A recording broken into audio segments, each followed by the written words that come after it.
I have one individual has filled out a card and wishes to speak. It's Alvin Mortimer. More? I'm surprised that he's here since he's a roofer. I'm surprised he's not out already working, but appreciate you taking the time for your from your business today and telling us what's on your mind. State your name and address for the record. And My name is Alvin Lawson Mortimer III. I reside at 1571 Doyle Road, lot number 17. Can you talk into the microphone, sir? Is his mic? There you go. Alvin Lawson Mortimer III, 1571 Doyle Road, lot number 17, Deltona, Florida. Okay. Basically, I would like to reiterate to my comments at the last meeting, and I would like to take my 3 minutes time and apologize to Ms. Dennings for our sheriff's comments to her and referring, I don't want to say what he said, but I just wanted to apologize for her as I feel he won't. With that said, I'd like you all to be reminded of much of my prior comments and concerns involving our sheriff, cyberbullying. Ms. Heather Post, do you agree with the elected sheriff's disparaging comments and remarks? just direct your comments to me, and Okay. thank you.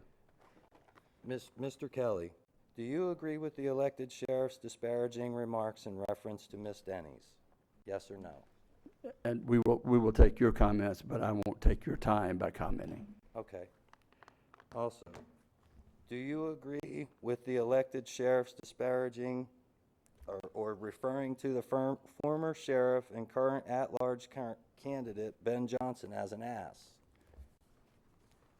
Now, I'd like to, basically, I'll go back and speak on what I spoke about before. I'm not accusing the UCR of being manipulated. I'm saying I have concerns of the way crimes are being calculated, the way crimes are being classified. I've reached out to a couple of you, and some of you I consider friends, and some I consider neighbors. It's very important that, you know, something gets done right away.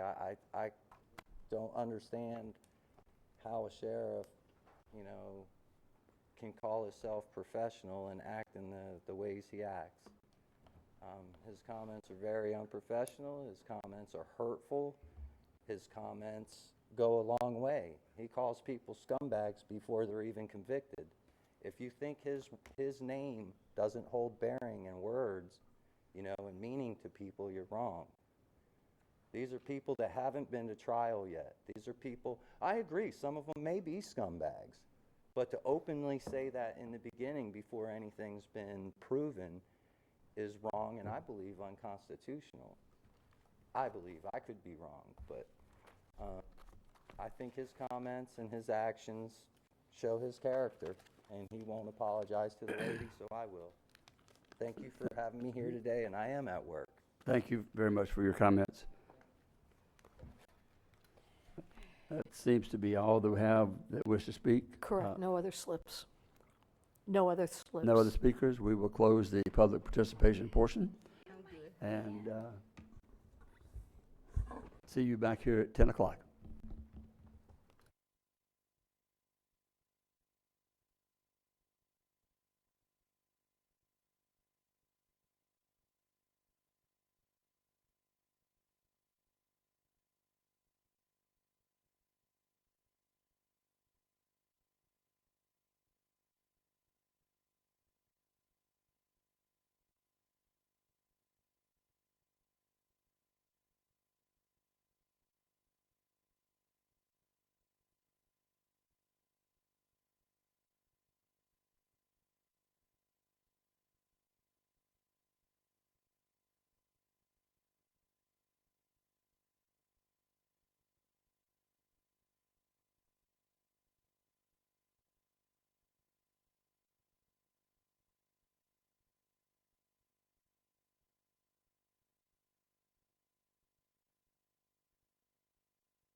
Now we're live. Countdown T minus 2 minutes and 20 seconds. We will begin the meeting at 10. Thank you. 2 minutes.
Less than 1 minute, we will be starting the council meeting.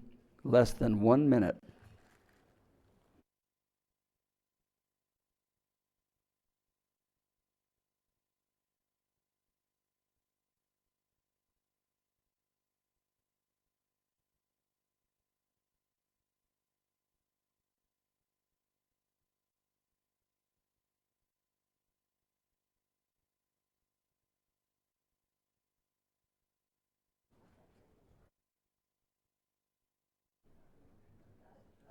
Are we live? Good morning. It is 10 o'clock. Welcome to the July the 10th meeting of the Volusia County Council. Thank you all for taking time out of your day and week to be here with us this morning.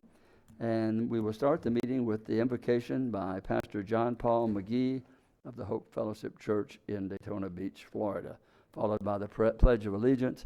I'll ask the council if you'd like to stand. Let us pray. Almighty God, before whom all hearts and minds are fully known, thank you for this beautiful day and this amazing opportunity to govern on behalf of your people, all people. By your Spirit, renew and refresh our county community, those who governed and we who are governed, that all said and done and all business conducted would indeed secure liberty and justice for all. Bless us that we might be a blessing, now and always. In your name we pray. Amen. I pledge allegiance to the flag of the United States of America and to the republic for which it stands, one nation, under God, with liberty and justice for all.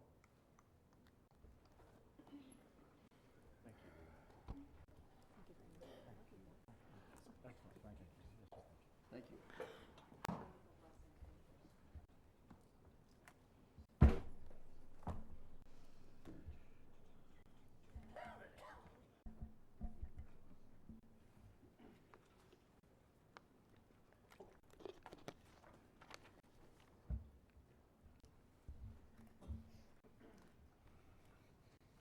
Marcy, may we have the roll call, please? Yes, sir. Ms. Cusack? Here. Ms. Denny's? Here. Dr. Lowry? Here. Mr. Patterson? Here. Ms. Post? Here. Ms. Wheeler? Mr. Kelly? Here. All present. Okay, I have, Mr. Rectenwald wants to comment on items G, H, and I, and Lisa Lewis will comment on item M. Are there any items the council would like to comment on? Item B is in Victor. Is that a comment, Pat? Yes. Okay. Since no items have been pulled on the consent agenda item, is there a motion to approve the consent agenda? Mr. Chair, move approval of the consent agenda. Second. Motion made by Patterson, second by Denny's. Any objection to the motion? Hearing none, the motion passes 7-0. Mr. Rectenwall. Yeah, Mr. Chair, good morning.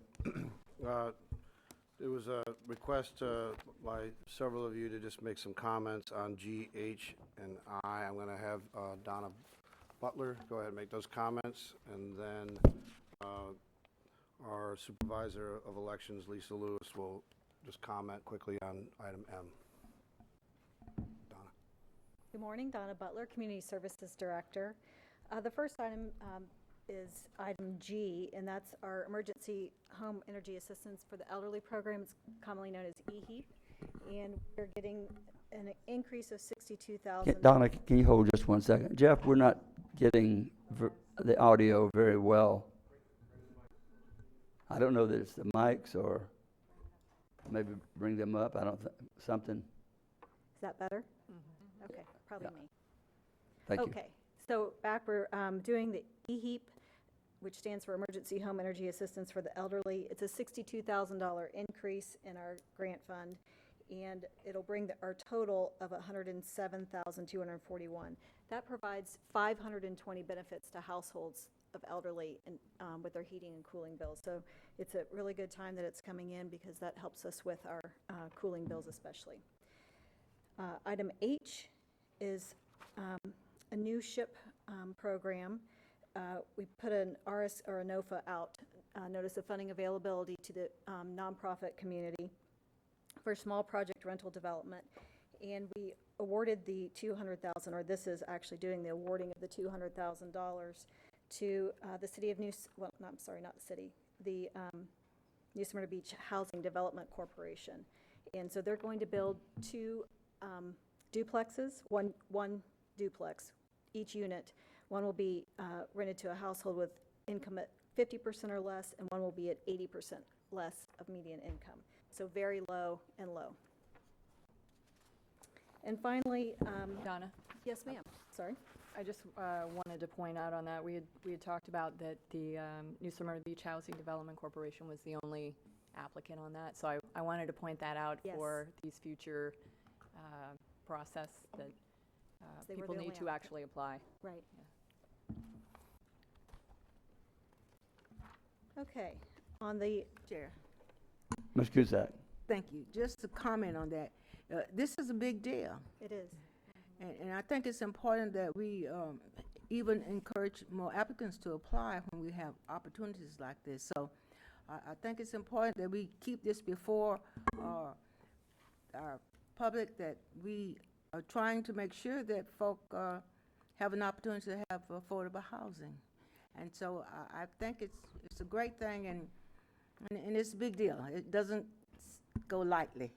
It's a great thing. One of the challenges we face is that it comes with a 15-year affordability process in which we have to go in and monitor them every year for 15 years. And so some agencies don't really want to have that additional look, or it's also challenging keeping up with that paperwork, making sure that all their files are current of all the leases and all the background information that's needed on the folks' income. All those things have to be in a file, and we have to go in and review it. So sometimes that presents challenges to nonprofits that don't have huge staffs, and so therefore, Donna, we need you to talk closer into this I'm sorry. microphone. But it's so important that we do that. It's well worth the time and the energy it takes to have folk in the New housing. Smyrna Beach Housing Authority has always been a great partner of ours, so we're very happy to have them. Thank you, Mr. Chair. Okay, so the next item is for our NSP program. This is a plan amendment, and currently we spend all of our funds buying foreclosed homes, fixing them up, and then selling them back to as affordable housing back into the community. We actually received surplus lands. The county receives surplus lands from a variety of different ways. Growth Management monitors them. They pass on the list to us each year, and we determine if any of those surplus lands are appropriate for affordable housing. So we do have several lots that were. So this is actually a plan amendment that transfers current funds from NSP to the from purchasing to construction. So we're actually going to construct new homes on these lots. So that's all we're asking for, is just to move the funds.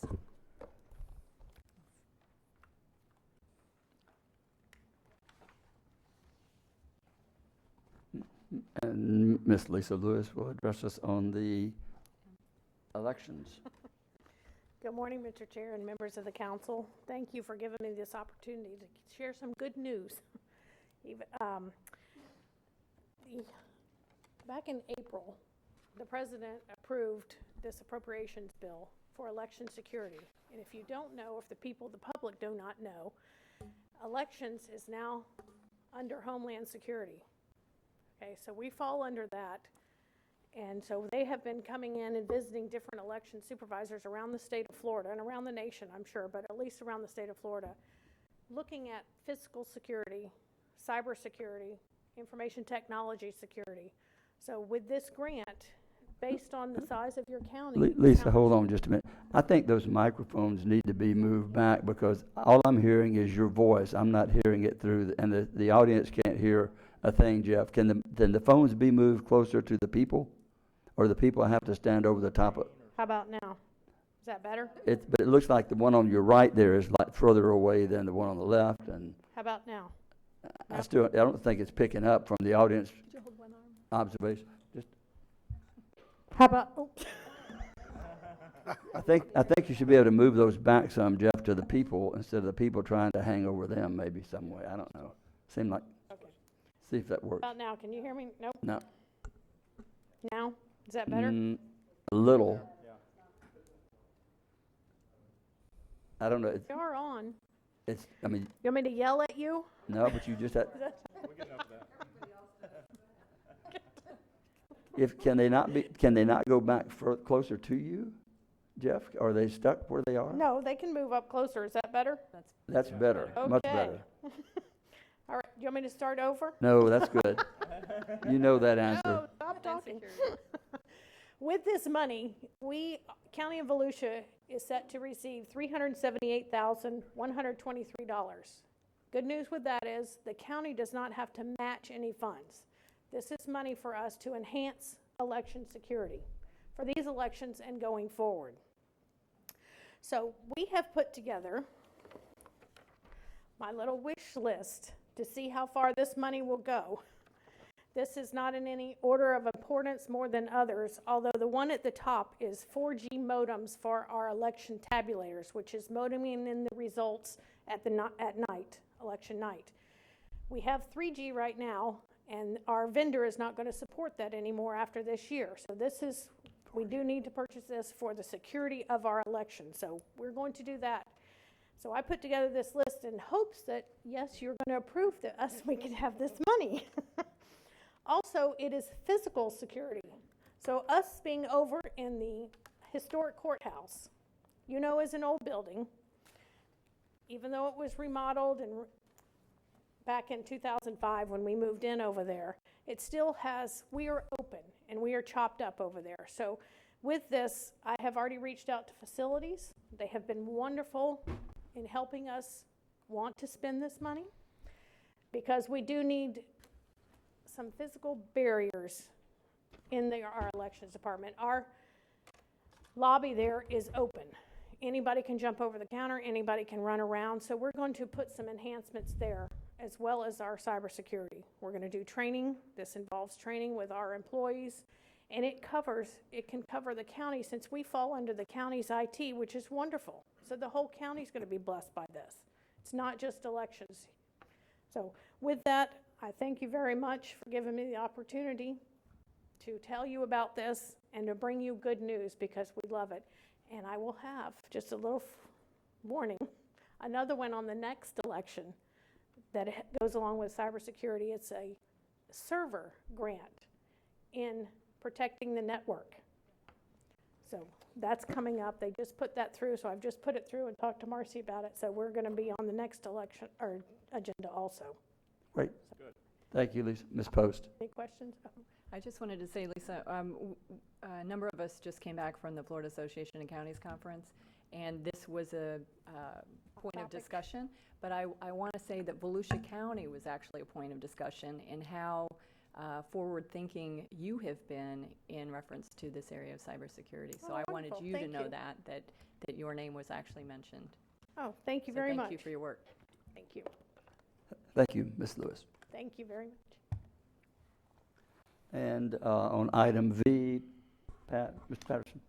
Yes, Mr. Chair, just real quick, this is the sponsorship of the Early Coalition of Flagler and Volusia Counties for their event they're having coming up. And our $2,500 contribution to that event will generate about $40,000 in state money for us. So it's a good investment. As someone who, former educator, and especially in the early childhood area, this is something that's really important to me. So I want to thank everybody for that. And I'm really enjoying serving on that council. They got a lot of meetings to go to, but it's well worth it when you're talking about the pre-K program and all early learning. My mother was director of a Head Start school for about 15 years, so I kind of grew up there as volunteering at Head Start. So that's where I really started my love for the younger ages teaching. So Thank you. I think it's good that we at least comment on these items to show, so the public can be aware of just how much we're doing, not only for the homeless, but for those who need the additional help in the early learning process, and how we can leverage our funds to make them do more than what we are actually doing. Ms. Denny's. Thank you, Mr. Chair. As a former first chair of the Early Learning Coalition here at Flagler, Volusia, thank you, Councilman Patterson, for bringing this forward, because what he's talking about and leveraging that leverages, for every dollar they take in, leverages 16 to 1 that we draw down from the feds on this. So this really is a good investment, and we talk about this in budget when we look at budget and these nonprofits and what we're doing of the Children and Families Advisory Board. This is one agency. I feel we leave money on the table by not increasing the funding when we can draw down more federal dollars in a 16 to 1 ratio because this also involves our working poor. It's not just VPK, it's our working poor and after school programs and before school programs. So thank you, Councilman Patterson, and council for the support, because this goes a long way on a broad spectrum here in Volusia County. Thank you. You know, Mr. Chair, when I mentioned my mother was a Head Start director, and a lot of you all know that my mother died just about a week and a half ago. I know she's smiling on us right now. Thank you, Mr. Patterson. With that, we'll move to item number 2, budget resolution. Ms. DePeister. Yes. Good morning. The agenda item before you today is going to allow you to approve a budget resolution to amend our 2000. Sorry, Mr. Patterson, you kind of choked me up here. But 2017-18 budget. This will position us and to be able to pay off early 2 of our debt issues.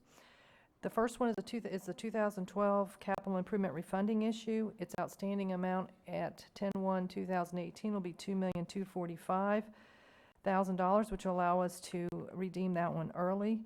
Its normal payoff would have been in 2021. We'll have interest savings of a little over $81,000 by paying this one off early.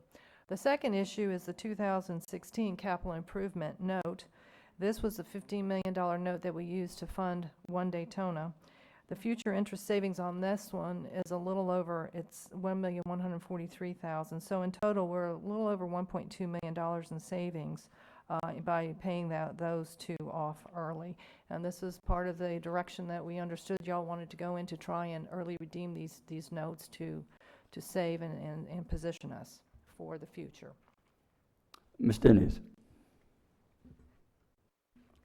Thank you, Mr. Chair. And we're passing this today. I'm going to make the motion to make this amendment, budget amendment. But we're going to pass a budget amendment, but the actual funds won't transfer. I think the first one's callable October 1st. It's October 1, and the other is November 1. But basically, we'll be fully funded by October 1, along with, there's a small amount that we have budgeted in the 18-19 budget to finish this off, but we would be fully funded by that time by October 1.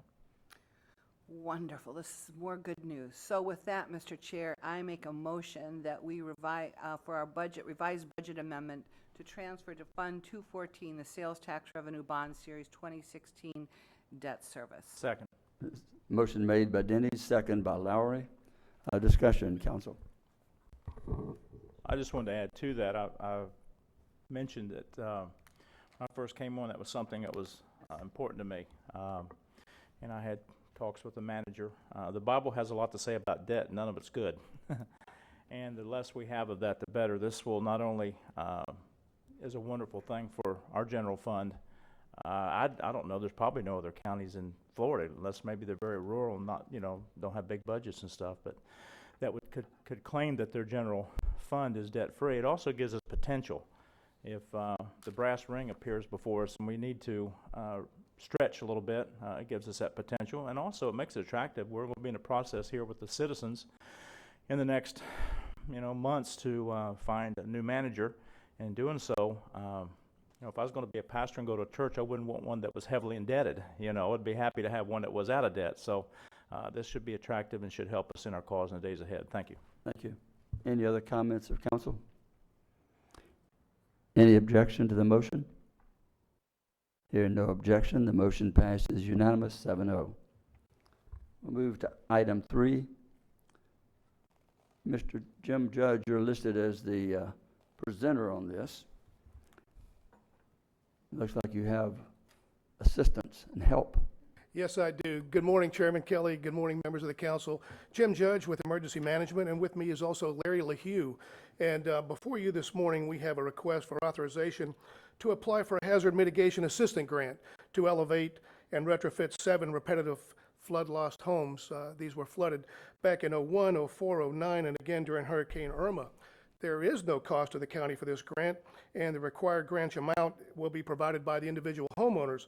And the total amount of the grant is $2,016,525. Larry LaHue is our expert in this area. Larry has raised over a dozen homes in the past and also have demolished over half a dozen homes. So we've got great experience with it. Larry's our internal expert, and something of note is following Hurricane Matthew, the Florida Division of Emergency Management conducted a loss avoidance study and concluded that there were over $10 million in avoided losses due to our previous mitigation projects. We also have one of the applicants is here with us today. If you had any questions of them, we feel this is a wonderful project going forward. And while there's no guarantee, this will go on to the state, but given our history and success in these endeavors, we feel real good that the homes will be approved for that hazard mitigation grant. And of course, with me is Larry to answer any questions that I may not be able to answer. Okay, Ms. Wheeler. Thank you, Mr. Chair. I just want to ask, they say the required grant match amount will be provided by the individual homeowners. Are they all on board with this? Absolutely, yes, ma'am. And this process literally began back in October, so it's quite a lengthy process. Larry's got the book here, which is about that thick, and spent quite a bit of time putting all this together, so homeowners are right on board with us. I will be coming to council at a future time, at a future meeting on water resiliency. Ms. Post. I know that we have chatted before, and I've chatted with staff about flooding, especially in my district, well, in many different areas, but this specifically in regards to the Shockney area up in Ormond has been very helpful to residents, and I'm just so grateful that you've put in the time for this, for the citizens.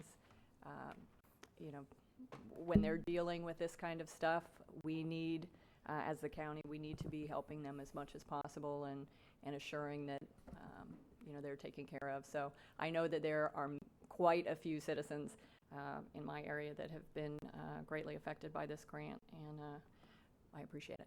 Thank you. We hope more will come forward so we can help many more Ms. residents. Dennis. Thank you, Mr. Chair. Jim, if I'm right, and we're talking a match, it's not a 1-to-1 match, it's a 75-25 match, is that right? That's correct. So the homeowners, it's only a 25% match for them? That's correct.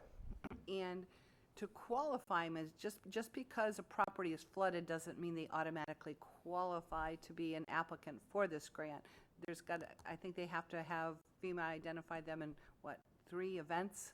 That's correct. So multiple flooding events. So this really is they have identified the properties pretty much. So most of them are in the Ormond. I think there's one in Edgewater that's Correct. been identified, but we don't even do that. This is all FEMA identified, correct? Correct.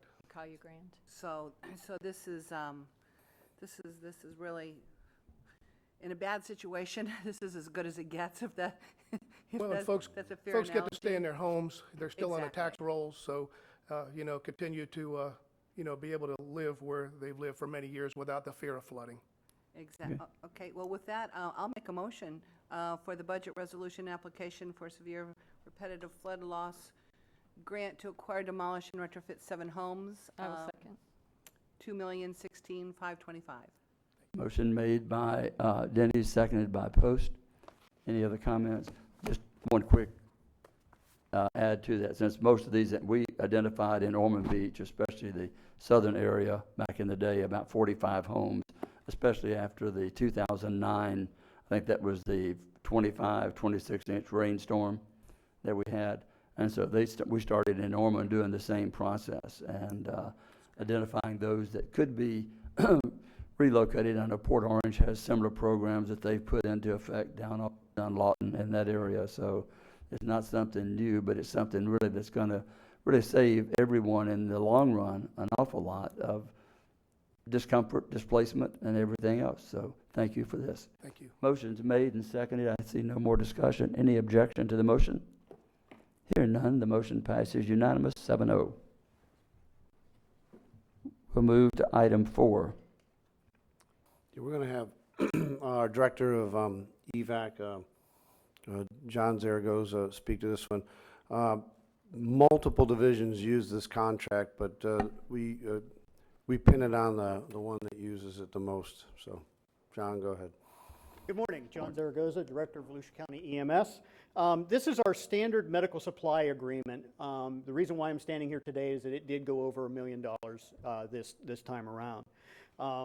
Predominantly because of an increase in utilization, the increase in call volume, and the critical nature of our cases that we're now treating out there have increased.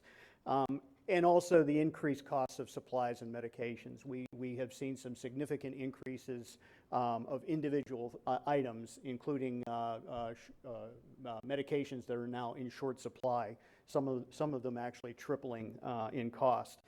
The other point that I'll make here is that we do use multiple vendors on this because it gives us the opportunity to take advantage of individual items, discounted items, so that we can shop among all 5 of them and get the best prices for each one, which is really important for us. Also, because of that shortage of medications and intravenous supplies, more being on the list, a customer list for more vendors, gives us an opportunity to capture every opportunity to grab whatever shortage supplies come available at any given time. So with that, if you have any questions, I'll be more than happy to answer them. Wheeler. Thank you, Mr. Chair. I just wanted to ask on the bids, they had local preference 3% reduction for comparison. What does that mean? Our local vendor, the council put forth an ordinance a couple of years ago. I can't remember the exact date, but we do give preference. So in pricing, if it's within the 3% and it's local, and our local area is, I think, about Orlando to, it's a Central Florida area. And we do that on purpose to make sure people who also are doing business that are located in Volusia County down in Orlando, there's not any kind of a trade war, so to speak. So it's worked out pretty well. Janine, you want to add anything to it? You nailed it. Really what it is Janine Jennings, Purchasing and Contracts. The county passed an ordinance for local preference, which gives a 3% variance to any local vendor, and that includes Volusia, Seminole, Orange, Osceola, and Lake counties, I believe, are the ones that are in that. And all we do is we take a look at the total price, and then we give them the 3% in between, and sometimes it lowers their price and makes them one of the people we award it to. On construction, we actually add another 2% if they have subcontractors with 51% or more of their subcontractors in Volusia County. Great practice. Thank you. Thank you. Is there a motion in here somewhere or more questions? I'd like to make a motion to move forward on the agreements for the medical supplies with multiple vendors, ITB 18-B-43AK. Motion made by Wheeler, second by Patterson. Any objection to the motion? Hearing none, the motion passes unanimous, and we will move to item 5. This will be Ted Casbier, our county engineer, will present this one. We've seen a lot of him since he started. Have you noticed? Well, he ran, yeah, we have. We made him busy. He actually just got back from a canoe trip, which he had gone all the way to Minnesota, and I said he probably could have done it in Deltona this last week from lake to lake, but. Thank you. Go ahead. Unfortunately, cell phones work in Deltona, so I like to go places where they don't work. That's kind of vacation. The item you have in front of you, Ted Casbier, county engineer. The item you have in front of you is the construction contract to do the widening of West Park Avenue from 2 lanes to 3 lanes.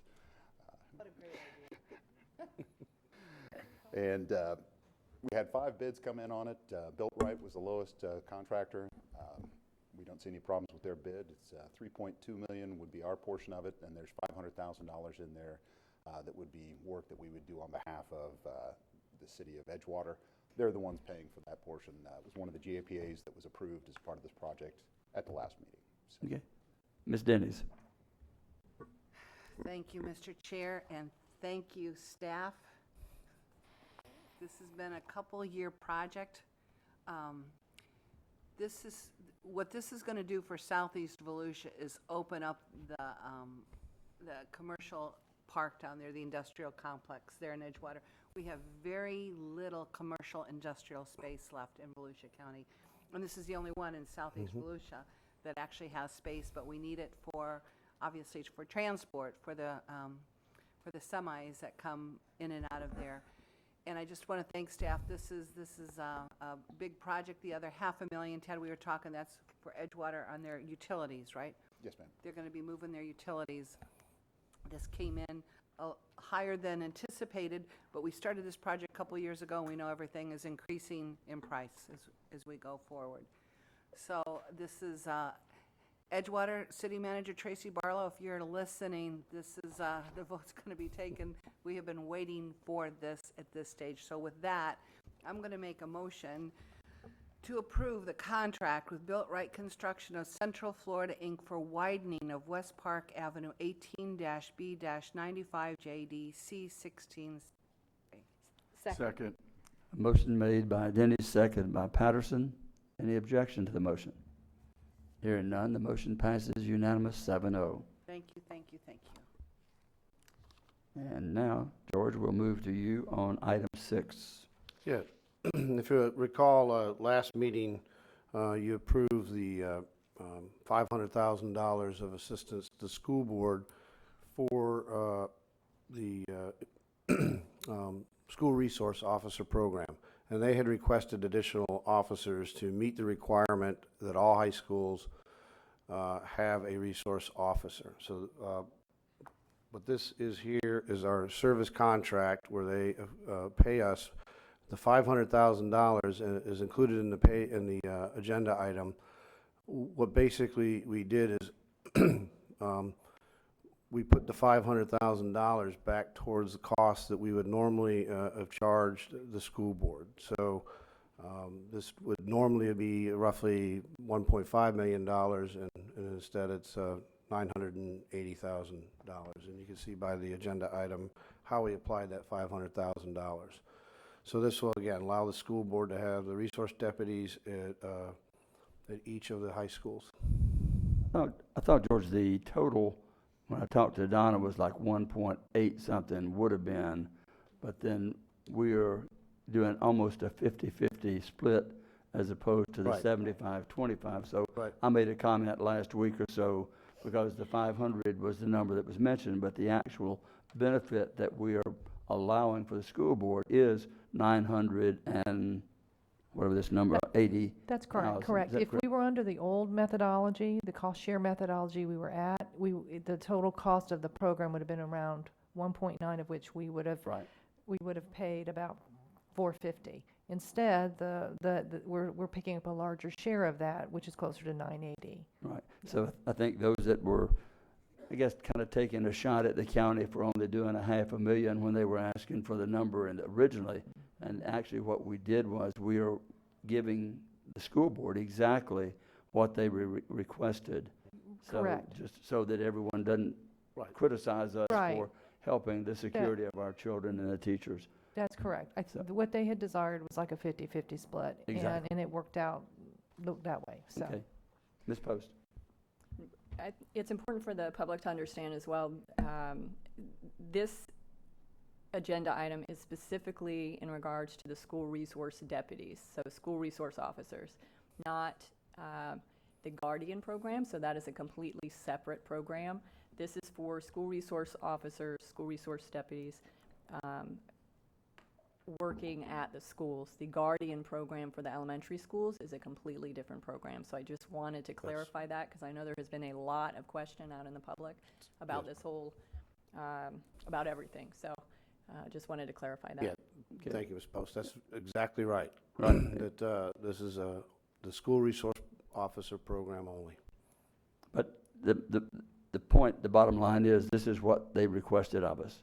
And we have Exactly. complied. We've and we're complied fulfilling exactly with it. their request, and whatever comes out, I know the other part that they're working on. Ms. Cusack? Thank you, Mr. Chair. We have been partners with the school board for many years as it relates to resource officers. So this is in line to what we do. And so on that note, I would move for the school resource deputy service contract with the school board of Volusia County, the revenue at $980,926. Second. Second by Lowry, motion made by Cusack. Any objection to the motion?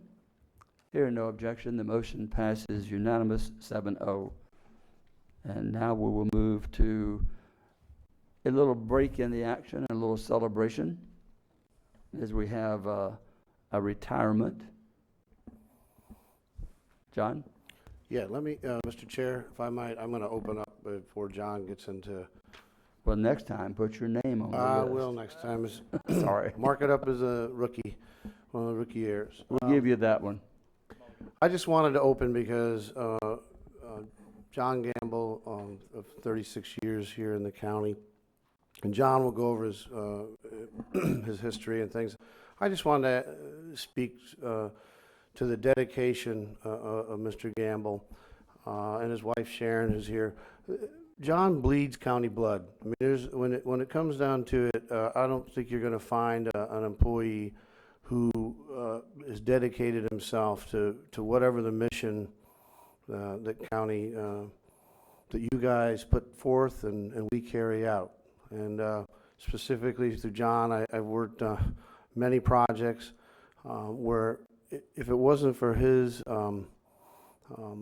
get it done attitude, these things probably wouldn't get done. And it takes a person like John, if you're familiar with football or anything, you know, John is the John Riggins kind of guy. He runs in a straight line. There's no, he doesn't dilly-dally around or anything. He plows to the goal line. And sometimes I have to dust off some of the people that try to get in the way. But it's been very effective through the years, and I couldn't. I mean, this is very bittersweet for me because you know John's become a great colleague and friend through the years, and very loyal. He's just loyal to whatever the cause is here in Volusia County, and I couldn't be prouder to have worked with you, and couldn't be happier that you're getting to retire, except for I'm going to miss you, and I think we might have some secret work for you later down the road. So, go ahead. Good morning, Mr. Chair and fellow council members. George kind of took my speech right away from me, but so if some of this sounds redundant, please bear with me.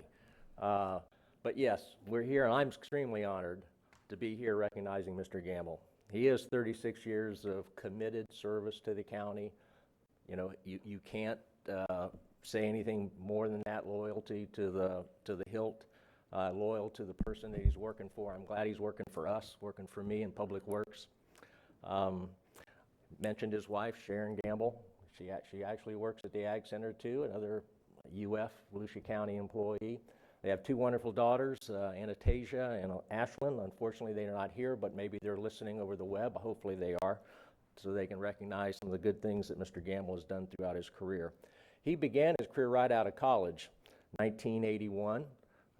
He earned his bachelor's at Syracuse and a master in entomology from Rutgers. And the then mosquito control director, Paul Hunt, which was the second director that we've ever had, snagged him for $7.44 an hour. And he's been worth every penny. And I might add, it's kind of interesting that this meeting also, we are actually, the council, if you so choose, we're going to be appointing our 5th mosquito control director. So, you know, for a program that started in the mid-30s to have 5 directors over that period of time, pretty amazing. John, you know, has started a long career in mosquito control. You know, he directly impacted a lot of people's public health with the decisions he made and the programs he's implemented in mosquito control. And that went on to when he was moved out of mosquito control, brought over into public works admin in 2005 as a special projects person, and eventually promoted in 2015 to the operations manager.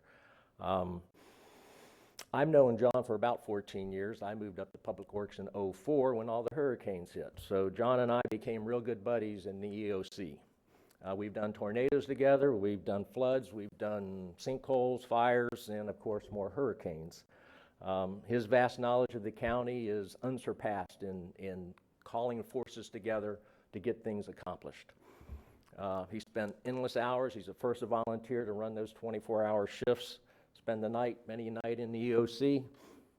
I don't know if he'll miss it, but we're going to miss his presence in the EOC and during these events. As George says, John's a doer. You know, he'll tackle any assignment with vigor. He wants to get it done, and he wants to get it done correctly and move on to the next assignment.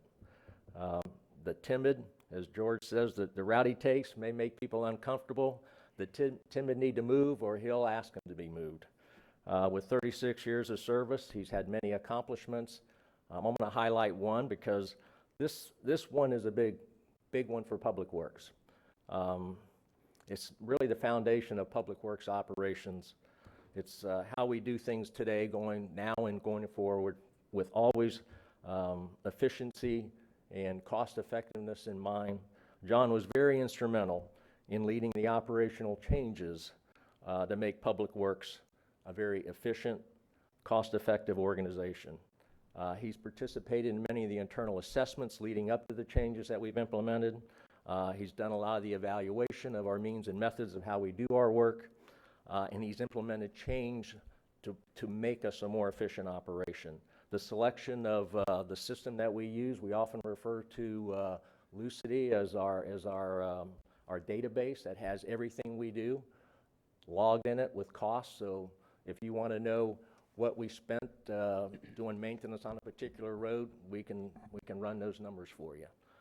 That technology, along with GIS and some of the other features that we have, really makes our job a lot easier to do. Our folks that can plan effectively and then implement effectively and then monitor how we do it. And that was a thanks to Mr. Gamble in leading that charge and that implementation. He's been my go-to guy, and I know I'm going to miss his advice and guidance. John, congratulations on your career.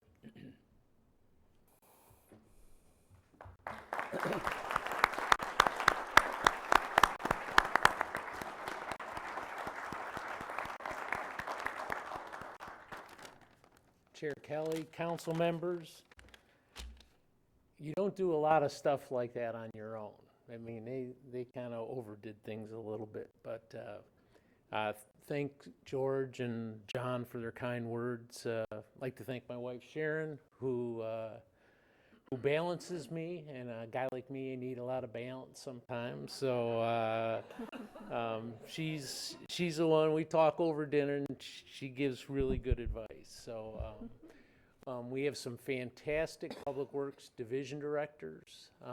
We now, if you confirm Sue today, we'll have 4 out of our 7 that are women, which is very unusual, and they are fantastic in their own right. I mean, I think about people we had 30 years ago, and wow, we've really stepped up.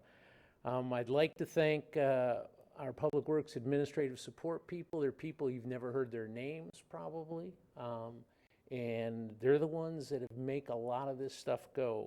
Reggie Sears, who recently left Road and Bridge, Kendra Hively, who was up at our office and who's now out at Solid Waste, Jenny Weber, Christina Martin from Utilities, Kristen Vieira from Engineering and Construction, Michelle Elfine from Traffic Engineering, Brittany Hill from Coastal, and TJ McCarty from Mosquito Control. Those are people that do a lot of the heavy lifting, and I think sometimes we get the credit for it, but they do their work.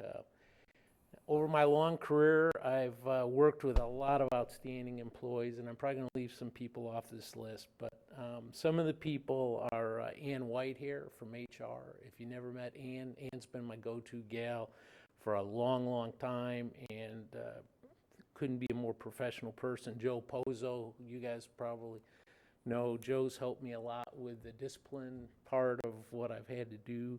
Ruth Osteen over at Risk, fantastic gal.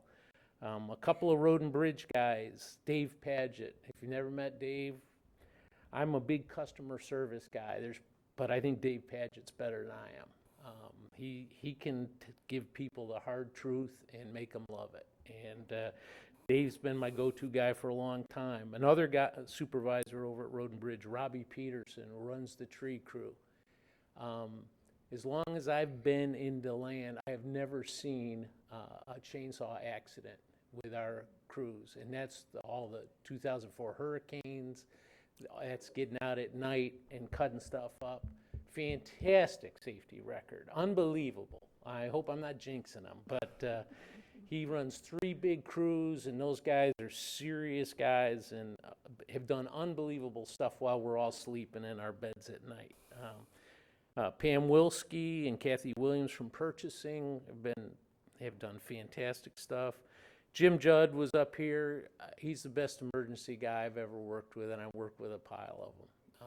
And fantastic guy. Michael Moore from Legal, I've worked with a lot, and he's been a super good counselor. Robert Gilmore from Fleet, Terry Boskus from Public Protection, Kim Westbury and her staff from IT, kind of under the radar people sometimes, but they make us go. Without them, we're dead in the water, and she's got a fantastic group there. Becky Jones from the Property Appraiser's Office, I worked with on the stormwater fee.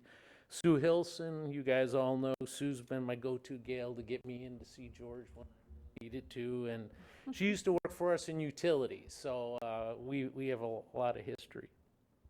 Our Lucity System people, we have Sean Maroney over at Road and Bridge, and RJ Diat at Utilities, and Stephanie McLean, who's now up in admin, helping us. They're the people that have kind of made that system go, and sometimes the guys out front get the acclaim, but they're really the ones that do it. There's one guy, Arden Fontaine. I don't know if he's down here. If he is, he needs to stick his hand up. He's the guy that's going to take over my responsibilities. But he's one of the smartest guys you'll ever meet in county government, and I've been riding his coattails for quite a few years. He came into admin about 6 months before I did, and we've been partners, and he's the smart guy, and I've been kind of the mouthpiece. So, but he's a guy that if you need something in Public Works, he'll figure it out. Really smart guy about databases and all kinds of stuff, and he's great with personnel as well. And I've probably gone over my 3 minutes, but really appreciate it. I had a fantastic career. I know some of you don't know, but I spent 7 weeks in Australia as part of my mosquito job. I did an exchange, and I've had the opportunity to do stuff that a lot of people, I was in the career development program. I've done all kinds of stuff. I've had all kinds of training and that kind of stuff, and it's been a really great run. And I've had probably 4 other job offers since I've been here, and none of them were better than what I had here. Not better than $7.55 an hour? Well, that's what I started, but I was here a month and I got a 4% Okay. raise, so I wasn't too bad. I started in September, and so they got a big raise in October. So the council's taken pretty good care of us over the years. I think Ms. so. Cusack has something she wants to say. Thank you, Mr. Chair. John, it's been a long time. I've never heard you talk so much. We had lots of communications when you were in mosquito control. I thought you were a pretty quiet guy. So I see you have a reputation, you either roll with you or you roll over them. So I want you to know how much it means to this county to have had a person who came as a young man and leaving as a mature adult. And you've done some marvelous things, and we're certainly proud to have had the opportunity to know you and to see your great work. And we wish you and your family the very best as you enter into another chapter of your life. I know you will do well because you have done well. You will continue to do well. And thank you so much to you and to your family for all of your service that you've given to this great county and the citizens of Volusia County. We are mighty proud. Thank you. Thank you, Mr. Chair. Mr. Patterson. Yeah, John. I'm going to learn how to use this microphone before I depart someday. Thank you. Thank you for everything. And Sharon, too. The two of y'all have been wonderful to work with over the years. I still remember about 24 years ago when I had just won my election, first coming on board in District 1 County Council, and my wife called me up and she said, "You got to call this guy up," because he just called me up and said, "Miss Patterson, I want to tell you there's mosquitoes over here. They're so big they're carrying away my grandchildren." So that was my introduction to county government, because the previous council member had already said, "I'm out of here" at that point. So I hadn't even been sworn in yet, and I was out here worrying about mosquitoes. So, but thank you for everything, all of your years of service. I see you around a lot, and thank you. Ms. Dennis. Thank you, Mr. Chair. I always listen in the retirements in the story. This is kind of your life story here at Volusia County in a couple minutes.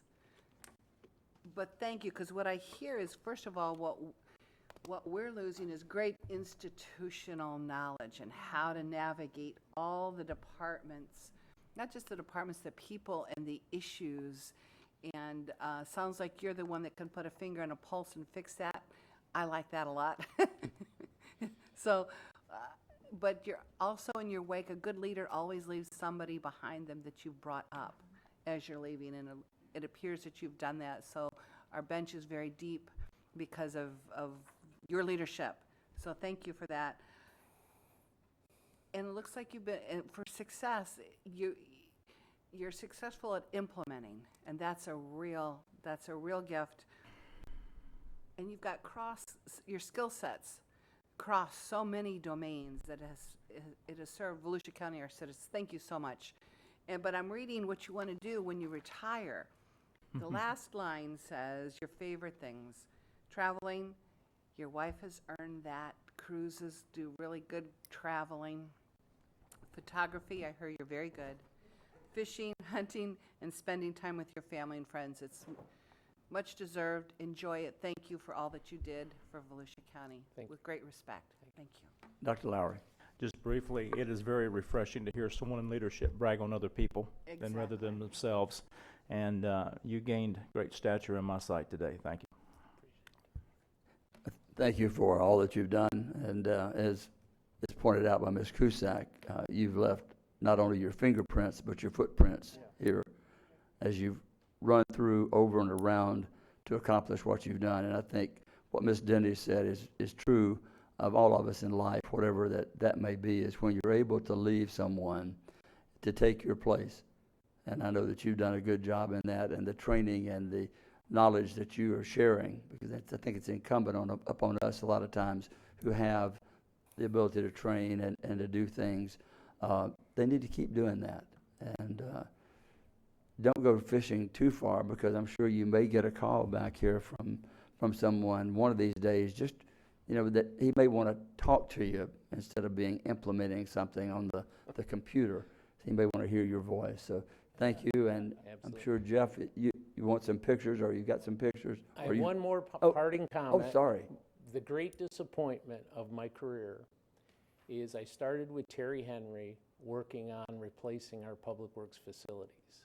I've worked with Terry on that 4 times. I worked with Mary Ann, I worked with George, and I worked with John. We haven't quite got that done. And I know you guys are doing some goal setting, and if you could support Public Works, and I'd love to see that before I pass, but that, I worked hard on that 4 different times over my career, and we'd love to see that. We have some old facilities, and enough said. Okay. I appreciate Post. that. So I can tell you that you going out and you leaving that as your last message, we will, I know that we will be working on that tremendously, so thank you for bringing that up, and again, thinking about your community and your county as you leave even. But thank you so much for your service. And I want to tell you, because I know the woman behind the man does a lot of work, so I want to thank you and your family as well for Can't do it without them. allowing him to do the work that he's done, but thank you. Thank you very much.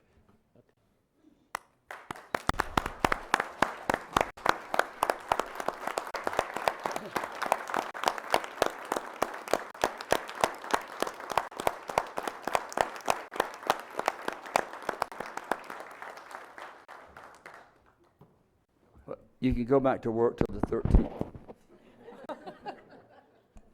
I was asking, Jeff's. You're gonna be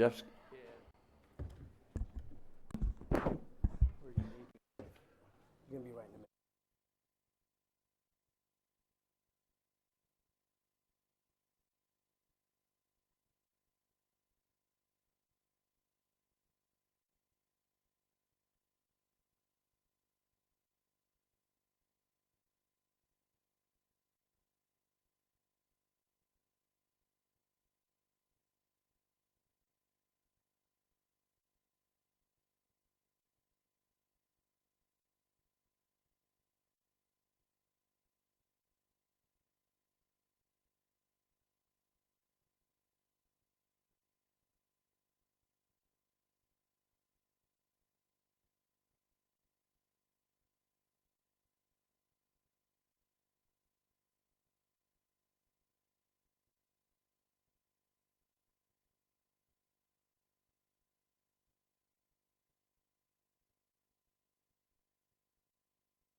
We are back live again.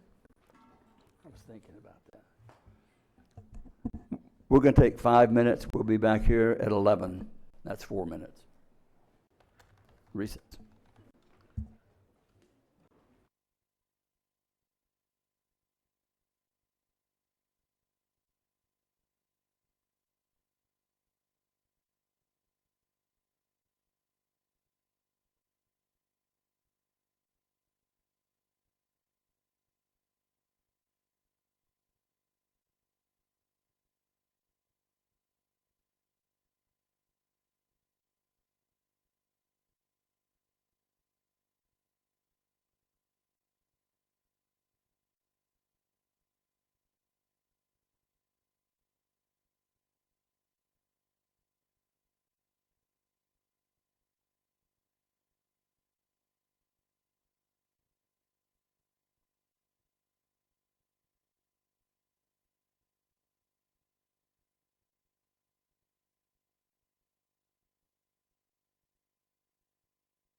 Marcy, are we on?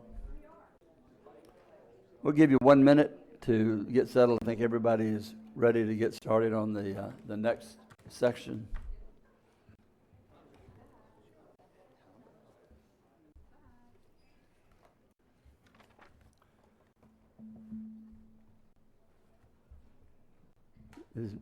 I know Ms. Cusack's ready, is she?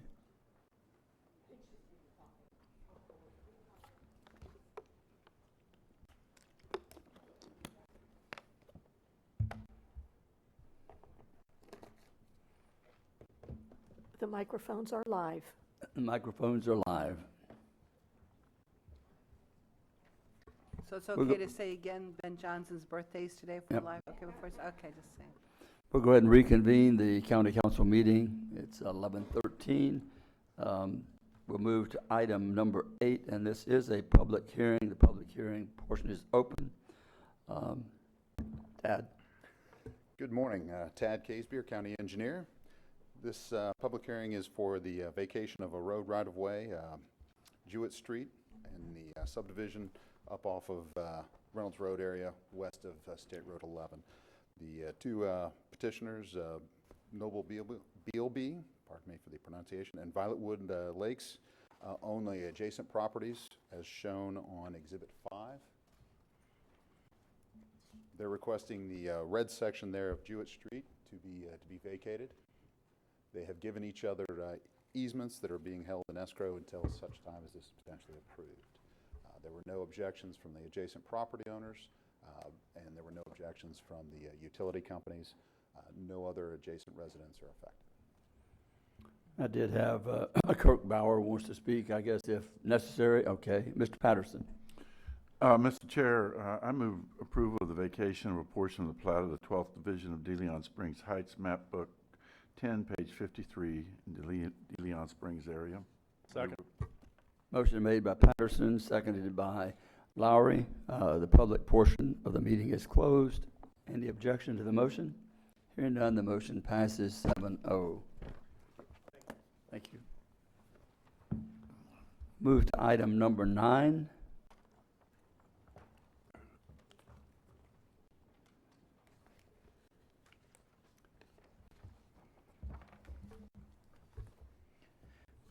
Good morning. Clay Irvin, Director of Growth and Resource Management. Before you today is an appeal filed by Mr. Mutuniak for Mr. Costa. He is the owner of the subject property, which is located at 259 McMillan Drive near Orange City. This is an unincorporated area that has been subject to other reviews by county councils over its past history. As you can see on the screen right now, we have on page 09-6 of your report an aerial that reflects the outline of Mr. Costa's property. This is part of a larger property that was presented to the council back in 2009 for vacation for a portion, and I want to make sure we understand that, it's for a portion of a subdivision plat that was known as Country Club View Subdivision. If we could go on to the next exhibit, please.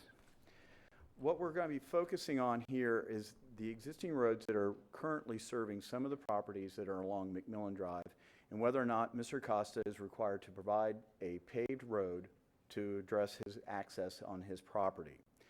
What we have here is a series of photographs looking on McMillan Drive, and then ultimately showing the access that would lead into Mr. Costa's property. As you can see, these are dirt roads. They were not being maintained by county staff at this point.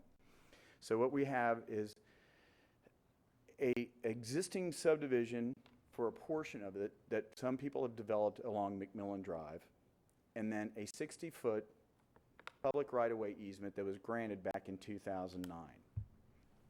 What we have here is the current lot configuration. If you could scan, there we go. The critical part here, and I want to kind of emphasize, is this is Mr. Costa's piece of land right here. His access comes off of Sparkman, comes down McMillan, then this is a 60-foot easement right in this area, and then it goes across the property to connect to this road. That road is part of the existing Country Club Views subdivision. That is a platted right-of-way. It is a paper street. Anyone who would want to develop on these properties up in here or in here would have to construct that road to county standards in order to get access. The reason why we have all of this is back in the 1976, we had some specific standards in regards to subdivision. We started working through those standards to try and address some of the concerns we were having. That also came to surface back in 2008.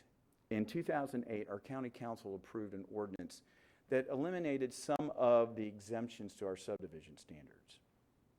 We as a county have to follow state law. So state law says you subdivide property into 3 or more parcels, you have to go through a subdivision plat, and they have a very specific way of handling that. We had some exemptions. They were mainly geared towards rural and agricultural properties. So if you had 10 acres and wanted to split it up into 4 2.5-acre properties, we would allow you.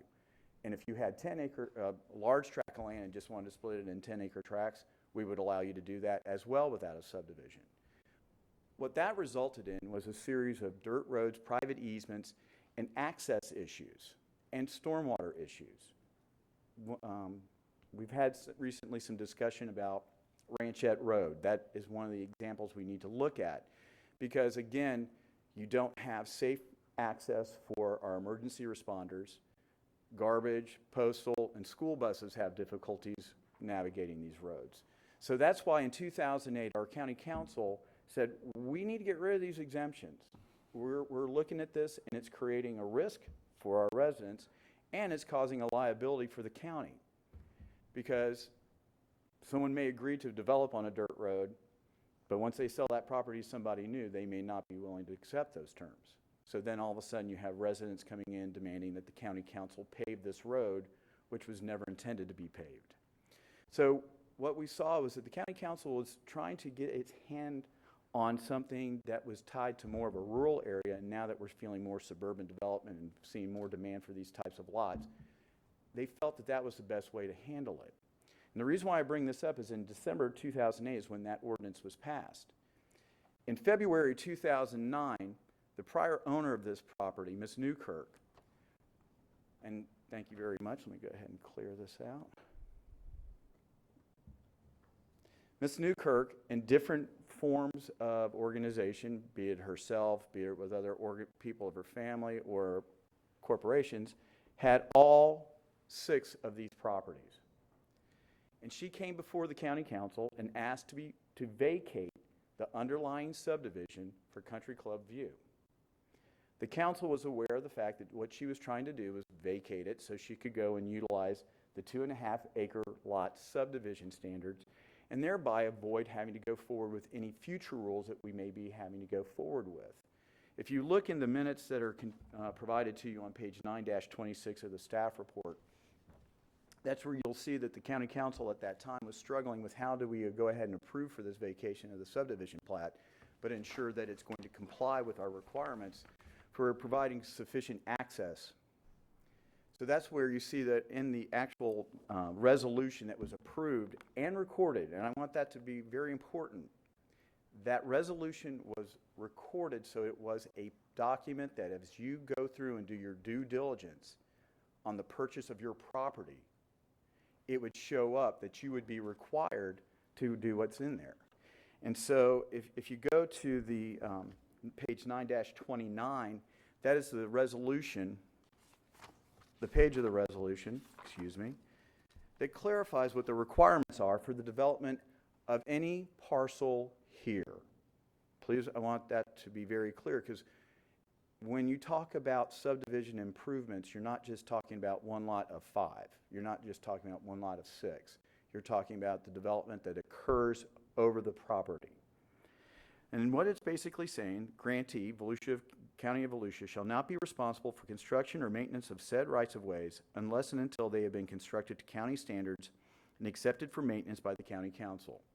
Then down in section 4, the petitioner acknowledges that any future platting or development of this property shall be subject to current county rules and regulations. So what we're seeing there is that in 2009, our county council said to Ms. Newkirk, if you're willing to go ahead and vacate this thing, that's fine, but you do any development of which issuance of a building permit is considered development, or platting, you have to come in and meet with all of our codes. So how did we get here? Mr. Costa is one of the property owners of this area now. He is, as you can see, there were 6 parcels that were shown, and here there are multiple owners there. What you're seeing is that he came in and said, I need a use permit because we have a right-of-way easement. He has to get a use permit from the county in order to get onto his property and develop it. His request was for a 14-foot wide driveway going along this location here and tying into McMillan Drive along that way. 14 feet, he was going to use recycled asphalt, what is called asphalt millings, to come in and stabilize so that that way he could get onto his property. And all he felt was, I'm developing it for a single-family home for me. All I need is a driveway. All I need to really worry about is getting in and out of there. Shouldn't be a big problem. It was presented to the acting development engineer, Mr. Britton, issued a memo saying, I can't allow this. I can't allow this because in 2009, the county council said, no, you have to pave this road. You have to pave along McMillan Drive, and you have to pave this 60-foot right-of-way easement to get access to your property to get a building permit. I know that there were some alternatives mentioned, some discussions about that. Mr. Costa held fast. He said, that doesn't make any sense for just me building a single-family home. So therefore, we're at this situation where Mr. Motuniak's going to come forward, and he's going to bring forward some very important points about costs and impacts on Mr. Costa and the necessity to have some flexibility. And we agree with that to a certain extent. And this exhibit in front of you really kind of brings home the critical point. These properties right here to the northeast, which are still part of that Country Club View subdivision, are still there. There's approximately 27 parcels shown there. The only way to access this area is that 60-foot right-of-way easement, the 60-foot right-of-way easement that feeds off of McMillan Drive and McMillan Drive. Sparkman up here along the west has been vacated. Florence along the north has been vacated. This property over in here fronts onto roadways near the Orange City, and there's no public rights-of-ways leading into these areas at all. So in order for us to allow any of these property owners here to realize their property rights, we have to have access for them that meets our code. So therefore, that's why you see staff is saying to you, we can't uphold his appeal. We feel that it's going to create a problem for us in the future because this is not a unique problem. We have quite a few antiquated subdivisions throughout Volusia County that we struggle with because we see people who own property, but they're not on a paved roadway, so we can't issue them a permit. We realize that there's some issues there, and we're trying to work through and split the hairs to make sure that we're following this in a proper fashion. So that's why you see staff is saying to you, we would like to not approve the appeal. I know that right now y'all are facing a situation of common sense of just a driveway and the cost of putting in 500 plus feet of asphalt and a 24-foot road right-of-way in there. So in working with our legal staff, we've kind of identified 4 different options for you and realize there's different permutations of that, but just want to kind of go over those with you as you hear from Mr. Wotuniak after I sit down. Well, first and foremost, you can just go ahead and uphold the appeal, let him come in and get a driveway permit for a 14-foot driveway. We, again, strongly recommend against that because of the reasons I just brought up. You can uphold staff's denial and the DRC's denial and make him come in and pave all of McMillan and all of the 60-foot right-of-way easement up to his property. The one thing that has occurred that wasn't on the board back in 2009 is the county council has approved dirt road or unpaved road subdivision standards. If this council feels that it's appropriate, you can require Mr. Wotuniak's client, Mr. Costa, to come in and utilize those design standards, which basically call for a satisfactory sub-base and base designed to provide an all-weather road at a width that is required for emergency services, so that that way it can be done, first and foremost, that you can get back there. But the critical part about that is that we don't want to be the maintenance entity. We will not accept that for maintenance. So therefore, what would have to be done in order for that reality to come in is that you would have to enter into a separate agreement with Mr. Costa where he would accept private maintenance responsibilities for the improvements. A fourth issue, which is maybe premature here, but I think is going to wind up being on the radar screen eventually, is establishment of a special assessment district. Because realize as soon as we allow this for Mr. Costa, there's other property owners who may ask for that same relief. And so therefore, we'll have a dirt road providing access to those, just call them 3 parcels right now, maybe 4, as well as those 27 that are up there. I am not an engineer, but I'm fairly good at math, and that's 31 properties. Our current dirt road standards limit it to a maximum of 25 lots. So what we're looking at is if we do allow for this latitude, at some point we may come back with the idea of a special assessment district in there to pave that to county standards. The good thing about it is the base and sub-base will be in place, so it should be an easier process than some of the other areas that we've had to go in and convert dirt roads into paved roads. That's my presentation. I know Mr. Wotuniak is here. If there's any questions, I'll be glad to answer them. Just a couple, Clay. I mean, I know you've given us the options. This is no different or quite like what it was with development of Durance Acres in Ormond Beach. We know what happened with that over 35 years. But so I thought I had read that the subdivision that was planned to be developed, and somewhere I read in the material that is not on the radar to be developed at this point, or? That was the, that is Mr. Costa and Mr. Wotuniak's belief, is that there, in 2009, their interpretation of what occurred in 2009 was that this was going to be developed as a subdivision. It never was done as a subdivision. It will never be done as a subdivision, so therefore you don't need to provide subdivision standards for access. Okay. So is that correct? No, sir. Otherwise, we would not have required the 60.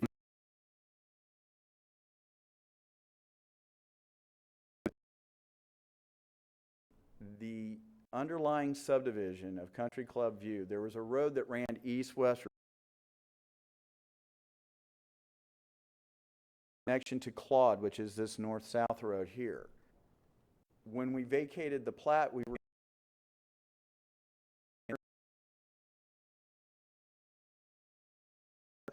so to sit there and say that there was never intention to subdivide the property, I can speak to the fact that we did need to provide access to the remaining portion of Country Club View subdivision. That what used to be a C that's now a backward D Now, with the lines across it. that out. Huh?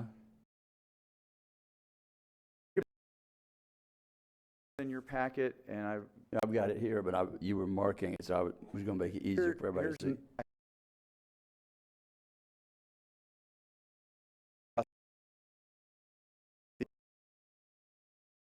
Subject to the right-of-way vacation, or excuse me, the plat vacation in 2009. These are the parcels that are remaining from the Country Club View subdivision that rely on this street.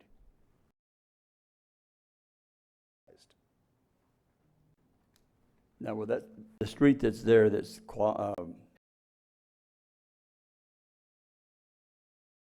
exists except on paper. That is a paper road, Right. correct. So they would be required, if someone and wanted to put some kind of development on that property, they would be required to come in where it would connect, hopefully, to that paved section. But then the question is to get to Claude under the current situation right now, right? Again, I'm going to clear all of it again. If these folks here If one parcel was able to come in and do a development right now, we would require paving of Claude, paving of this, and then paving down to McMillan and out. That was what I was trying to get you to illustrate. Yes. So, I mean, in other words, we have multiple parcels that are reliant on the implementation of the requirements from that 2009 resolution to ensure that they have safe and adequate access. Okay, Ms. Denny's. Thank you, Mr. Chair. Let's go back.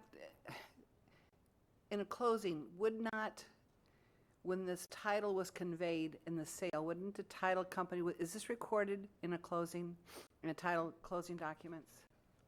I'm not 100% sure, but I believe it is because it is a recorded document. In other words, like if a title company going through and do their due diligence, they would have found it, yes. Ms. Seaman? It should have been included in the title documents, and it should have been an exception in the title policy. Right, and I agree with that. So I haven't seen the closing documents, but that's the first thing. I always go back to the original source. So, and you also, so this is not a gotcha moment. This is not news. This is a known entity by the original seller of the parcel. And granted, it happened, 9 years ago? They didn't think this would happen. 2 years from now, all of a sudden it's going to be subdivided or a subdivision. This comes in parcels and peats. Parcels and pieces, parts, anyway.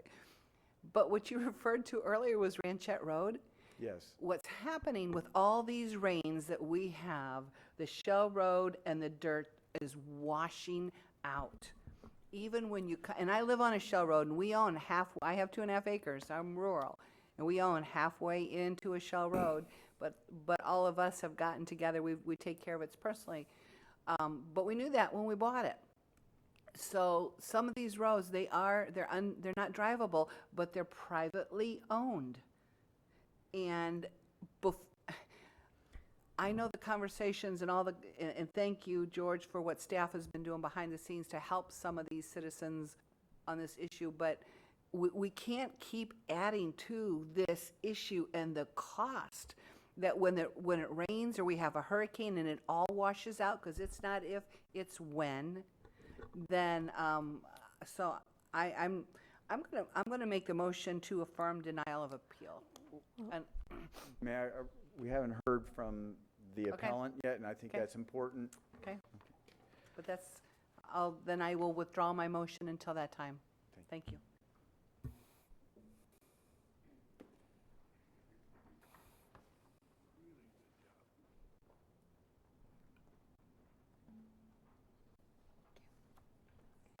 Good morning, I'm Michael Watiniak. I'm the engineer for Mr. Costa. He's unable to be here, he is in Massachusetts. I have a short little presentation I wanted to start out with. Is that available?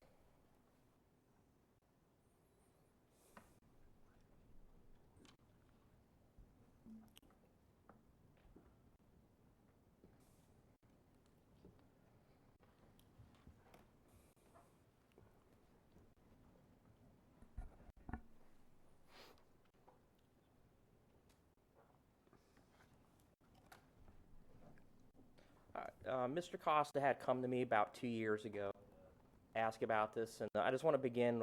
I don't know what was in Mr. Costa's title paperwork. I wasn't involved. He had come to me and he presented this problem about paving the road, wanting to build his single-family residence.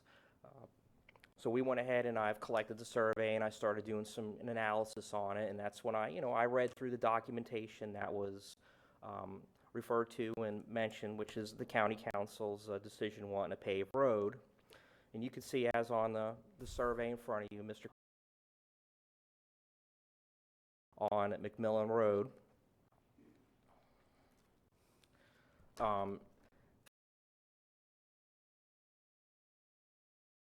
A paved, an improved surface driveway to connect to McMillan. McMillan also is currently not a paved roadway, but it is an improved surface that is drivable. On McMillan, there is 2 single-family residences currently, which are on regular residentially sized lots. And then there's one of the previous developers, Mrs. Newkirk, would own the property to the west between that and the junkyard, M&K salvage yard. And you can see 472 in the background. A close-up of McMillan and is, you can see again the two single-family residences which abut this improved roadway, and then the entry that Mr. Costa has with a little clearing on the north side, which is where he proposed to put his home. The issues I have when you go ahead and develop a roadway back into a big subdivision of large acreage, which I also live in the same situation, is you're coming off of Sparkman Road. Sparkman Road is 21 feet wide, 21 and a half feet wide, depending where you measure it. County standards, you want 60 feet of right-of-way. You also limit. So it's going to be wider to serve one single-family residence than to the entire area. You know, it's not me making it up. I laid the tape measure across the road in multiple locations. As you get closer to McMillan is the entrance to M&K, which is a multi-acre, it's a salvage yard. The entry at McMillan is got the typical Volusia County 911. It's a white street placard instead of green, which means it is a unmaintained road. This is a better view of the roadway. The road is being maintained by the residences, and that's what has always been planned. Mr. Costa has no issues of improving the roadway to a point of it always being safe travel and to go ahead and allow safe fire access. I'm going to go into a little bit of what code requires, but to go ahead and put a true paved roadway in, all the trees along the east side or south side of the road would have to be wiped out. This is all in a flood zone X, means it doesn't flood. The road's always passable. It's not a low-lying area. Working a little further down the roadway, so from Sparkman to roughly where the houses are is about 300 feet. Now this is standing in Mr. Costa's property looking south, and you can see there's already a lot of millings out there, which actually provides an adequate stabilized base that would support any fire apparatus. Looking back towards Sparkman at the other end of McMillan, everything's all clear.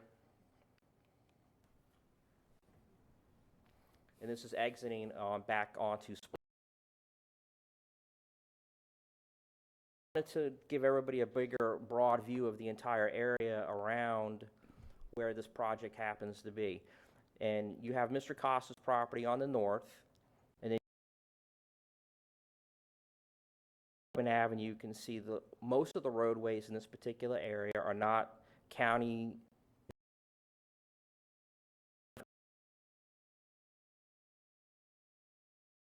feet of right of way, and they've been getting building permits in this particular area. Down the road is Happy Street. Again, it's a typical road. It's non-maintained.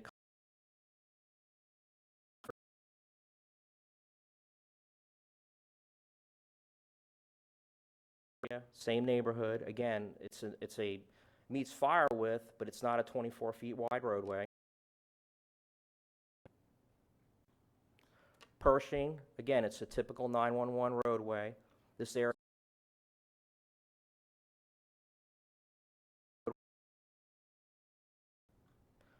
and then there's the additional houses in this particular area that just recently got permits that don't have the paved roadway next to Mr. Costa's property. Okay. So really, at the end of the day, what I wanted to go over is certain code things. For example, Mr. Costa does not objectable to making McMillan improve to support a 14-foot wide minimum width or whatever that we can work with Public Works. The Florida Fire Prevention Code, which is will ask for a 14-foot wide, stabilized, clear width for fire trucks. Mr. Costa has no objections, and he's always said he would maintain this road. We are always looking for a safe access. The issues become when you start doing paved roadways. If you go beyond 150 feet, just from general code, you're supposed to have a big, huge roundabout and a turnaround for a fire truck. In this particular case, we can have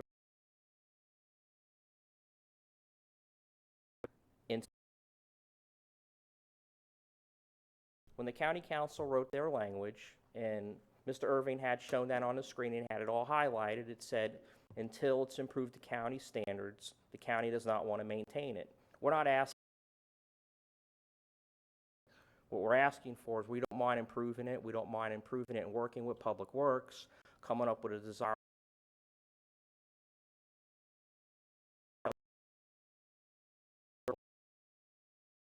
to build on his 9.65 acres, his single-family residence.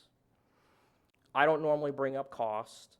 Cost is generally not one of the things we like to mention, but in perspective, 510 feet of roadway, 24 feet wide, using simple numbers, you're just going to have an asphalt all by itself, $60,000.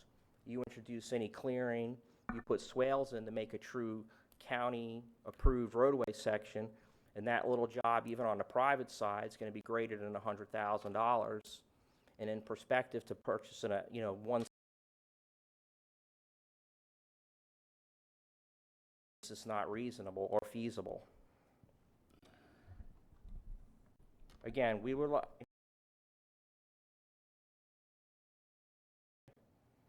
not every road has to be paved, and when people purchase land in rural subdivisions with acreage, this is what they want. They're not looking for all these paved roads,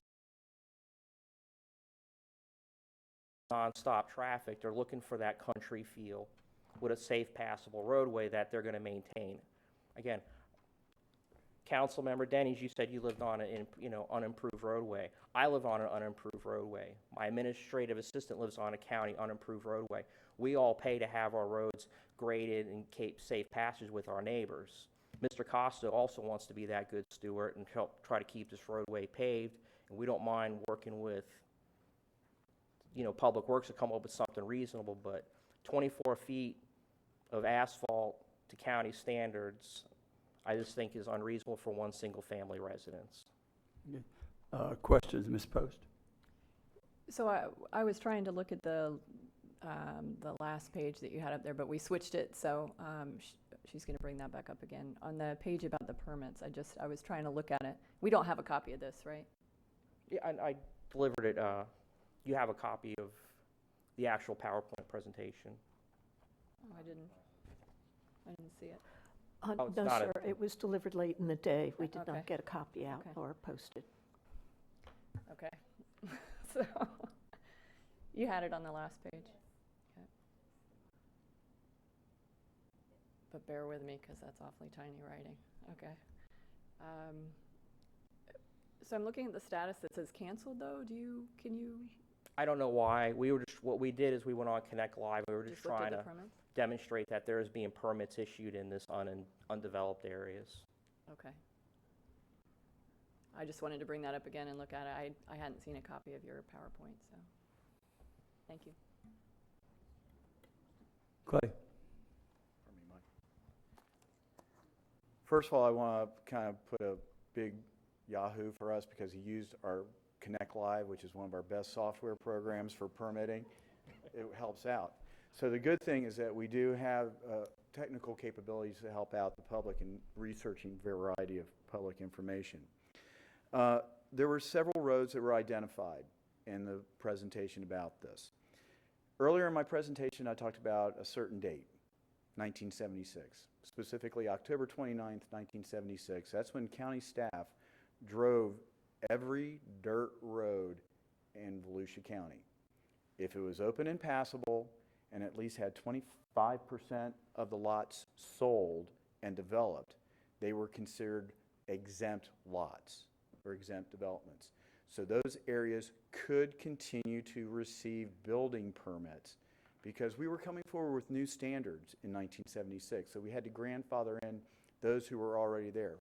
Specifically, like on Happy Place and Pershing and Arter, what we saw is that not all of it got approved that way. If you could go back to the aerial, Trish, and the reason why I want to bring that up is that in our Amanda system, our database that we utilize for permitting, many of the lots to the east of Sparkman, the first 4 or 5 were authorized to have permits, but those further east did not get approved because the road wasn't open or passable, and not more than 25% of the lots had been sold and developed. So yes, there are going to be throughout Volusia County these dirt roads that in 1976, as we were driving, it was a Dodge Omni. They were driving this Dodge Omni throughout all of the roads to identify what was open and passable. And so that's how we came up with what could and couldn't get these permits. So what you're seeing is, yes, we have to honor the property rights of those folks who were grandfathered in. What we're trying to do now, what we started in 1970, we agreed with Mr. Rotuniak is that there are now standards that weren't in place at that time that perhaps, because I can tell you from our fire safety folks, Noble Taylor, he specifically understood.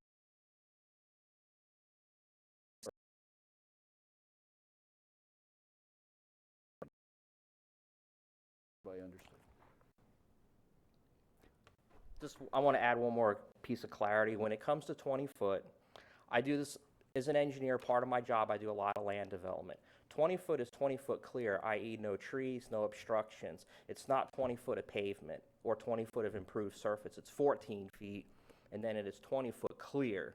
So no different than when I even do true, let's say a civil land development job. I keep actual pavement only needs to be 14 feet.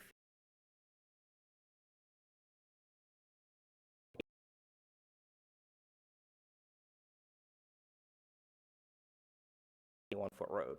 Mr. Patterson. Sorry. I thought somebody was ahead of me there. Well, I thought she was.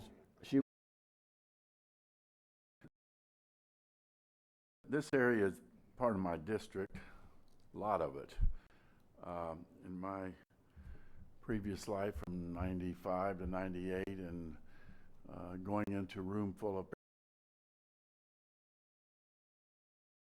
areas out there because they had been told that the roads were going to be paved by the county at some time by real estate agents. It got really ugly, and I'm more concerned about somebody years down the road that may acquire property or whatever. And so I'm trying to figure a way to help them out, but I've been all over that area, and I'm telling you folks, if you want to see some areas that I recently went down to help a guy out, and it was at the very end of Minnesota, and I swear I could hear banjos playing as I got way down there. It got really spooky, and I ended up looking at some serious situations, and there was in that particular case, not related to this, but where there was some illegal dredging being going on, where they were pulling dirt out of the ground and hauling it off someplace else.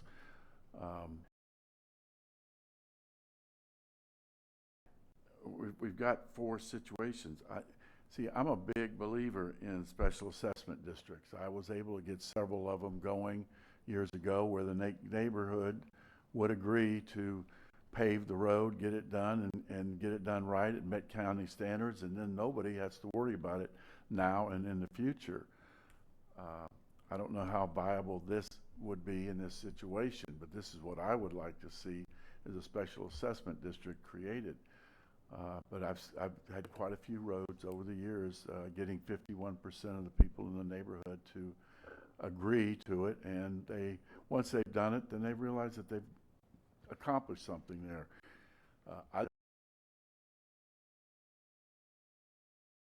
Prescriptive right-of-way. But it's been absolutely miserable with all this rain, where I have to practically drive on the grassy part of my yard to get out of the road there on Lake Charles Road. But so is to ask a question here, sir, is the concept of a special assessment district out there to maybe help accomplish this in some way? I don't know how that would actually help at the particular moment when the only property owner that wants to do something is Mr. Costa. The Newkirks actually who started this are still in play, but I don't see them actually wanting to develop. So a special assessment district works great if you have multiple property owners that can all split the cost to make it work. Right now, it's all going right back to making Mr. Costa the sole guy holding the bag to do anything. I don't know the best way to answer that. I would just say, no, it's not really going to help. I don't see it to be a harm if you can get all the property owners on board. I just don't see that happening when the Newkirks own most of the property. Okay, Ms. Post?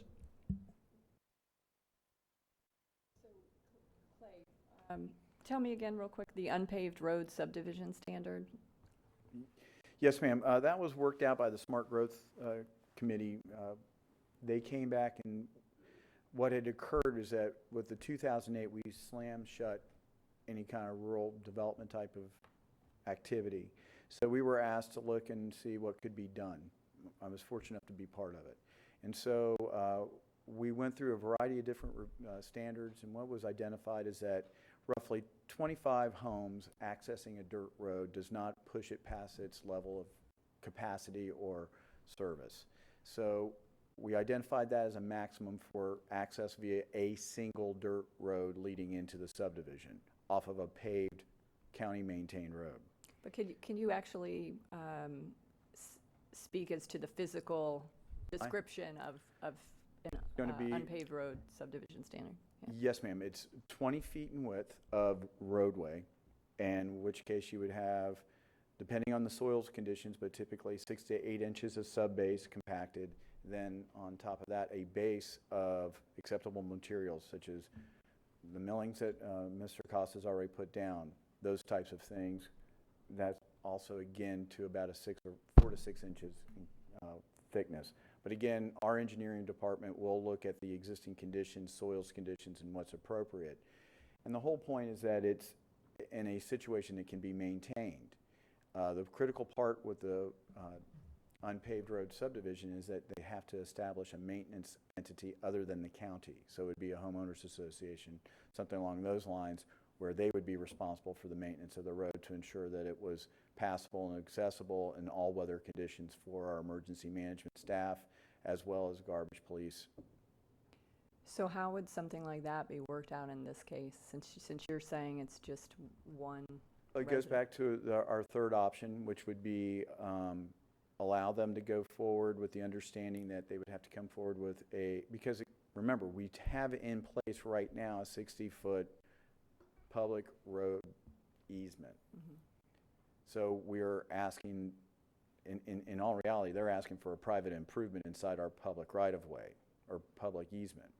So we would prefer to have a situation of coming in, meeting our dirt road subdivision standards, getting that approved, entering into a separate agreement which would allow for the private maintenance by Mr. Costa and whoever else would be involved with that, of that section of roadway. And as Mr. Lotuniak brought up, as additional properties start developing, perhaps look at the ability to utilize the special assessment district to come back and provide the treatment of paving it such that it can accommodate the future development. So then that way, we're not putting an undue burden of cost on Mr. Costa to get through. We're not facing the fact that we're accepting maintenance responsibility for a road that we don't feel is appropriate in the long run. And we're setting up a methodology of funding the improvements into the future. So I move to approve the appeal. But grant the use permit. Grant the use permit in regards to the unpaved road subdivision standard with discussion at future point in regards to the special assessment, but this motion would just be for the unpaved road subdivision standard. And then also subject to the private maintenance agreement and the understanding that the county would not accept the road as a final. Yes, with the private maintenance. Are you talking about option number 3 here? Is that what you're saying? Ms. Post? Yes. For what distance, please? Could you please put up the map with the, Are you saying the 14 or the 20? Is that what you're? no, 930. that's width, distance. 931. Dirt road is 20 feet plain, and it's not clear its actual roadway. Would you be talking about, Clay, you need to mark for me the area from McMillan up to Mr. Costa's property? What This does is it this need? right there. That's 400 feet, and this is roughly 137 feet. So are you talking about the distance from McMillan up to Mr. Costa's property, which is the 137 feet? Or are you talking about for the motion from Sparkman along McMillan, then turning north to Mr. Costa's property? What distance? Why don't, can you speak to is what you're asking for? Yes, Let me, I actually have, I want to look back at the survey. I can tell you exactly how far. What is up on the screen, would that, That Would area that is somewhere around 500 cover- feet, and that would cover what we would need to accomplish. From Sparkman to down McMillan, is that what you're talking about? Correct, basically what Mr. Irvin had highlighted on your Right. screen. what is on the screen now? Correct, what's on the screen now, it would originate at Sparkman. We would go to the east, and then we would jog north to hit Mr. Costa's property. If that area was improved to To the dirt road to standards? the dirt road standards, that's something we can live with. With the maintenance agreement? That Mr. Costa would maintain that section of roadway until other property owners become available that would share in that cost, and at that point, that special assessment could maybe appealing. So that would be my motion. Can we restate that just for clarity? That the use permit would be granted for a dirt road on the county's dirt road standards from Sparkman along McMillan Drive for approximately 400 feet turning north, approximately 137 feet to Mr. Costa's property, which is lot number 3. That's your motion, I think.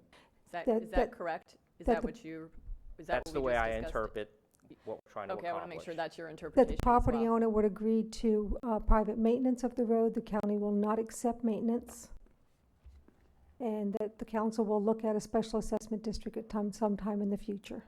Okay, But does that part about looking at a special assessment doesn't really need to be a part of the motion? It does No. not, but Okay, let's leave that off. Well, that's what I said. Correct, to it be- does, Just so that you're with the understanding that that's. yes. Is there, Yeah, point of order, though. I'm trying to get to that. Yeah. We have a motion. If the chair would entertain staff, we would request that the special assessment discussion be included, because 5 years down the line, 10 years down the line, when our predecessors are going through the records, we want to be able to sit there and identify that the intent behind what the council approved here wasn't just to allow for the dirt roads to continue, and that the concept was that everyone would pay through a special assessment district. I just want to make sure that that's Okay, clear. Ms. Dennis, I'd like to get a second so we could really truly discuss this, but that's just, okay. Motion's made and seconded. Ms. Dennis. Thank you, Ms. Just a point of order to what council has, and I understand where the motion's going, but what has been advertised, do we have to affirm denial of appeal first? I mean, I just want to make sure we get this process accurate. on an appeal, you may affirm, deny, or modify. So this is a modification? This is a modification of the use permit. Yes, ma'am. Okay, so this doesn't have to happen first, then? No. Okay. Okay.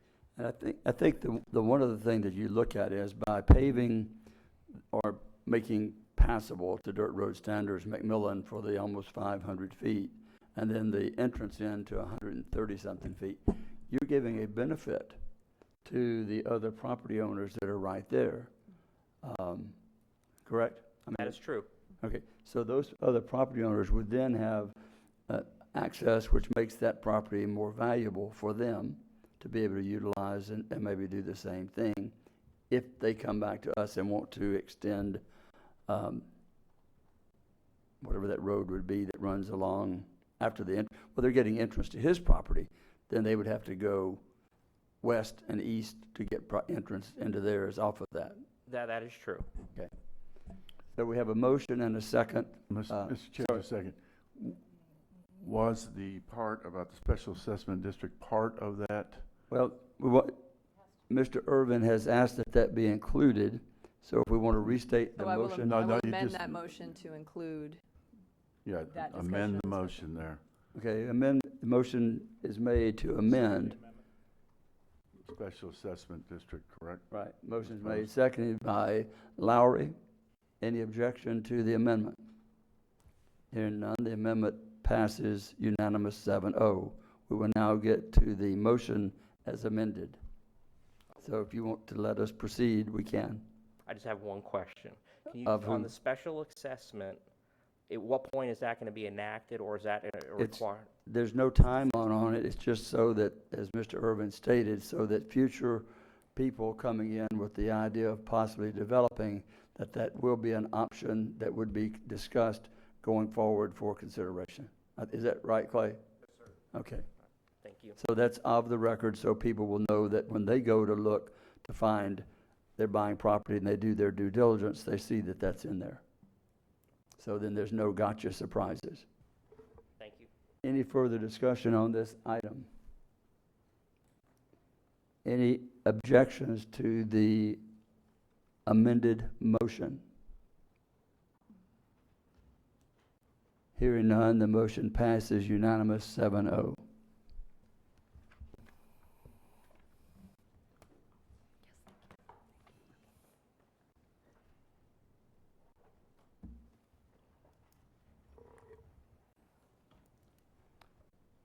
Now we'll move to item number 10 for the $7.50 an hour mosquito control director.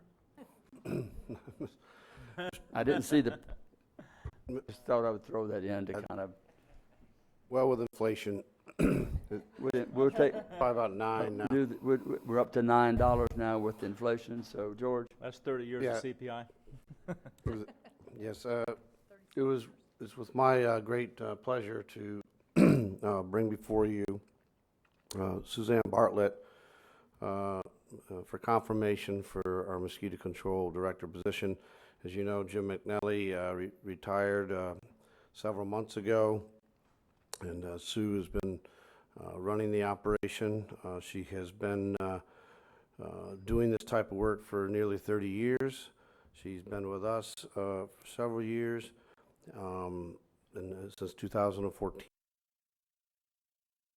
She has helped us upgrade a lot of the same systems that we were talking about earlier with Mr. Gamble.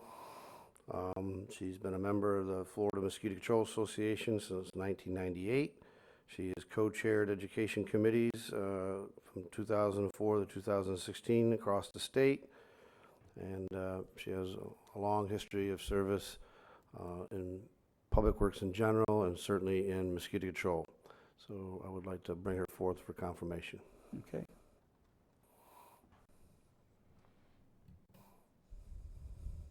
Good day. Sue Yep. Bartlett. Mr. Patterson?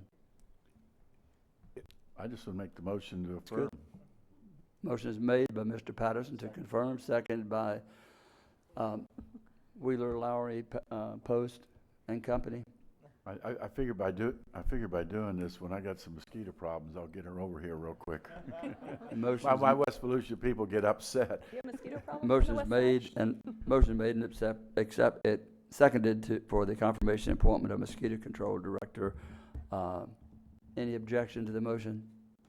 Hearing none, the motion passes 7-0, unanimous. Congratulations, and look forward to successful elimination of your job, or the product of your job. We have item 11, and Clay, is this a lengthy presentation? We will do our best to shorten it. No, I mean, we're trying to work a timeline on what to do. Well, no, I'm more not ready, but I mean, I would think it's 10 minutes or less. I mean. okay. Okay. Clay Irvin, Director of Growth and Resource Management. We're going to do a quick presentation on some changing state rules. You've heard way too much from me already today. That's why Ginger Adair is going to take you through this. Okay.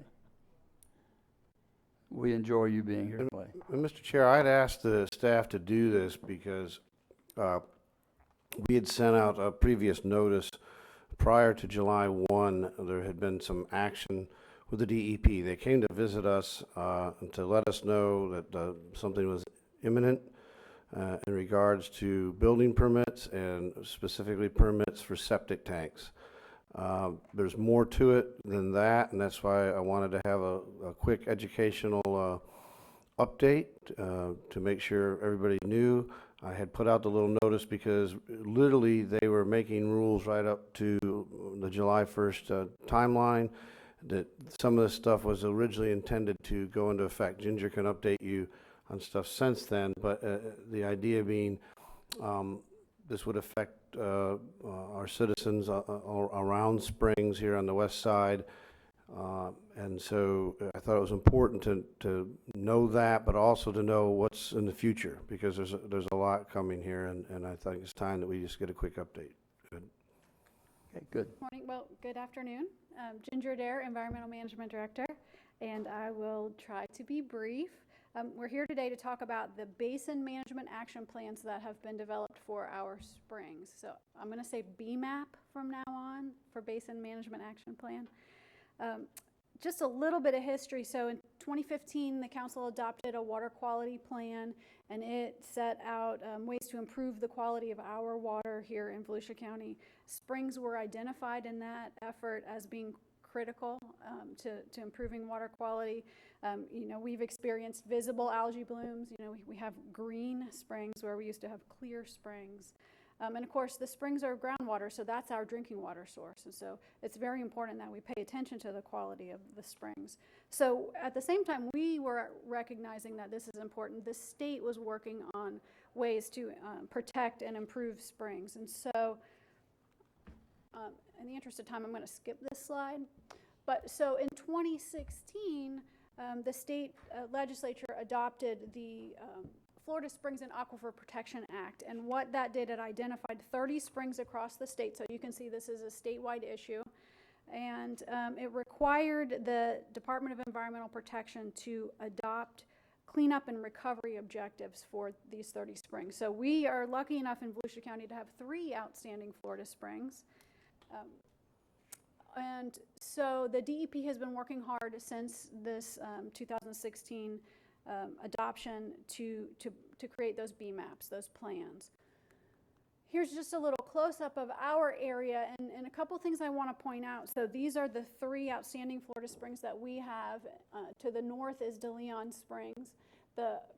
The blue area is the spring shed itself, and what's important to pay attention to are the green areas. Those are priority focus areas, and each spring has one, and those are the areas that have been identified as having the most direct impact on the water quality of each spring. So to the north is the spring shed and the PFA, priority focus area for DeLeon, and then in the middle is the Blue Spring spring shed and PFA, and then to the south, the long, sort of narrow spring shed is Gemini Springs spring shed, and there's a little tiny green area of PFA right at that northern boundary adjacent to the Blue Spring spring shed. So I want to just give you a little information about each of the springs that the BMAPs have been adopted for. So first is Blue Spring. Blue Spring is the largest spring shed. It's about 108 square miles, and it covers parts of 5 different cities and a lot of unincorporated county. So it's complicated and it's large. What you're looking at on that map is the sort of dotted line that looks kind of like a peanut shape. That's the spring shed. And the dark yellow line that is more linear, that's the priority focus area, the PFA. And one of the really interesting things about this particular map is that it shows where the septic tanks are. Now, the DEP calls septic tanks on-site storage and disposal systems, and they use the acronym OSTDS to describe that. I'll just say septic systems. So what you see is the gray areas on this map are actually lots of little gray dots all clumped together, each one representing a septic system. So in Blue Spring, you can see there's a significant amount of septic systems, particularly in that sort of southeast area, unincorporated county, city of Deltona, a lot of septic tanks at a great density. So there are 41,000 septic systems in the Spring Shed and 26,000 in that PFA. And the PFA is going to be important when we start talking about what the rules are for this BMAP. The next thing I want to show you is just sort of what is the nutrient issue in each spring. And so for each spring BMAP, the DEP has created these two charts. The pie chart talks about the proportion of the nitrogen, which is the pollutant of concern, and its source. So the important thing to notice is what is the biggest contributor to the issue in each particular spring. So you can see in Blue Spring that septic systems account for 54% of the nitrogen that's reaching that spring vent. And then fertilizer is, of course, the next biggest culprit. So about 26% is fertilizer. So when we start talking about what are the solutions, we really need to understand what proportion of source is the problem. The other chart up here is what the DEP has determined to be the total load of nitrogen at the spring vent, what the load should be, and then what the required reduction is. And I'll just briefly say that there is a lot of controversy surrounding these numbers.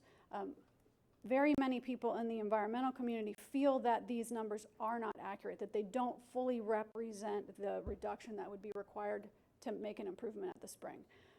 So, but regardless of what the number is, we know what the proportion of the source is, and we know what things we should be doing to make improvements. So, for each spring, I have basically these same bits of information. So Ginger, here, just for the public on that last one, can you go back and clarify what the WWTF is? oh, sure. The 8% of that pie chart that says WWTF is wastewater treatment facilities. So that's the effluent discharged from wastewater treatment plants. And the darker 4% reuse, that is the wastewater that comes out of the plant that's treated and then used for irrigation. So roughly 12% of the nitrogen from Blue Spring is coming from those combined sources. Yeah, I was going to wait till she finished, but if we have a question, just I'll recognize you for that. But since we're doing it, I find it interesting that this percentage has changed so drastically from Mosquito Lagoon statistics. It does, and part of it is the issue between a groundwater-fed system and a surface water-fed system. So in surface waters like Indian River Lagoon, it's the stuff that runs off the land in stormwater that impacts those, more so than what's coming in the groundwater, because those are really surface-fed systems. And spring systems are so unique, and it depends a lot on the underground topography, that there's a whole lot they don't know, right? But what we've seen is that in all of these springs BMAPs, stormwater has not been identified as one of the main contributors because it's groundwater fed. It's what's going down through the aquifer and then coming back up the spring that is Well, the stormwater is atmospheric deposition. That's true. Majority of it is. Well, in surface water systems, a lot of the pollutants in stormwater is the stuff that we put on our lawns and runs off our roads. But atmospheric deposition is also a contributor.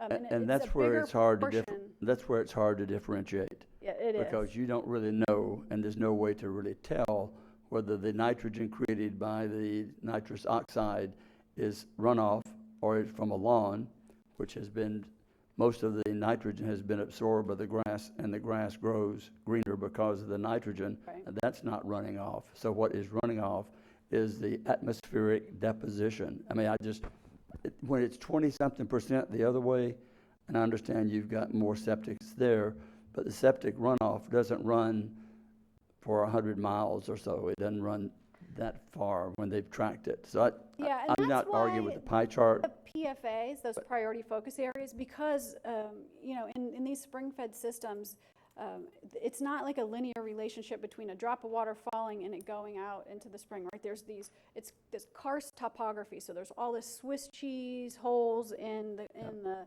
bedrock, and they don't fully understand how the water moves. But they do use modeling and as much scientific information as possible to kind of come up with these numbers. But you're absolutely correct. Atmospheric deposition is a portion of the issue. And it does seem like in the surface water BMAPs, that atmospheric deposition is a larger contributor. But I than in think what these. this does point out so far, what you're showing here is that we do need to do something about the septic systems, which is very important. And I think that even if it's off by 10%, Right. you know, it's certainly justification, especially with the new rules that are going into effect that you're going to get to. I'll stop. Okay. So Gemini. Gemini is interesting. The spring shed extends way down into Seminole County. Most people have a really hard time thinking that what's happening in Lake is affecting Gemini Springs. But at any rate, the priority focus area is that area in yellow that's very close to the spring. And what I think is important to notice is the density of septic systems that are right here in this area. Oop, do I have to push? Do I have to like tell it I'm drawing? There's a trick. Okay. So that's the priority focus area for Gemini Springs. Now, it looks bad, and it is bad, right? But it's an order of magnitude different than Blue Spring, right? We're talking about a very small spring shed in 2,300 septic tanks instead of 26,000 septic tanks. But there is an area there in the city of DeBerry where those folks are primarily on well and septic, and they're very small lots, and the density is such that that is impacting the water quality of Gemini Springs. Here is the chart for Gemini, and you can see the proportion is a little bit different. Septic systems account for about 41%. Now, I should say that this chart is based on the whole spring shed, not just the PFA. So urban turf grass fertilizer is actually a larger proportion here because so much of that area is urbanized, and so that is the stuff that we're putting on our lawns that isn't uptaken by the plants that eventually does get into the aquifer. But septic tanks are still a significant issue in the Gemini Springs spring shed. And again, to the right is the reduction goal. So here's DeLeon Spring, and the large spring shed area and the relatively smaller priority focus area. Again, the gray dots are septic systems, about 4,000 within that priority focus area. The thing to think about when we're talking about DeLeon Spring is, you know, the solution to septic issues in DeLeon is going to be different because there is no central service there. There is no utility provider. There's no option for these folks to have sewer. A lot that's developed in this spring shed is going to have a septic tank. So here is the pie chart for DeLeon, and you can see it's significantly different. Because it's a more rural spring shed, farm fertilizer is a larger proportion of the nitrogen that reaches that spring vent. Urban turf grass fertilizer is a large percent, and then septic systems again, but it's a smaller proportion of the problem. So what does that all mean? Well, this chart is a synopsis of the requirements that are in all three of these BMAPs. It's not every single thing, but it's the big stuff that I thought you really needed to know about. And so first is the requirement that all of the local governments that are inside any of these spring sheds adopt a fertilizer ordinance. The good news is that we have done that, and in fact our fertilizer ordinance has a summertime ban on the use of nitrogen and phosphorus fertilizer, and that is intended to reduce the amount of fertilizer that runs off, because like lately there's not a single day you could have fertilized and not had the rain come and wash that off immediately. And so that is good news. We've accomplished that goal. We're still moving forward with education to help folks understand that. I did want to point out that one way that we could do better on this is the state has preempted local governments from being able to regulate the sale of fertilizer within their jurisdictions. And so you can still go into any store that sells fertilizer and buy fertilizer that is not compliant with our ordinance. And so that may be something that we want to think about as a legislative issue, is to try to get the legislature to allow local governments to have some authority over that. The second requirement is that sports fields and golf courses adhere to best management practices, or BMPs, and the DEP will be implementing that. Agricultural operations likewise will have to implement BMPs, and the Department of Agriculture will be overseeing that. All wastewater treatment plants within the spring sheds will have to be upgraded to have advanced wastewater treatment. And excellent news on that is that the county has done that in the spring sheds. Mike Ulrich with Utilities has managed a project, and I'll tell you a little bit more about it. I know you know quite a bit already. But we've accomplished that goal. There are other wastewater treatment plants in the spring sheds that have yet to do that and will be required to. The next two deal with septic systems, or OSTDS. And what the rule says is that there will be no new traditional septic systems on lots less than an acre in those priority focus areas. And that's in the statute that was passed with the Springs legislation. And it also says that all septic systems that are in the PFA on lots less than an acre will have to be converted. So all existing tanks will have to be converted within the 20-year plan period. And so that is, like I showed you, about 32,000 existing septic systems in these three spring sheds, in these three PFAs. And then the last thing that I wanted to point out is that we are required to do a pollution education campaign, and we're working on that right now. You all saw earlier a part of that approved on consent, where we have a $240,000 grant with the DEP to do an education campaign in the Blue Springs spring shed, and we are moving forward on that. So quickly, just a brief shout out to Mike Ulrich and the utilities folks for the great work that they've done at the Southwest Regional Plant. They upgraded that plant to advanced wastewater treatment. And in fact, the testing is showing that it's doing better than it's required to do. And so the nutrient reduction will be significantly higher than the permit requires. But the other thing to realize is that they expanded the capacity such that they can take maybe 5,000, 5,500 more customers. And so those are folks who, if we can find projects to move people from septic to sewer, there's now the capacity to do that. And so that's a really wonderful thing. Okay, so what's happening now and what's happening later? Well, now is sort of an interesting term. Now was supposed to be July 1st, but it's not anymore. But originally the rule was supposed to take effect July 1st, and any new septic tank within the PFA on a lot less than an acre would have been required to be a nutrient reducing system. So higher technology than your traditional system. Now, what has happened since this slide was done, and in fact it changes pretty much every day, is that there's a 21-day challenge period to these BMAP adoptions. And so we're still in that period. So the Florida Home Builders Association have already put in a challenge to delay implementation for at least 6 months. And there is an expectation that there'll be other challenges within the 21-day period. Many of the Springs organizations and environmental groups don't feel like the rules go far enough, and so we do expect that there'll be some challenges on that front as well. So the implementation is on hold. So right now doesn't really mean right now, but at some point, all new systems will have to be a nutrient-reducing system, and there are several options, and we can go through those if you want. But one of the things that's really promising is that there's an option that's considered passive, which is basically you put some stuff underneath the drain field that allows for that denitrification to take place, and so there aren't any pumps, and there aren't some of the things that come with the traditional nutrient-reducing systems. That has not been approved yet. The Department of Health is undergoing rulemaking to make that available.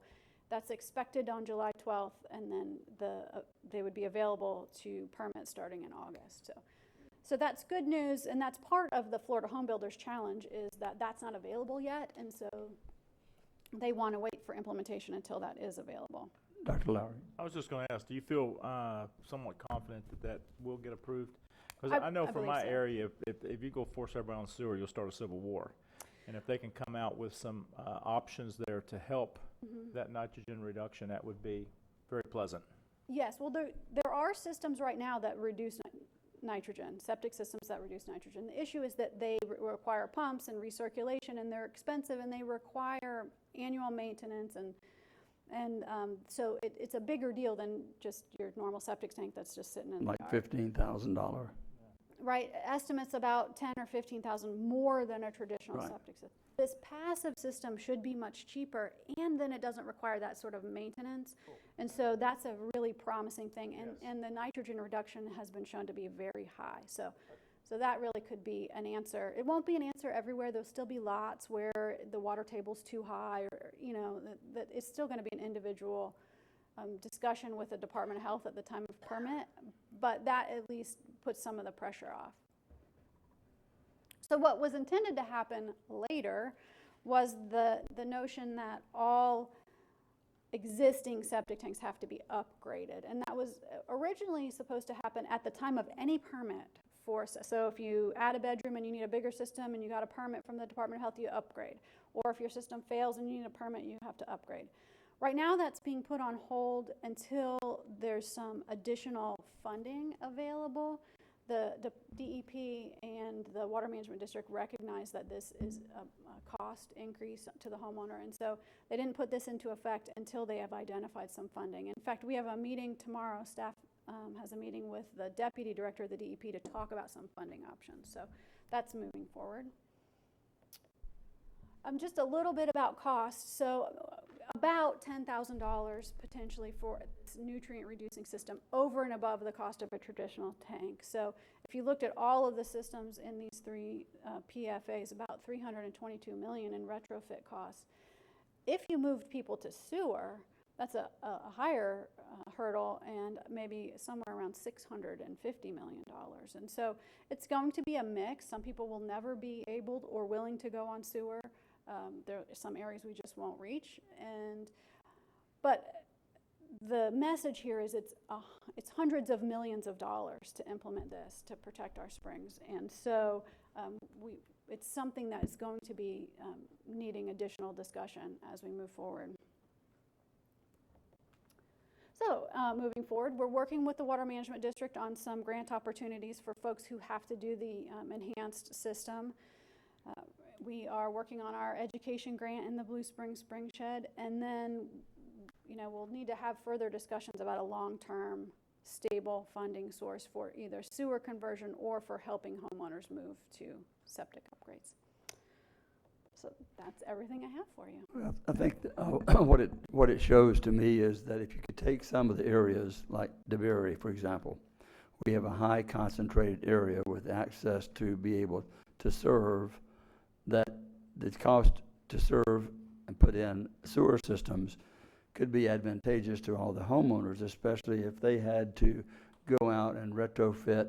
And I'm thinking the numbers that I've heard independently of 15,000 more for the conversion, and you're looking at that over a period of 20 years that you may have to do that. Right. It would be maybe make a lot of sense financially for putting together the programs that could go out and expand that and educate the people on what they could be facing, that we could get acceptance of people to do that, which would really reduce the effect of the nitrogen in those springs. So that's what I got out of it from my initial discussion and with other discussions with others. So, Ms. Denny's. Thank you, Mr. Chair. Ginger, I'm just going back, it just seemed like a while ago. 2 weeks ago, we just did that water quality funding meeting here. And Shannon Spears Frost, she was a program administrator from the DEP. Is this a program she was talking about with a cost share?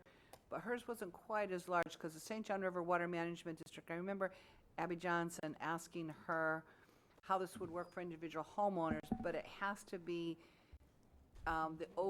there has to be an we could have 10 homeowners or 1,000, but we have to be the applicant, right? And they have to come in under us, right? Right. Well, so the DEP discussion was primarily about the revolving loan, But she did have a small bit that talked about, you know, other ways to use those revolving loan funds, and you could do that, like at a utility scale, you could use that. At the moment, the Water Management District is the one that has the help for homeowners that are converting, and that is where the local government has to be the applicant. And so we're having ongoing discussions with the district about how that would look and how we would implement that. But I believe that the DEP is coming up with additional funding, and that's what our meeting tomorrow with Mr. Bartlett is about. Yeah, that's my understanding too. And Mr. Bartlett is very appreciative of Volusia County's water quality assurance plan. So this is a really good time to meet with him on this project. We've, again, been a leader and helped him with project, kind of building into their budget on what things are going on around the state. And I know that, again, our staff helped put together previous meetings, and I think he's coming here again because we are a leader. And that's the neat thing about being a leader. Then you get to be in on the formation of these programs. And again, I'm just proud that we have the staff that we do, and how we're a leader with that. Ms. Post. Especially with our county, I know with all the water, the springs that we have, and how everybody on the council is so supportive of our water quality plan. I know that we have discussed before that the Department of Health is still routinely giving out new permits for new septic tanks, and you know, that's something that we need to keep in mind as a county, that as we're going forward on all of this, is that, you know, while we're doing this over here, new permits are being put out daily. So I'm glad to know that you are keeping that in mind, and that I know that staff is working diligently to make sure that we figure out a good game plan. So, yes, ma'am. Any other questions? Very good. And when I asked you how long it was going to take, it was not to have you speed through, it was to coordinate the rest of the meeting. How long was it? It doesn't matter. It was very important, and I didn't want anybody to misconstrue my comments, that it was very informative. We appreciate it. I was just trying to move another item or two and make sure what we could do with that, and I didn't want you to have to wait, and very important, as is pointed out. Appreciate it.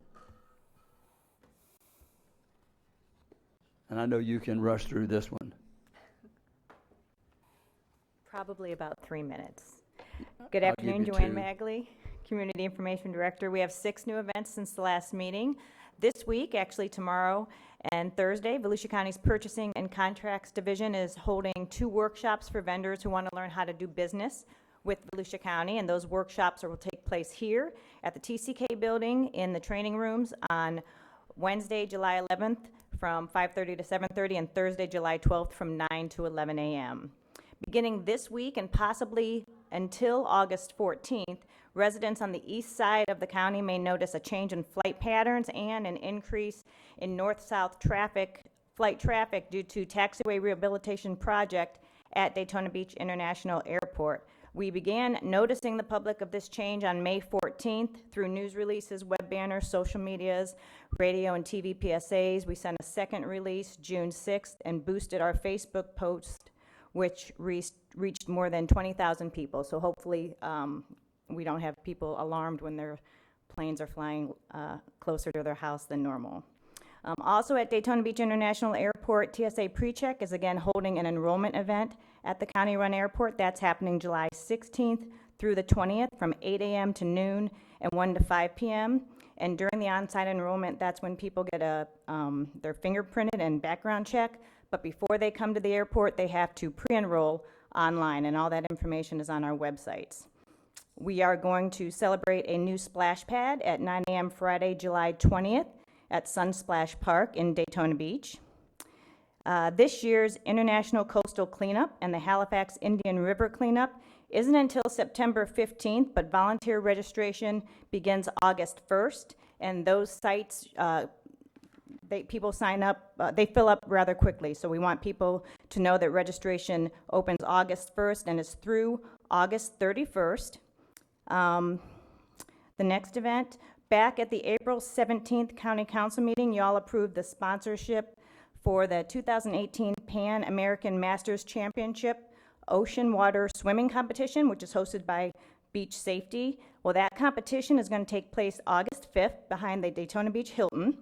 The open water competition is expected to draw 1,000 competitors and their families to the area, and this competition is part of the 10-day Pan American Masters Championships that will be headquartered at the Central Florida YMCA. And finally, you may recall June 23rd, we had dozens of boaters present for the sinking of the Lady Philomena and the Tug Everglades. So we have just a quick 30-second video that captures part of that sinking that we want to show you.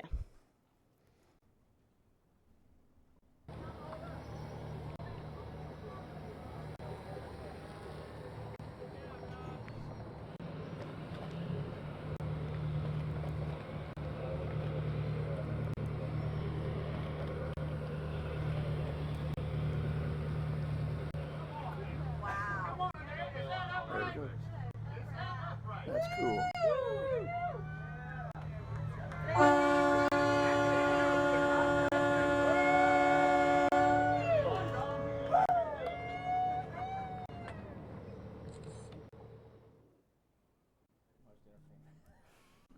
That was the best part of your presentation. Well, thank you. You know, Mr. Chair, as a former sailor, Navy guy, that's a scary thing to watch the ship go down. I want to tell you.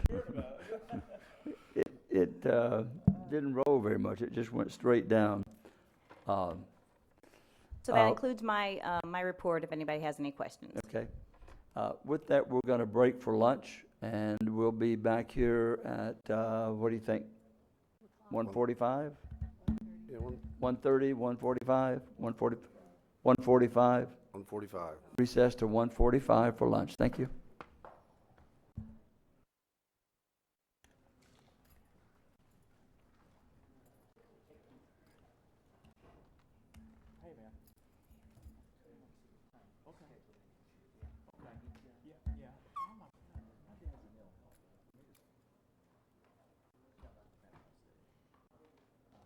How you doing, Michael? Good.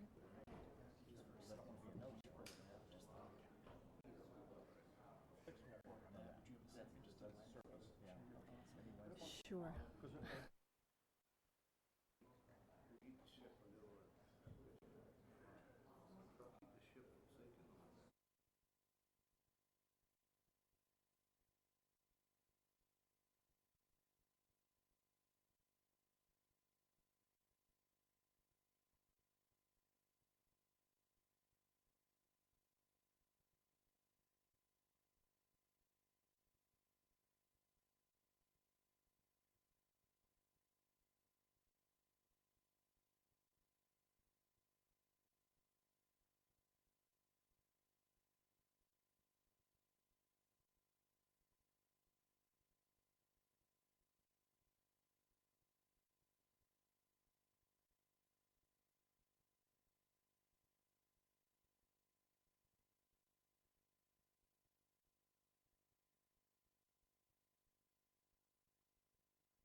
Good afternoon. It is.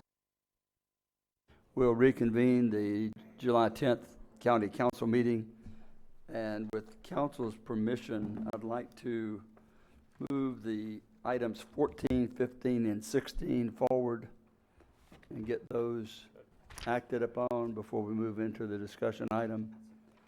So we'll move to item 14. It's nominations for Daytona Beach Racing and Recreational Facilities Commission. I'll nominate Carl Persis for that. Motion is made and seconded for Carl Persis to serve as the joint appointment to the Daytona Beach Racing and Recreational Facilities Commission. Any objection to the motion?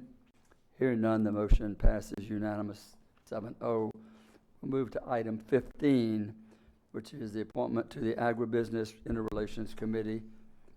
Anyone can make the motion.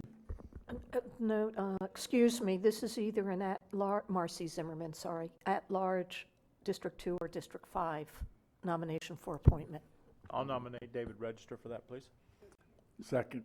David We don't need a Registered has second. been nominated and seconded to serve as the appointment to the Agribusiness Interrelations Committee.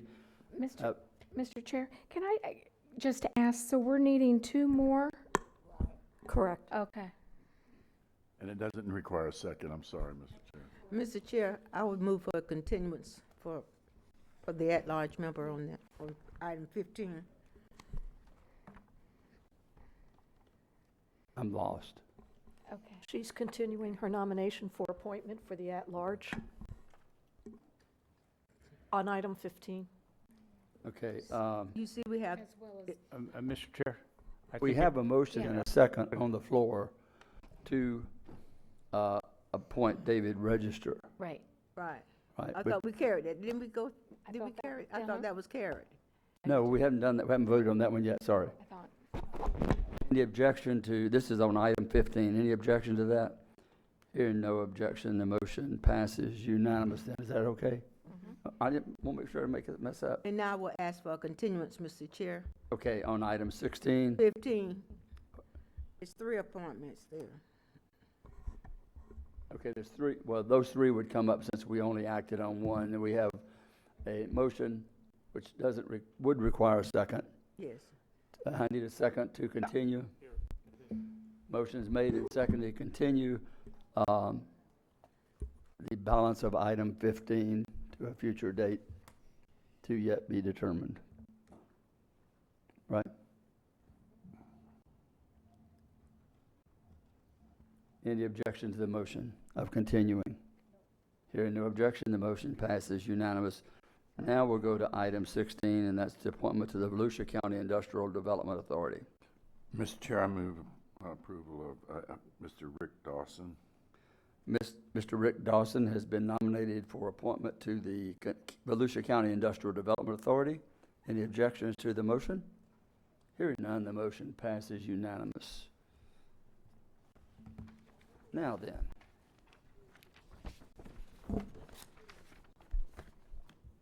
We will go to item 13. And this is the discussion, direction, and process on selection of the county manager. I think each of us has developed our thoughts and process, and probably discussed with, in your one-on-one meetings, some of your thoughts with the interim county manager. And I think what we need to do is to try to decide the questions that we want to try to answer and how we want to answer those.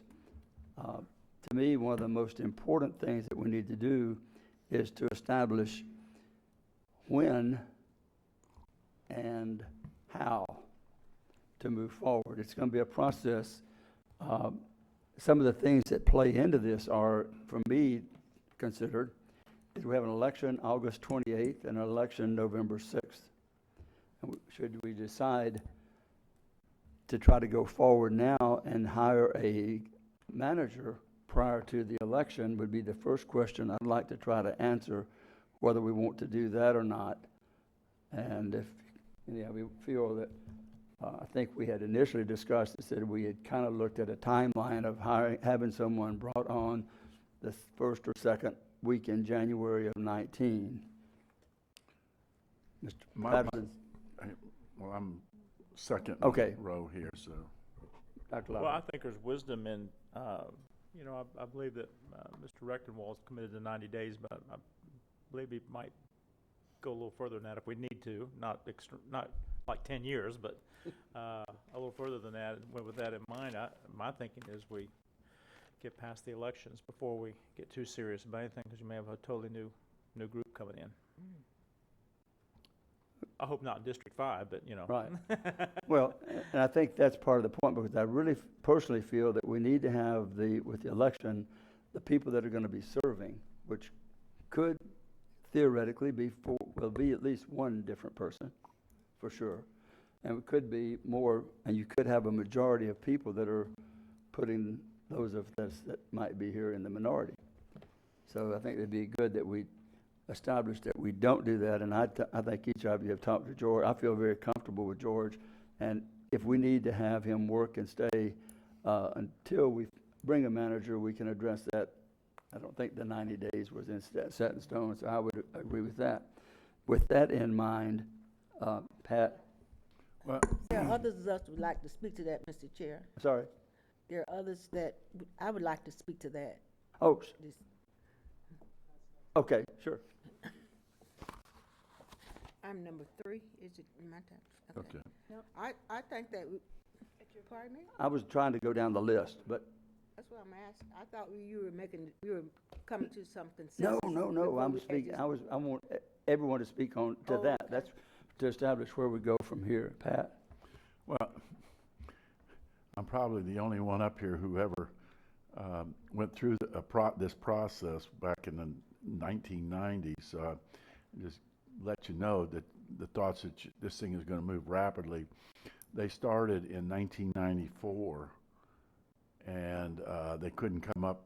Council could never get to the 5 votes that they needed, and then I came on the council in 1995, and we went through 3 candidates, two that were nominated, one who decided at the last minute he didn't want the job, and then the next one, we ended up rescinding the offer because we couldn't come up negotiating with him. It was the 3rd choice, which was Larry Arrington. So it took, I think it's something that could take several months. I believe we used Dan, wasn't it the Mercer Group that we hired back then to come up with the candidates? Yes, sir, that's my memory. That's what I thought. We had the Mercer Group that we hired, they had hired, and we gone through this. So I just want us, if we think that we're just going to do this real quick, it's going to be a long, lengthy process that could extend automatically into next year, regardless of what we start doing. I think starting a process of having somebody advertise, getting candidates vetted out by like a group like Mercer or something like that. I prefer a professional group that myself, from my experience, using somebody that specializes in this. And there's quite a few that work at this type of work. Okay. And Well, what I was trying to do was to establish, if we want to do that, should we establish a timeline of the steps of the process that it is? I mean, I would think that one step obviously would be to decide the process of how we go about getting someone, whether we hire someone, contract with one, advertise for someone. But at some point, we have to establish a time of when we would want to do that, because if we started advertising now, we're not going to get people if we're not going to hire someone until January, I'm guessing. That's my question, my concern. It could be. I mean, it could happen faster than that. But I think the important thing is, and probably the very first stop would be just bringing somebody on board that we're going to that will advertise the position out. So that's what's going to be key right now, is finding, and whether it's the Mercer Group or some other group that specializes in this type of stuff before we move any further on our timeline, because they will let us know exactly how long we should advertise, how long bring him in, and then vetting him out from there, and then bringing forward 2 or 3 candidates. Well, I think if we're gonna get to that, we need to establish what we want in a candidate. Unless we want to have, like, I know if we looked at all the different things that we had like almost 100 pages that I read through, and all the steps were very similar in that you establish what you want in a candidate, the qualifications, and so forth. Or do we want to do the other simple process of bringing someone in who will help us from right now forward to walk us through, meet individually with us, and get our wants and desires and needs of what we want, let them develop a profile after working and talking to us individually. It'll take an awful lot of the groundwork off of us and staff to do it that way. And then that way everyone gets their input directly measured, put in, and they can formulate, and then they come back to us and say, here's what we've come up with as far as what you feel that you want in a manager. Do you want to go outside the state of Florida? You want to stay in the Florida? Will you accept an assistant county manager? Will you accept a city manager of a large city? These type of things that they can do all that questions. And then instead of us sitting here saying, well, I don't want to pay but this much, and I want him to have this, I want him to have an MBA in public administration, maybe we can do that, bring on someone to guide us through that. But that's just my thought. Well, Losing my voice. Chair, maybe we need to just decide right here now, do we want to take on the process ourselves, or we want to bring somebody on board, hire a headhunter, so to speak, to advertise it out? That's the key. I would like to have someone guide us through the initial process before we go out advertising for a candidate, to go through the process. Right. I'm not speaking for all of y'all. I want everybody to weigh in. I'm just putting my thoughts out there. I've gone through it once in Ormond Beach. I know it was smaller. It's still the same process, whether it's 500,000 or 40,000 people. The process of hiring a manager, city or county, is very, very, very much the same. Heather, Ms. Post. In terms of the timeline, when we had initially said 90 days, I said, what? Because it's, we definitely don't want to be making a quick snap decision, and I don't think that was the intent with the 90 days, but I think it's very important, and I think we all understand that we do our due diligence in this search. And in terms of, I think it's very, very important that in this process, through the process, we have transparency, and through the process, we have outside guidance, so that there is not the impression that some may have that the train is moving, and that things are just being done. So I feel it's very, very important that we do have that, and we do have someone walk us through. And speaking to that, I had requested that we have someone from the Florida Association of County Managers come to speak with us just about the actual process, to help us with some of this dialogue. And I'm trying to find out why that was not, or who negated that and why. I think I'll answer that. I had part of that because I want to establish what I said. We need to establish when we want to be able to have someone on board. The 90 days George discussed, I think that he would be willing to work through if we want him to after the 90 days. I was discounting that. I don't think we're ready to what they were going to give us. We have it in a printed out form from the FAC, from the ICMA. So what I had actually requested was that he come and speak today. Hold on. What I had actually, let me say what I had actually requested. So I had initially requested that we do have him come and speak, because the Florida Association of Counties, who we have paid membership in for these type of circumstances, I feel. We are paid members of them, and they actually provide this recruitment process service to counties, I think for $5,000, and it utilizes county managers and other professionals within the realm to assist, not to choose who we hire, but to assist in the process. That was my initial request, was to have them provide information on that, I guess you could use the term very loosely, consulting service that they actually provide. My understanding was that we have a number of consultants that we could choose from, and we got the list of a number of, I think, 10 consultants that we could choose from. So thinking in terms of, and again, to use the term loosely, competition for that type of service, I had just requested that we actually have someone from the President of Florida Association of County Managers just be in the audience, not to speak to the recruitment,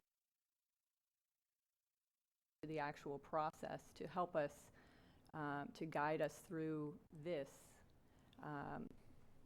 because this is a new process for us, and I feel, as most of you know, I'm very much an information gatherer, right? So as much information and as much input that we could have in making these initial decisions, I feel are very important. And you know, I'm not exactly sure why he wasn't even allowed to be in the audience to be able to even have asked a question to in his professional stance. Well, I can answer that. I understood that George had conversation with him, and he's not able to come to be in the Well, let me audience. clarify. Chair, I think I'm next on.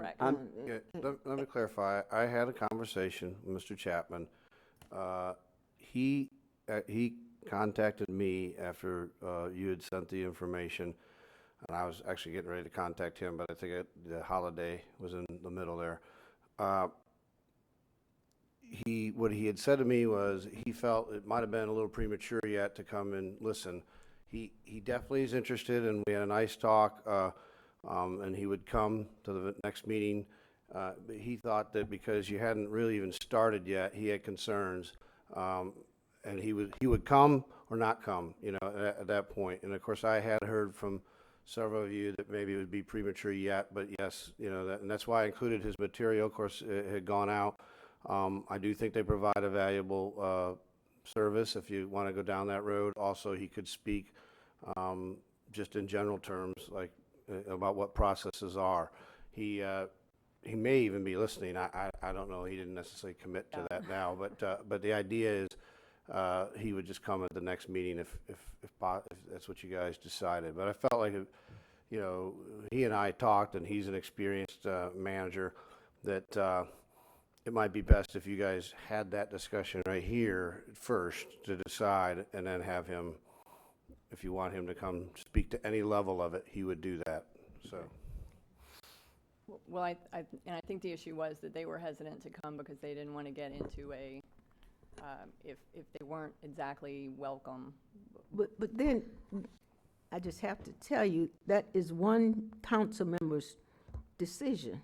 And you cannot drive the train that says that who will come here to speak to us as a body of 7 people. Well, I think so- that should be our decision So as to when they come. let me clarify that, and let me ask then, is it not, would it not be prudent then, if on an issue, and I'm just asking because, so maybe I'm wrong, but if when we have an issue that we're going to be talking about, and I know that I might want to ask a question of someone on a specific issue, that I could ask them to be in the audience, and then during whatever it is, I could say, well, we actually have so-and-so here, and I'd actually like to ask a question of them. Or they are here and they're very familiar with this process, and perhaps that they might be able to answer any questions or walk us through. Maybe I'm not trying to if you feel that is the way that you would like to proceed, but I would like to be more inclusive when I have that decision to have someone here who would be a consultant, and that's what they are, because they would be an authority in this subject, then that must be the decision of the body. Well, that's actually why I sent the Us- email but to everyone. we could not respond to it. Right, but that's why I sent the email to everyone to let you know that I was gonna have him here just to be in the audience. But see, you can't do that. You can't just tell me who you're gonna have in the audience, and I'm supposed to eat that. That's my choice. Well, they- As a part, if you want to have someone here, I believe that you needed to say, at this meeting, make a motion that we would like to have this person come. But we're as- discussing it at this meeting, so how do you do that if you're Well, wanting it you for the have to next have meeting? it's a process. You have to have discussion prior to making decisions, and you make them as a body. Since we are in the sunshine, you can't tell me that who is going to be here. So that how do you have have that invited. discussion in between a meeting? You don't. You don't. That's what sunshine is for. Okay, It's for so- us. It's So that's 7 people. what I was trying to do my best to ensure that we all got as much information as possible. Well, I certainly you wasn't know, I trying say to thank you, step but no thank you. I toes. think I will make my decisions as a part of this body. Okay, well, that's, And I think that you have at least 5 other folk that feel the same way. okay, well, I didn't know I don't want to that 5 stifle people the on the board process, would not but want as I much still information want as to have some dialogue Terribly with my sorry. colleagues. I think I was speaking. I still would like to have some dialogue with the colleagues as to how we want to proceed with this before we start asking folk to come in. And had we had that discussion at an open meeting, you would have known that because we would have discussed that at that time. Our hands are tied when you're dealing with the sunshine. You make a statement, I don't respond to that. So this is where I respond, right here and now. Now, if my time to continue, I think that we need to have some preliminary discussion about initiating our recruitment standards. So how are we going to go with that process? Are we going to have someone from the outside to do that? But I think we have to start. We may not hire a manager before the next year, but we certainly has to start this process now. And I would not want to wait until after the elections to start the process. No. But So I think this is the time to have that discussion as to where we will go and how we proceed as a collective. Because the charter says we as a council will do this. And that's what I need to put on the table. Well- It is a part of the record. And- No one person tells me how No. to proceed. And I think what I read into the ICMA or the FAC is that they do offer that service. I think it's a good service. I'm not against looking at that service if that's a way that we want to go to have people help us. But I think what we have to do is establish as a collective group exactly the process we want to go. And Mr. Patterson alluded to some of the same things, whether we go that way or not, because you don't want to just say, well, go find us a manager. You know, it's a process that we have to establish the guideline. And the first question I asked was, we are not going, I'm going to make this as a statement question. We're not going to hire someone until the council is set after the elections. Is that a fair assumption? The final decision will be, the final will be after the elections are set. Now, but we start the process. So Right, you're not going to hire a manager. not going to hire a manager Okay. before the new council is seated. Trying to If we can get that out of the way, then I think that was the first hurdle that I wanted to establish, because if you start putting out a list and a recruitment process today, July the 10th, and you say, we're going to hire somebody 6 months from now, you're going to lose the opportunity of getting good people to put their resumes out. They're not going to jeopardize their current employment where they are if they're good people. They might put it out in November or December, which is where I think we'll be down to the final selection process. We'll be down to that. Now, what does it take to get us to that? And you work backwards. And that's what we've done in the 2 instances that I was involved in, one and remotely on the other one as helper in Ormond on the 2 manager. Ms. Cusack, you still are up, or you're done? Okay. So if I'm just trying, pardon? She's still on. Oh, I'm sorry. I was done. I said, thank you, Mr. Chair. Okay, And- thank And you. that usually indicate I'm done. Okay. Thank you. Well, let's try to move from now to that and work backwards and saying that's what we want. And then we'll try to fit the way that we want to work that timetable backwards. And in my mind, I had created something that by July, we would be, August, mid-August or so, that we would be able to bring whatever it is, whatever vehicle it is that we want to get us to that point. It's not to say that we can't gather information, and that's why we left it at the last meeting, that bring your thoughts, bring your ideas to this meeting. Your idea, Ms. Post, is a good one, and it might be one that we go with. That was an idea to bring forward that most of us may or may not be aware that we have 3 former Florida Association of County Managers presidents that are employed in our area. We also have 3 that were county managers or assistant county managers within Volusia County that we can draw upon, whether we draw upon that or not, but we have certainly that access. When you have 3 presidents of the Florida Association of County and City Managers, that's a pretty good strength to draw from. I mean, it really is. Having been involved with the Florida Association of Counties and the Florida Association of Cities, it's a pretty big deal to have people that can contribute some way at some point in the process. So let's try to move forward to saying the process that we need to do is, or is it the process we need to do to bring someone to gather our thoughts individually, collectively on what we want? Is that a way to go or not? I would. Okay, Billy. Thank you, Mr. Chair. Thank you, Mr. Chair. Yes, I think the process needs to be started now. My personal opinion is I would like an experienced person to come in and inform us or find out or instruct us as to what we should be looking for. You know, I have ideas, but I'm not qualified in that area, you know, and I would like to add my ideas when it comes, you know, before final decisions or whatever, but I wouldn't even know where to start, where to ask. And I think, Councilmember Post, you know, to say that you think that we would want to have all the information possible, I can guarantee you we all do. We all do want as much information as possible. This is the most important decision that I know I'm probably going to have while I'm on the council. And I absolutely don't want to have any rock unturned on the decision that I finally make. I think it probably will take us quite a while if we're doing it properly. There's going to be many little processes. But I think rather than us sitting there and trying to go through each individual process without the guidance of an experienced person or organization, I think we weren't today ready to get someone in to make that discussion, and that has to be decided from all of us. We couldn't respond to that email to say, no, it's too early. We were not allowed to do that. So this was the place to say, no, this is a joint decision.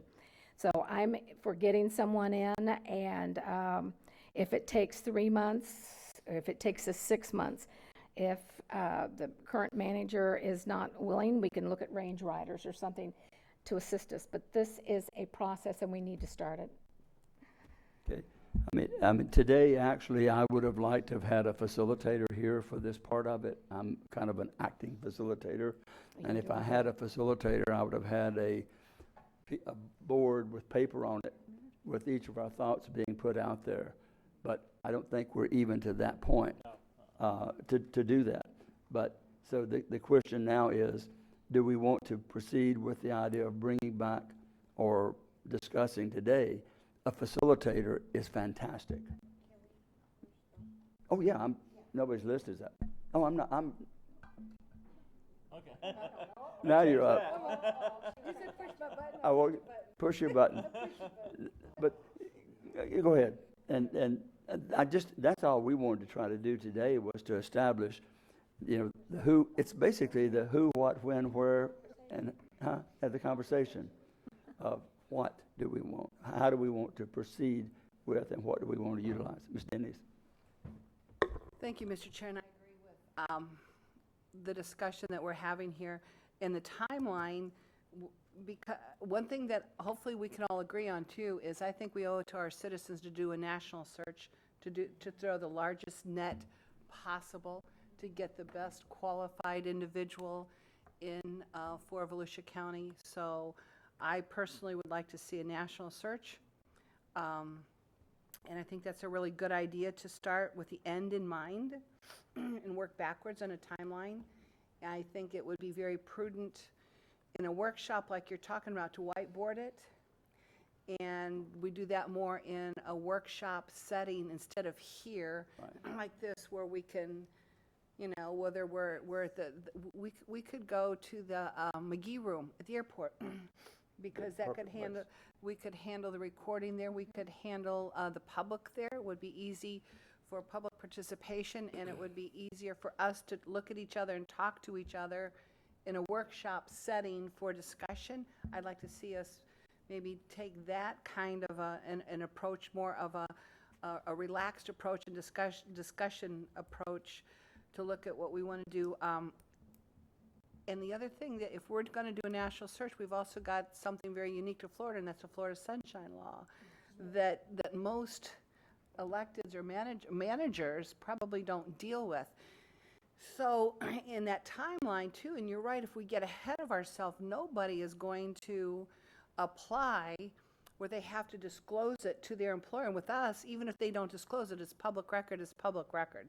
Even if they think they can insulate, you know, the application, it will be a public record. So I think we need to look at the timeline for the applicants, look at the process. I'd like to see us do a whiteboard or whatever you want to call it with a facilitator and talk about how we want to go forward. I think we do need a professional for sure, but also I think starting here, it's imperative that this is a 7-member team approach. We do it, the decisions are made in council, they're made at this dais or wherever we are, and suggestions can be made, but this is where our authority rests. Our authority rests when we're in council and where our vote counts. So I would like to, I agree with everything that you're saying. Let's look for a workshop, let's get a facilitator, work backwards. I think that's a great idea, but I think we can get the process to, let's say we have 3 finalists or 5 finalists or whatever, we get to that time frame, but we can work through that process, and then as the elections, because we're trying to be inclusive of the new council coming in, so we know probably 2 for sure will be settled in the primary. So then we include those going forward, even though, you know, may not have a vote, but we need to be inclusive of those possibly coming in, so that come January, after new council is seated, we're to the point of making the final decision and interviews with the last 3 or 5, and then take that vote down. So so what I'm saying is, yes, do we want to do that? But it's also going to be incumbent upon those who want to be part of this dais to engage and to be in the audience and to do their due diligence too. We'll do ours, but it's that due diligence goes both ways. Right. So I think this is a positive start, and I'm open to anything the way council wants to go forward, because again, it's like Councilman Wheeler said, this is going to be the most important thing we've ever done, and we've never done it before. And to transparency, I think that's really important too, to the point that Mr. Rechtenwald, maybe we can set up a portal on the site, on the front of our webpage, the volusia.org site, for this process and where the steps will be and where council is. I think this is important enough that we maintain a very public, I think it's a good idea. a very public site for information going forward for the consultants or applicants or whatever, however IT you configure that. I just like to see that out there. In fact, what you mentioned about the election, that was one of the points that was brought up in one of the 3 bits of paperwork we had, that the situations that you face when you have an election and the situation for replacing a manager based upon the leaving of that manager, how all those things play into it. So that was a lot of information that we got for basic free to have that to go forward. Ms. Wheeler? Yeah, so where do we go from here? I mean, do we start looking at How about this? the people that we might choose to manage this process? That's where I was going. Do you want to make a suggestion or a thought? We're not going to necessarily vote on it today, I don't think, but you want to make a suggestion or a thought. Do we want to use the FCA, FAC? Do we want to use something like that? Is there something other than that to facilitate? Because that was one of the services that they did offer. Yeah. Or is I there would something else prefer out a national search. Well, can we get a engine. national facilitator to come in that will, Big. we want a broad net. Pat? Well, it's admirable that the Florida Association of Managers would like to offer their, some input or something, but I think that people, the outside public might think that we're not doing a good enough job of recruiting, and that this group of managers may want to have somebody that they want to put in, and we might run into issues there. So that's why I'd like to see somebody, and we'll end up paying more than $5,000, but I think it would be in our best interest to go outside, bring in somebody. We may have to just advertise for headhunters to apply, and this group, we would have to select one of them and then send them out with a task. Well, George, do you know of any of the any of the ones you look at that could be a facilitator from now to get us to follow the process, to work with what we're working with on timeline, tell us how to develop the qualifications and so forth? Well, that's right. My question was going to be, I mean, we're talking about, I want some clarification, I think. Do you want the facilitator to walk us through the process, or do you want, I mean, explaining how you would set up a process or anything? That, I think, would be somewhere where one of these organizations might fit in, or a former, because it sounds like that's a one-person walk you through a potential process.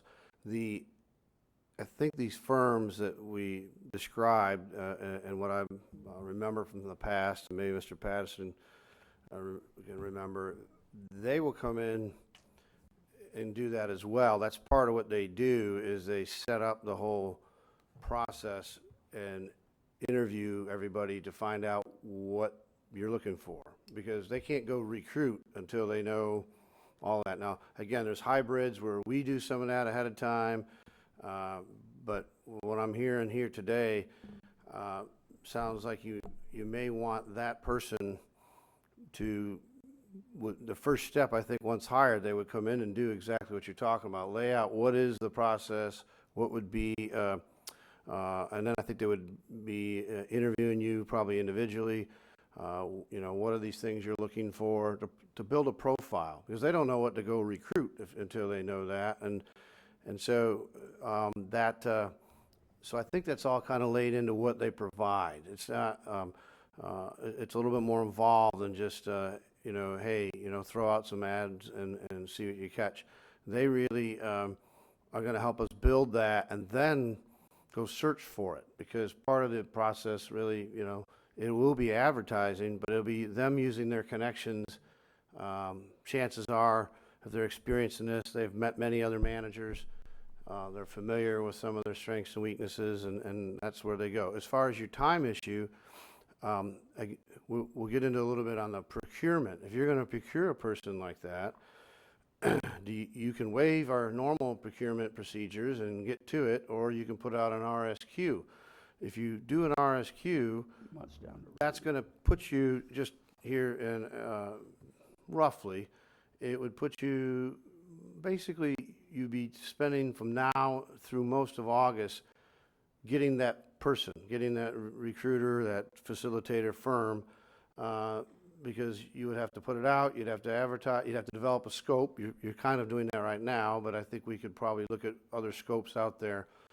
And then you would have to put it out. There'd be questions and clarifications these firms would want. You close it, and then you would bring these submissions, and then you'd have to decide, would they all come in here like you do sometimes a firm, an engineering firm or something? Would they all present to you? Here's what we want to do. Or, would you want to shortlist that? So there's all, if you got 10 applications, maybe you just say 3 of them will come in here and tell us. And that's when they start selling what you're talking about right now. That's when they would say, well, here's what we would do. Here would be our process. And then finally, you'd make a decision. That's just to get the facilitator slash recruiter. So you're talking there. So I think your time concern is almost, like I say, it's going to almost automatically be taken care of. It's going to get you into there to September. Then they've got to go, like I say, work with you on what you want, build that profile, and then go on out and start beating the bushes. I'm sure they have people in mind, when they start. But the idea is that would take time. That would put you into October, and then right up to the election. So I think if you were to begin today, you won't get out ahead. And even if we could condense maybe the RSQ process and get them going a little earlier, you would control really, he could be building the profile. They could come in here and talk about what the process, what kind of public involvement you may want later on, or how you want to do it. So they could lay all that out. That's a project in itself, I believe. And then you turn the trigger on, maybe after in the August, after you've seen the August and you kind of know what's going to happen, or if it's unclear, you pull it right after the election. And then, but you don't want them. If you were to wait till then you're adding another 60, 90 days or more. So I think we're right in a good spot to start the process right now. And then as far as the part you're concerned about, you can tell them when to go ahead and do that, because they'll be experienced. They'll know about our public records law and at what point they want to, Yeah, I think what I'm kind of hearing, I think we want a national scope person, but I'm not sure we need a national scope person to get us through the process. I think we need a facilitator to get us to develop what we want for the national people to go out and find for us. Now, that's just my perception. And Mr. Chair, I think also what we're looking for what I'm thinking of is that we need a facilitator. However, we need a facilitator that can direct the traffic in a course 101, electing a county manager. Right. And that's where I think we are, because the criteria will be set when we get that RFQ person. I think we can get there without going that route. I think we can get there, because what we want to do is someone to direct the traffic and throw out things that would be considered. That's what I'm thinking, as a part of that process. Then we can move to the next level, would be then to, let's see who meets this criteria that we have established as a council. Right. Does that make sense? It does to me. Ms. Post. Well, that's exactly what I was suggesting through the Florida Association of County Managers, for them to actually assist us in that process, since they're aware of all of that, and not necessarily for their consulting services, but to answer any questions that we have and to assist us and guide us in whatever direction we want to go, not necessarily specifically for their consulting services, but just to use them and use that availability to get those questions answered and to help us in that area. That's what I was suggesting. Right, and I think where we are now, the way I see it among all of us is, we want a national scope, but we want to get the information developed so that the people that are doing the national scope will have what they need to work with. And that first part, a facilitator, I mean, right now, I would be ready to say, let's go to an RFQ to get someone that's going to provide that or not.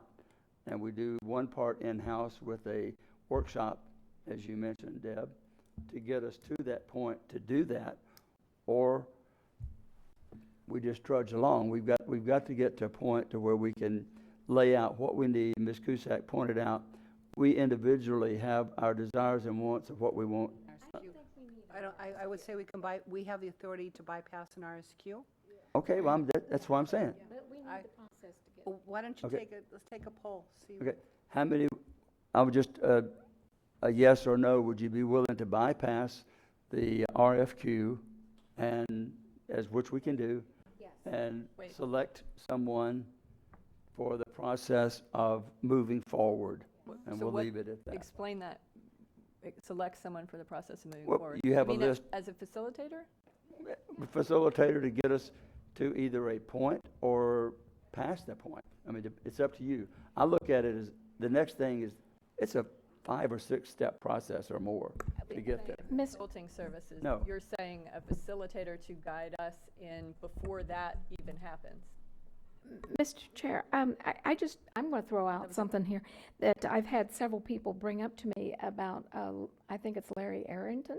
I mean, are we wanting to throw out names out there? No, I mean, I don't that's, think I so. didn't know if, okay. But I'm thinking even the Association of County Managers, I'm sure they have someone that could serve it as a facilitator to come to talk to us, or there may be other folk. I don't know who all is out there. but That's what I think was that that would suggesting, be Joyce. a That- step that you could kind of research and see who we want to use. Let's just see first if we agree that we can bypass the RSQ. Can all of you agree to that? Yes. Yes. Pat says no. Heather says, To find the facilitator. yeah, we just hire one. Yes. Yes. Yes, Yes. yes. Can staff help? We just, yes. Deb, yes. We have 6 yeses, Pat. Yeah, I'd like to hear reason from is- Pat. Pardon me? I'd like to hear from you on that. Well, when you hire somebody to come in from outside the area, they can help lead us in that decision. That's what I'm saying is you get an individual that specializes in headhunting.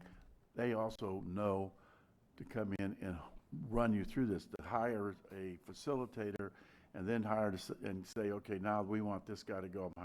I think you could get a good company that specializes in this kind of work to come in. They be several of them. We could use our own purchasing department to send out a request and have a bunch of them. They would put their qualifications out, and we could bring them in, and we could actually get somebody that could facilitate us in what we're trying to do. We're talking about 2 different groups, actually, is what I'm hearing, is that we get a facilitator, and then we work up some little magical plan, and then we hire somebody to come in and go out and do the headhunting, where you could get the headhunter, so to speak, to do all that in one little package. So I think where we should start is by advertising for a company that provides these type of services, and then we Right. Work with them. I think what we have, George, Yeah, let me try to shed a little bit on it. I think Mr. Patterson described it well. I think, we have our human resources director here this is his profession and has done a great deal of this at many levels. If you'd like, I think he could speak a little bit to what these guys can and can't do. There's also contracts already available, already out there that other agencies have procured. We can piggyback and we can look at what those contracts specifically say they'll do. But I think a lot of things you're talking about there, Tom can speak to, that these services are provided, right down to what you're talking about with the facilitator. Tom, could you come up just for a second? just 1 minute. To me, what we need to do, we need to have someone gather what we want. Right. someone to develop the process that we're gonna be going through. We know what it is. We Right. just need to know the exact steps. And if we can find someone, I'm not saying we have to do it with 2 steps, I'm saying it could be. But if we had someone that could speak to us, we've got to, at some point, before we cast the net, decide what we're fishing for. Right. Right? And they help with that, they help with that very thing. I mean, that's what these, again, these folks, that's what they do. They do it, you know, some of them specialize in government, some of them do it in other ways. But again, I think that you can see when you look at their contracts and you look at what they do, that's all included. But wouldn't we be better off not having in-house talk to us individually?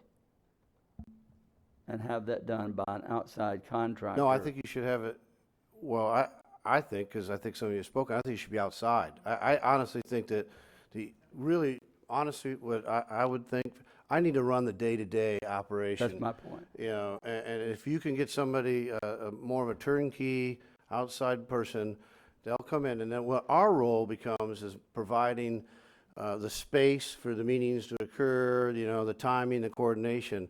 But these folks actually will run the process at your direction. Here's what we've established. We've established that we are willing to pay the fee for someone. Now we're at a point of deciding who that someone could be. Right? Is that correct? Can I or just not? have a little clarification? I'm going to get an answer on this one real quick. Okay. Are we to that point or not? Well, I need a little bit of clarification here. Pat, what you're talking about is like, you're saying if we have like a headhunters, they have their own facilitator? Is that what you're saying? I'm a little, yeah. Tom. Could we hear from Tom and see what he can offer? I mean, that's his specialty, so why not have him come up here and say something? I'm Tom Moats, the Human Resources Director. I've worked for cities that's hired managers where they've hired the firms. HR was not involved, but we've hired the firms. And what George is talking about is that a lot of times they put out different ways. They've either done RFQs or RFPs. When you do that, you get a packet of information. It tells everything about the firm, what services they offer, down to who their consultants are, their background, their experience, and all the clients that they've worked for. They tell you all that information. You can sort through those. You can pick who you want. They'll come in, and most of them will provide some of the very services you're talking about. They'll sit down with each one of you as an individual or a group. What are you looking for? What do you want? And here's the timeline. And what kind of process do you want to run? And they can recommend it. Do you want community involvement? And what level of community involvement do you want? Do you want them involved in making the decision or providing advice? There's different ways of doing that. These firms, as Mr. Patterson, Councilman Patterson says, provide those. And there's some that they do national searches. And they're in the business. That's what they do, day in and day out. They can provide those. And generally, they're pretty good at it. They are good at it. And they usually are good at providing the services of telling you exactly what you need to do. But they'll help you decide what are you looking for in a manager. They'll know how to go out and recruit for that. They'll do some of the vetting for you. They'll know these folks. They'll go to the local. Some of them will even go to the cities or counties they work for and interview people and talk to people, depending what level you want and what firm you get. So that's been my experience with them at a county manager level. I've worked with them on levels of hiring public works directors, ocean center directors, and others too at a lower level. But at the manager level, it is different, and it is, you do need somebody very good, and they can put you through that. So that's what I know about. Just get us one. Just get us one that does that. Mr. Chair, Tom, the list you got, by the way, Tom, it's what is saying exactly what I've been trying to say here. And I mean, that's what we, when we were working with the Mercer Group, I mean, that's not that I'm recommending them. It's just my experience with them was they brought in some good candidates, and it was up to us to make the decision. And it took a while. Just the hiring of Jim Deneen was over 6 months, over a 6-month period. So, thinking that you're gonna throw out a newspaper ad and get somebody and be in here in a month or No, so, we're or 3 just, months. we're just now trying to get it But started, and I I think, what Tom is talking is about what I really don't we think need we're to trying to- do. huh? I don't think Okay. we're trying to rush through the process. No. We want to be thorough in the process. Right. Right. Okay. And- I think maybe I had 1 too many cookies or something because I'm lost here. So is he talking about just a facilitator? No, we're No, talking we're about, talking about the whole, if we get one person, one group, or whatever you do, you can hire off of people that already have contracts, that with others, we can hire those without going through an RFP, RFQ. You can hire those directly. We waived the fact, the 6 of us have said we can go and piggyback, which is allowed, piggyback on that and bring someone in that can do it from start to finish. so that would include like a headhunters type of, Every, whatever. everything he just outlined.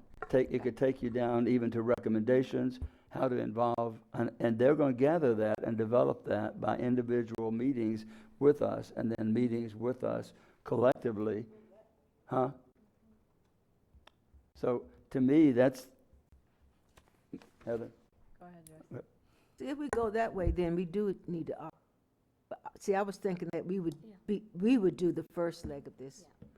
That's what I was thinking. But if you're looking at someone to go from the beginning of the process to the ending of the process, then I think we need to have a RFQ. Well, could we have staff develop between now and the next meeting a list of people to select from? Isn't that what Or- we have already? Pardon? Isn't that what we have already, or no? That was given to us? No, for the whole. For, who's on, we know what we've got to do, and what Tom just outlined is everything that has to be The done. list I sent out with the package is an example of firms that do this exact type of work. We would, if we were to do an RSQ, we'd advertise for more, we could do more research and add to it. We could also find out which of those firms have an existing contract with a city now in Florida or county that you could then just piggyback. Because remember, they use them for more than just managers. They use them for other things. The type of things they may present, they usually would give like a work plan where I'm just reading off of some examples. They would develop a description of the ideal candidate. This is when they meet with you guys. Learn the issues the next county manager will face. By the way, we're trying to do some gathering of that information, and you'll have that as well. And that workshop that we do in August, I think would be very helpful for that part of it. Gather materials for information to send to candidates. Understand what compensation package the county would be prepared to offer. And then finalize the project schedule. That's the part of trying to get it timed right around the election. They would develop materials to recruit folks from. So then they go, and then that's the first part. I'm saying that you got to get all that done, and you should probably be working on that now. Then you could get into, then they'll go on out and recruit. But they do the first part, and then they go recruit, and then they can help you with the review and the selection process. So it's broken up into pieces, and most of them do all of it. They come in from beginning to end, and they're that, like I say, they're that outside person that's running the project, and we're out there to facilitate rooms, times, making sure that we have all that coordinated. I think you have members of the staff out there in the audience today that I think did some of the coordinating work, working with one of these type firms to make sure that, again, all the nuts and bolts stuff were taken care of so that this firm could do its project. So that, my recommendation, if you're going down that road, we can get you already have the list of some of the firms I could see by next meeting if you want more, and maybe the firms with existing contracts to piggyback off from. Those contracts would be available to read. You could see the services that they're in them. Because when you piggyback, that's the one thing I caution. You have to piggyback typically off of exactly what they're offering. You're mimicking that contract basically. Am I saying that and Let me get procurement Dan person. comment. You might have some more flexibility because of the fact you're waiving it. Speak before No. Joyce, actually. Let me get a comment from Mr. Eckert. Dan? Mr. Chair, I'm trying to reflect your discussion. Good luck. This is not necessarily include a workshop, but maybe includes components of it. Would it be the pleasure of the council if the Human Resources and Purchasing Division brought you back a solicitation for you to review at the next meeting? So you could say, yes, I want this service, no, I want this service, and they could send it, and you could approve that before they send it out. Council?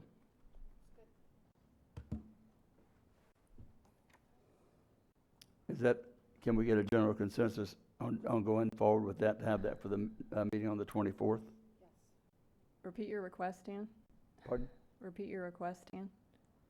My proposal, just trying to reflect what I hear in the discussion, was that the staff bring back to you a solicitation for your consideration that says, here's what we would go out,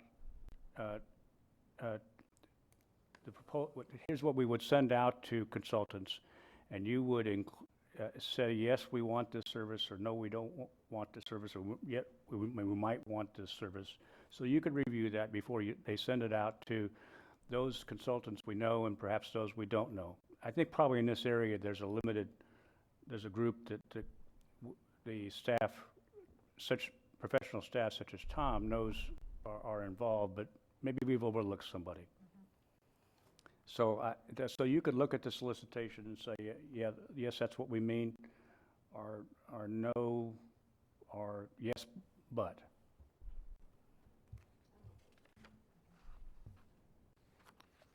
I'm okay. I'd And rather- you have another? I Mr. have a Pat? comment. Looks like we have 7 of us, 6 of us. I have a comment. Pardon? I have a comment that I've been trying to say before. That's what I was asking you to do. Yeah. In terms of, I would much rather, so that we can start with a truly clean slate, I would much rather us sit down collectively, figure out, talk and figure out exactly what we're wanting, instead of picking a consultant from a list to go out and do this that we're not very familiar with, that just staff recommends. If we can, what I would like to suggest is, if we're thinking about using a facilitator, and we could still keep that process in mind, right, to use a facilitator first, what I would like to suggest, especially towards transparency and really starting with a clean slate here, is using the Florida Association of County Managers or the International Association of County Managers or whoever to facilitate. I think their entire process is 5, so I would imagine a facilitator, I can't speak for them, but $1,000 or whatever it is, obviously probably less than that, to have them come in, and because they're aware of the process, they're familiar with elected officials, they're familiar with county managers, they're familiar with the professionalism of the job, what's needed, what's not, they're familiar with Florida, and they're familiar with our surrounding areas, because part of their process is to ensure to speak with county managers that surround whatever county it is that you're working with. So I would like to suggest that we use them or someone like them to be the facilitators, to sit down very soon and have this discussion so that we can figure out where to go from here on out. The idea of just picking a consultant that HR and, not that someone hands us a list makes me a little nervous, so. Excuse me. That list is not my recommendations. That's what we put out to the Human Resources Association, who's currently got processes. An RFQ would be whoever applies. Okay. We'd have nothing to do with it, just to let you know. Okay, I want thank you nothing for to, I want clarifying. nothing Okay. to do with the process. Okay. I don't want to recommend it to you. I would not recommend it to any of you, any of them. Even if I've used them before, I wouldn't even tell you, because this should be totally that, but the list you got was not a recommendation. It was what the cities, we put out there to all the counties and cities just on the web. Okay. Said, what processes, do any of you have any processes going for managers currently? Those are the ones that answered.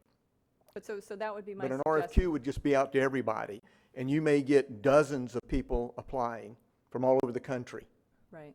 So that would be my suggestion, is for us to actually do that, to ask them to come in, to facilitate a discussion, but not a discussion in April or August or September, but, soon, for us to sit down and discuss this, and then figure out, or maybe during that interim, be figuring out who exactly or however we want to do this RFQ process or whatever.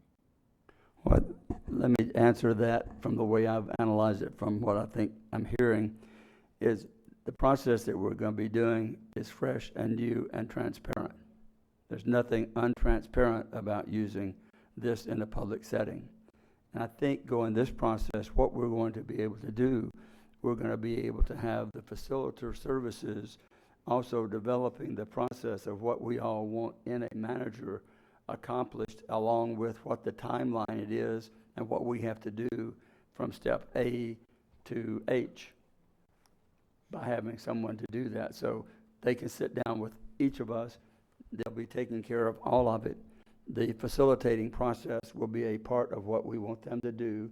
That facilitation is, I'll repeat one more time, is to develop what our wants are. We then, as a body, vote on what that is. It's not like we're just picking someone out and saying, here you are. We are the ones that determine that.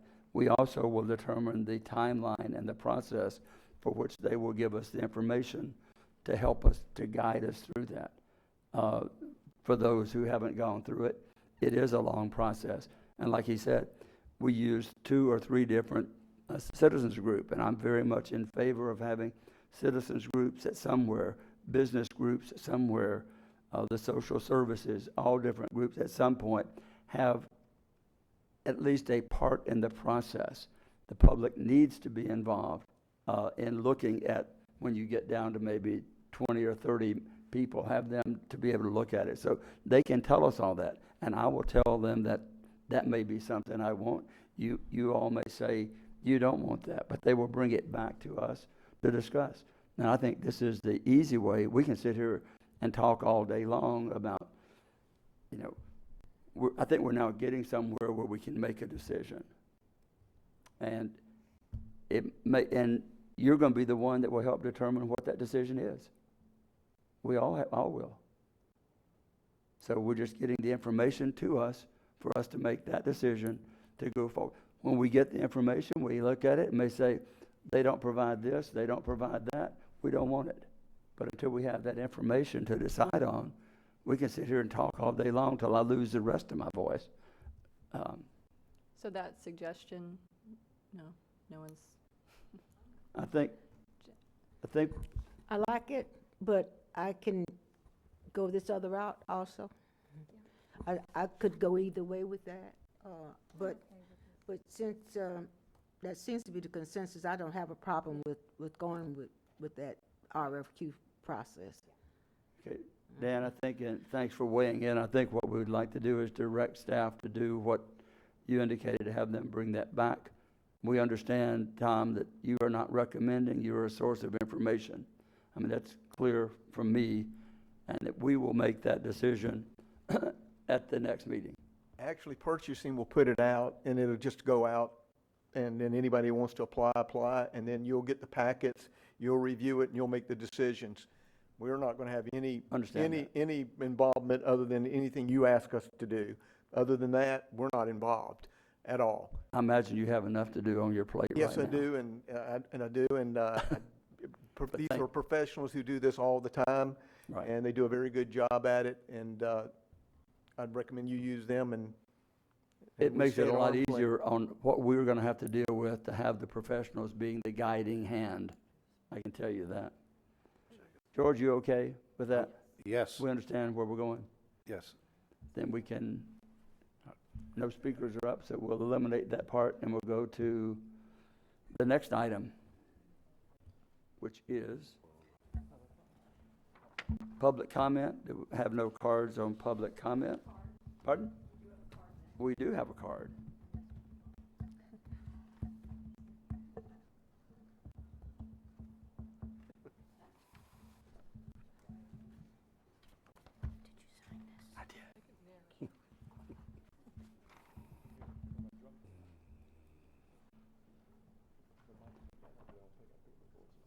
John Dickelson. Thank you for being here and waiting. Who did all these things backwards? John Nicholson, 413 North Grandview on Beachside. You all spent 12 months putting redevelopment process through. Part of that was seeing what could be done to redevelop the area. Now, in the past, the council has said that the city of Daytona Beach is a donor city. In the past, the chamber said that the city is the foundation for Volusia County. It's the engine that makes the county run. And I believe that to be true. And I still believe there is tourism in Daytona Beach, although there's some people that says it is not. So I'm asking you, because you went through all of this process, that you take the time to think when you're preparing your budget to put aside money to help improve the appearance of the beachside, the properties that you own, the properties that you control on the beachside. There are 5 bathrooms on the beachside, 2 of which are going to be next to 4-star hotels that are going to be built. The Marriott Renaissance and the Lotus have your bathrooms right there. If you read the paper yesterday, you will see an article, or this morning actually, a lady complaining about your bathroom and the homeless and the drug dealing and all the fights. So I'm asking you to look at those, look at the Ocean Center parking lots especially, the garage, those LED information signs have been down, 2 years? Are you going to repair them? If not, take them down. Those little yellow signs that tell you what buses are where, they're rusted, the information has been peeling off. It's neglect. It looks terrible. The little dolphin park, the landscaping that was there 10 years ago is no longer there. So I'm asking you to take the time to go through all of your properties and make sure they are the highest and best quality. Because if we want the best tourists, if we want the maximum amount of money for room rents, we need to present a product that is worthy of their cash. So I'm asking you to put that in your budget. Secondly, on the impact fees, there was an article in the paper with Mr. Reckenwall. Apparently, the way it was presented was that he said, well, let's tax the citizens first, and then we'll look at the impact fees if we need more money. Well, that to me is backwards, all right? That's the way the article came out. So I'm hoping, and I've said this before and I'm going to say it again, it is your obligation to oversee what the staff does. Now, I understand that you paid money, I think it was $50,000, for an impact fee study. A year later, when you discussed the impact fee, it was never brought up. So I'm asking you to follow along and not let any lapse happen in this town this time around on the impact fees. They are terribly, terribly important. I'm also asking you to have different variations. Large, medium, and small homes should be charged separately. All right, thank you. Thank you. Okay. As that, no more people on that, we'll close that part of the discussion. We'll go to the county manager. And before we go to him, I know he was going to bring this up, but he and I discussed it briefly, and I'd rather bring it up so we can all decide, and instead of him having to feel like he's bringing it to us, and that is, while he's serving as the interim manager, I think there should be some form of additional compensation. And a number that we discussed, he came up with a number a lot less than I did, and he said he would be happy if we would be willing to pay 5% additional to what he's making. Pat. And that comes from... How about $7.40? 44. I thought about that. So I wanted to bring that up. my first job in government was about the same, $7.15 with the Department of Transportation. The 5% is what we typically do with our employees when we ask them to step up into a situation. So I figured I would follow consistent with that. The only thing I would also ask is that depending on whatever raise in the budget that's approved for all the employees, that I would just fall into that when that happens for the cost of living in October as well. So that's it. And we move on with, of course, I would like to still be employed at the end of this as well. Ms. Wheeler? Yeah, Mr. Chair, thank you. I wanted to make sure that it was on top of the 4% that was already budgeted, that we were already doing. Yes, okay. So I would like to make a motion that we do increase his salary 5%. That's not including the 4% that he would get as long as he is acting manager, and that there will be a job for him at the end of the road. Motion is made, seconded by, made by Wheeler, seconded by Cusack to offer the 5% benefit during his term as time is serving as interim manager. Any objection to the motion? Hearing none, the motion carries unanimous 7-0. Now we'll let you comment. I didn't want you to have to ask us for that. I felt that was our responsibility. In fact, it's a lot less than what I had suggested. Well, anyway. Like I say, I've always been, I would do what my folks would do. So that's the way we have always operated. Let me just say we have the budget, which some of you have asked to be put upstairs, but it's a little light reading for the next meeting, and also, rolling into your August workshop for goal setting. But the next meeting, of course, we'll have to set the trim rate. So I need everyone to take a look. As you guys had discussed in your 5-year forecast meeting, of course, it was kind of a lot going on at the last meeting, but the general fund is set in this budget at the rollback rate. So gives you could take a look. I included a letter that kind of summarizes things. I will say, number one, I think it's important to really be positive in the fact that you can even have that discussion. There are a lot of places in this country that could never even have that discussion, but the fact that we can do that and talk about go to zero and talk about having a rollback rate, whether you decide that's where you want to go or not, I think it's admirable to a bunch of people, a great team, both here of elected officials and with staff that have put us in that position. You'll see in my letter, I got a few, people that know me. I'm a ops guy, and I'm always trying to anticipate what the next problem's going to be. So, there are, I think, there's reason for great optimism, but there's also reason for great caution going forward. And I think we need to look, and we need to be serious about when you meet to talk about goals, where you want to go, what kind of infrastructure you want to have. FEMA, do not discount the fact that FEMA will, we don't have all the money from the storms that we've had, and I'm one of those type of people that worries about what's in the future.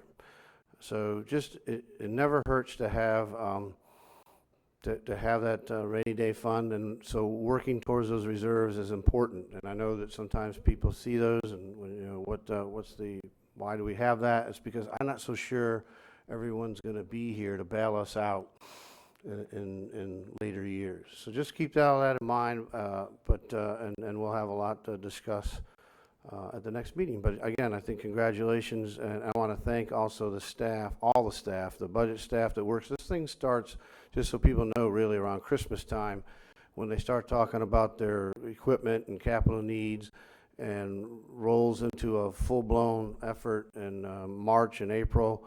and continues up to now. So it's one of those things that it's like painting the Golden Gate Bridge. You know, you start at one end, and by the time you get done, you're going back in the other direction. So it's a constant process that the staff and everybody works on. And again, it's not easy, and a lot of times you really have to look out several years and see, you know, what's out there. So with that, I have no other comment except to thank you for giving me the chance to steer the ship for a little while, and I'll keep it in the channel. Thank you, George. Dan? I know you've been giving us several little updates on legal issues that are in process, so appreciate the continued updates on those. We'll go to council comments, and we'll start with Council Member Cusack. Thank you, Mr. Chair. I just want to say that we have come to a place today that we have, I've never been involved in the hiring of a county manager, but I do know that there is process, and that it would be, when the decision is made, I trust the judgment of the 7 people that will be making that decision. And I wish you the very best. I also say that in the meantime, I want to make sure that everything that can be done before December, that we get that done, so that we leave in a good place. Then I want to talk to you about some issues that are important to me, and one of them is the behavioral health services in Volusia County. I've had a couple of folk having concerns about needs as it relates to behavioral health services. And I just wanted to make sure that if we could get an update of some kind as to where we are as far as what we provide, or what is being provided in this area, and if we are doing what we need to do as a part of county government to address the concerns as it relates to behavioral health services. We'll put that together. Okay. And then I want to talk to you about some good news as it relates to the Spring Hill Resource Center. You know that Spring Hill is area in DeLand where we have the CRA, and that there is an increase in the tax base for the Spring Hill area, and you've given us some, county government has been very kind to that CRA in helping us to steer to some very treacherous times in that CRA. And so we have, you gave us, the city of DeLand, the opportunity to partner with them as it relates to a new resource center for the Spring Hill area. That process has begun. We've had one meeting with the citizens in the Spring Hill area, and I would invite you to come. I'll have asked staff if they will put it in the minutes as to when we will have the next CRA Resource Center meeting in the Spring Hill area. So you would have been very proud, and we made sure that they were aware that this was a project being done by the county of Volusia along with the city. The $250,000 that you gave, they had their wish list was quite large, much more than $500,000, but it's a good step, and you'd be proud to know that the citizens in the Spring Hill area were very much engaged and look forward to the reality of that happening, that resource. Mr. Patterson and I have been actively engaged in that Spring Hill Resource Center and the CRA. So thank you for that. I'll keep you posted, and I'll let you know when our next meeting will be held as we begin to look at the implementation of that Spring Hill Resource Center. Mr. Chair, and can I just piggyback on that? Sure. That adding the expanding the area of the CRA and bringing in that new Walmart grocery store really going to help it, because that CRA has been really struggling for any revenue over the last few years, and so I think between Joyce and I and the rest of the other members, we have, of the CRA, the board over there, really looking forward to some good things coming up in the future so I'm very pleased to be part of it. Thank you. Thank you, Mr. Patterson.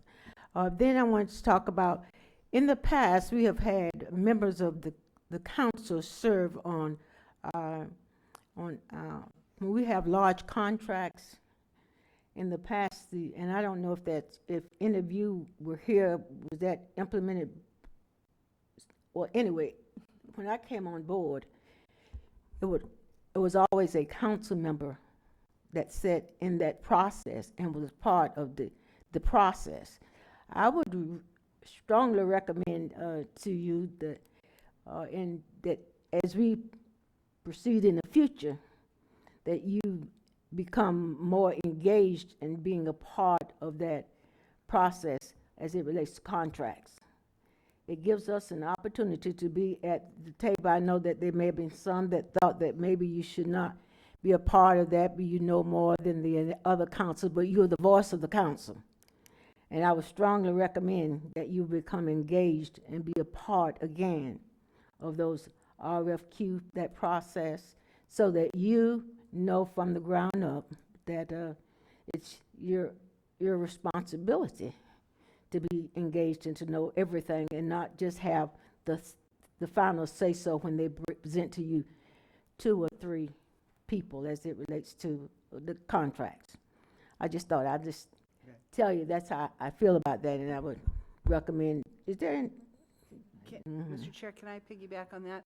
What you're referring to, Councilman Cusack, I remember this when I first came on council, and I think we were encouraged to change the policy and discourage council members from serving on those committees. And was there a policy change, or was it just procedural? Because you're right, I've had former council members speak to me about this through the years. I think it's time that the council, being the council in this new era, that we get council members put back on the review committee with these contracts. If I remember, I don't think that was a change in policy. That was the decision made by. So what do we do to fix what she's talking about? May I ask, is that to be on the review committee? Is that what you're asking? That question was asked of staff. Let's get that. Yeah, let me, first. I'd have to check back at the thresholds, but typically, we have the process, and I always get the letters messed up, but process C, I think it's called, is that the one with council? Janine can go over really where typically you guys might do the actual selection. Sometimes we whittle it down because staff might be part of or a technical committee, or someone may do some work. But Janine, go over what the kind of what the processes are, and then what's the threshold. We, Janine Jennings, purchasing contracts. Yes, I think it was probably, gosh, I would have to get the date. It was several years ago. We brought back the evaluation committee matrix. That's it. And we went from an A, B, C, and D to an A, B, and C process. A being small processes that are really evaluated just by staff. Then we went to a process B, which we would have different members of staff throughout the county that maybe had experience levels in that solicitation that sat on. And then we had the process C, which is it comes before council, like we do the auditors, and we probably will do for the lobbyists, that everything comes to you. It doesn't have a second step. It goes directly to council for presentations and evaluation. So before this, process D was the process C, and then we had a third one in there, which was RFPs.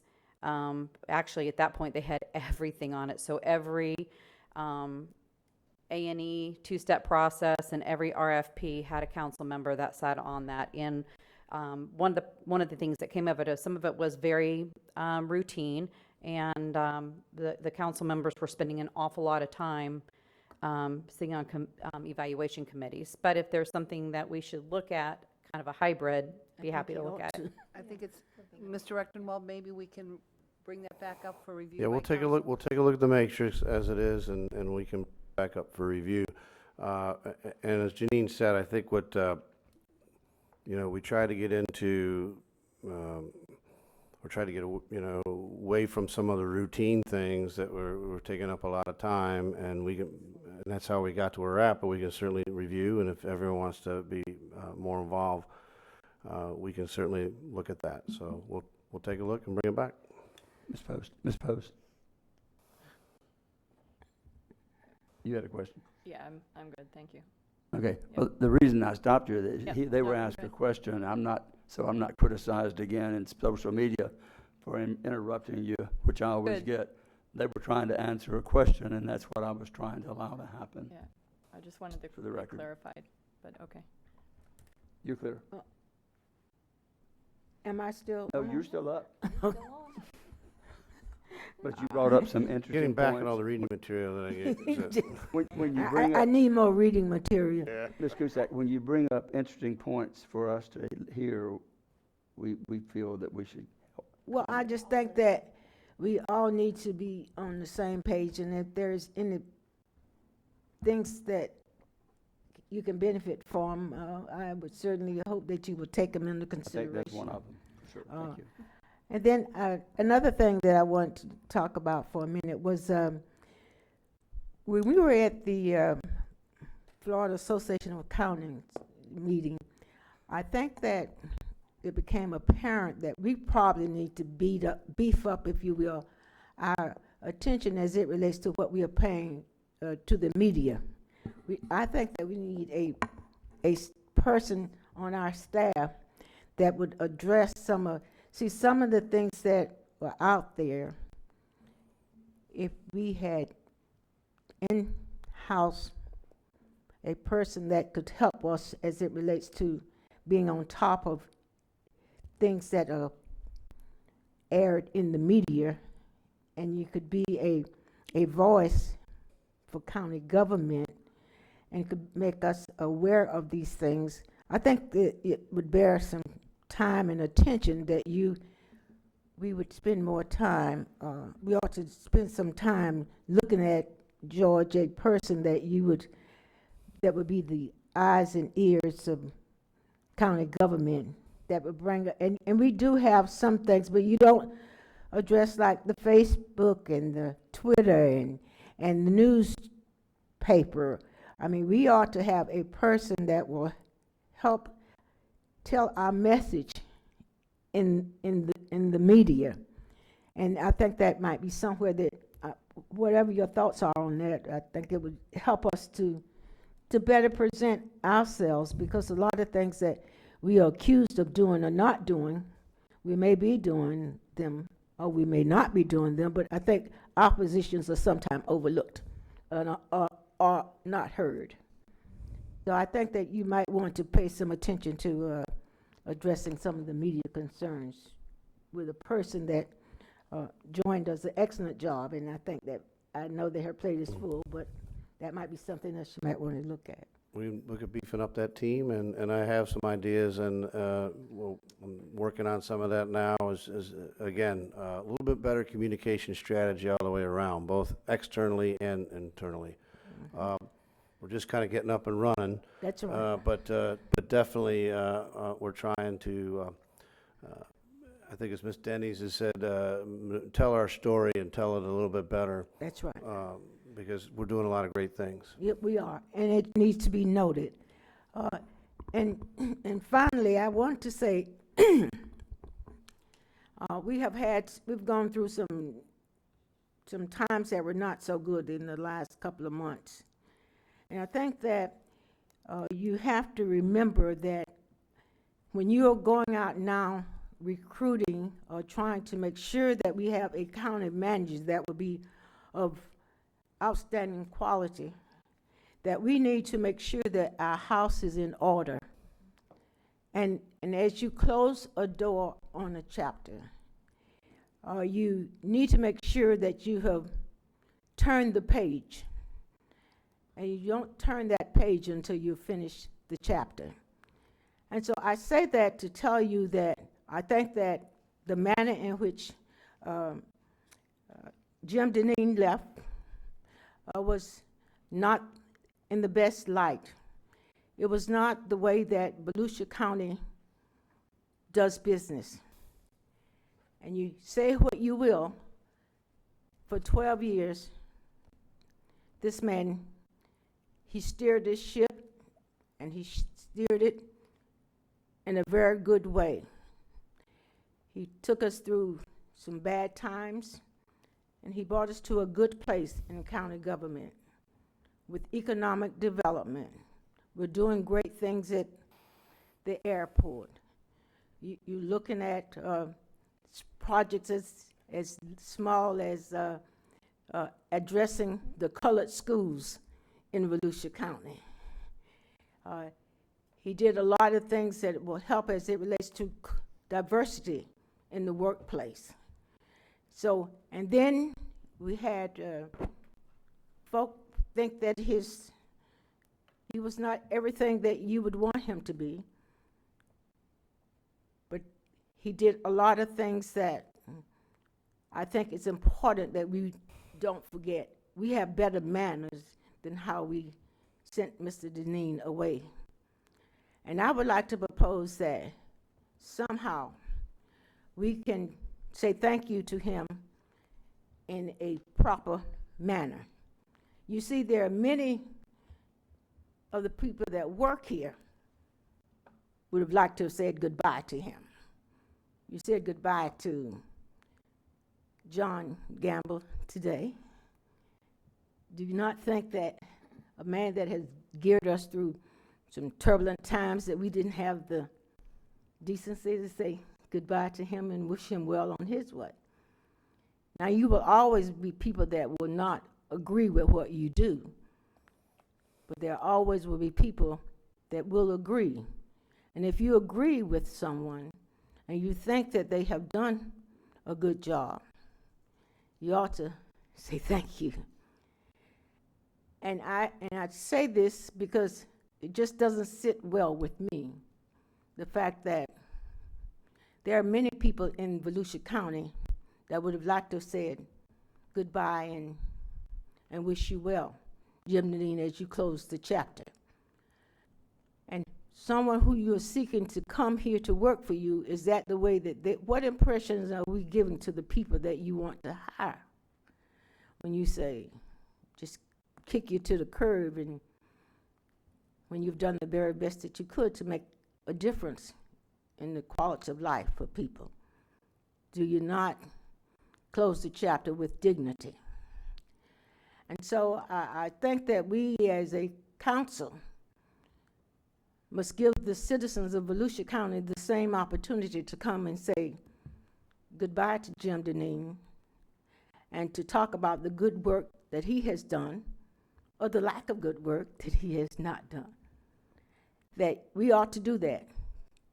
So, Mr. Chair, and to my colleagues, I would ask you to help me in the next month set up a time that we can properly, the employees, the citizens, and all those engaged, and we as past council members that have come, I know that they would like to have said thank you to him and goodbye.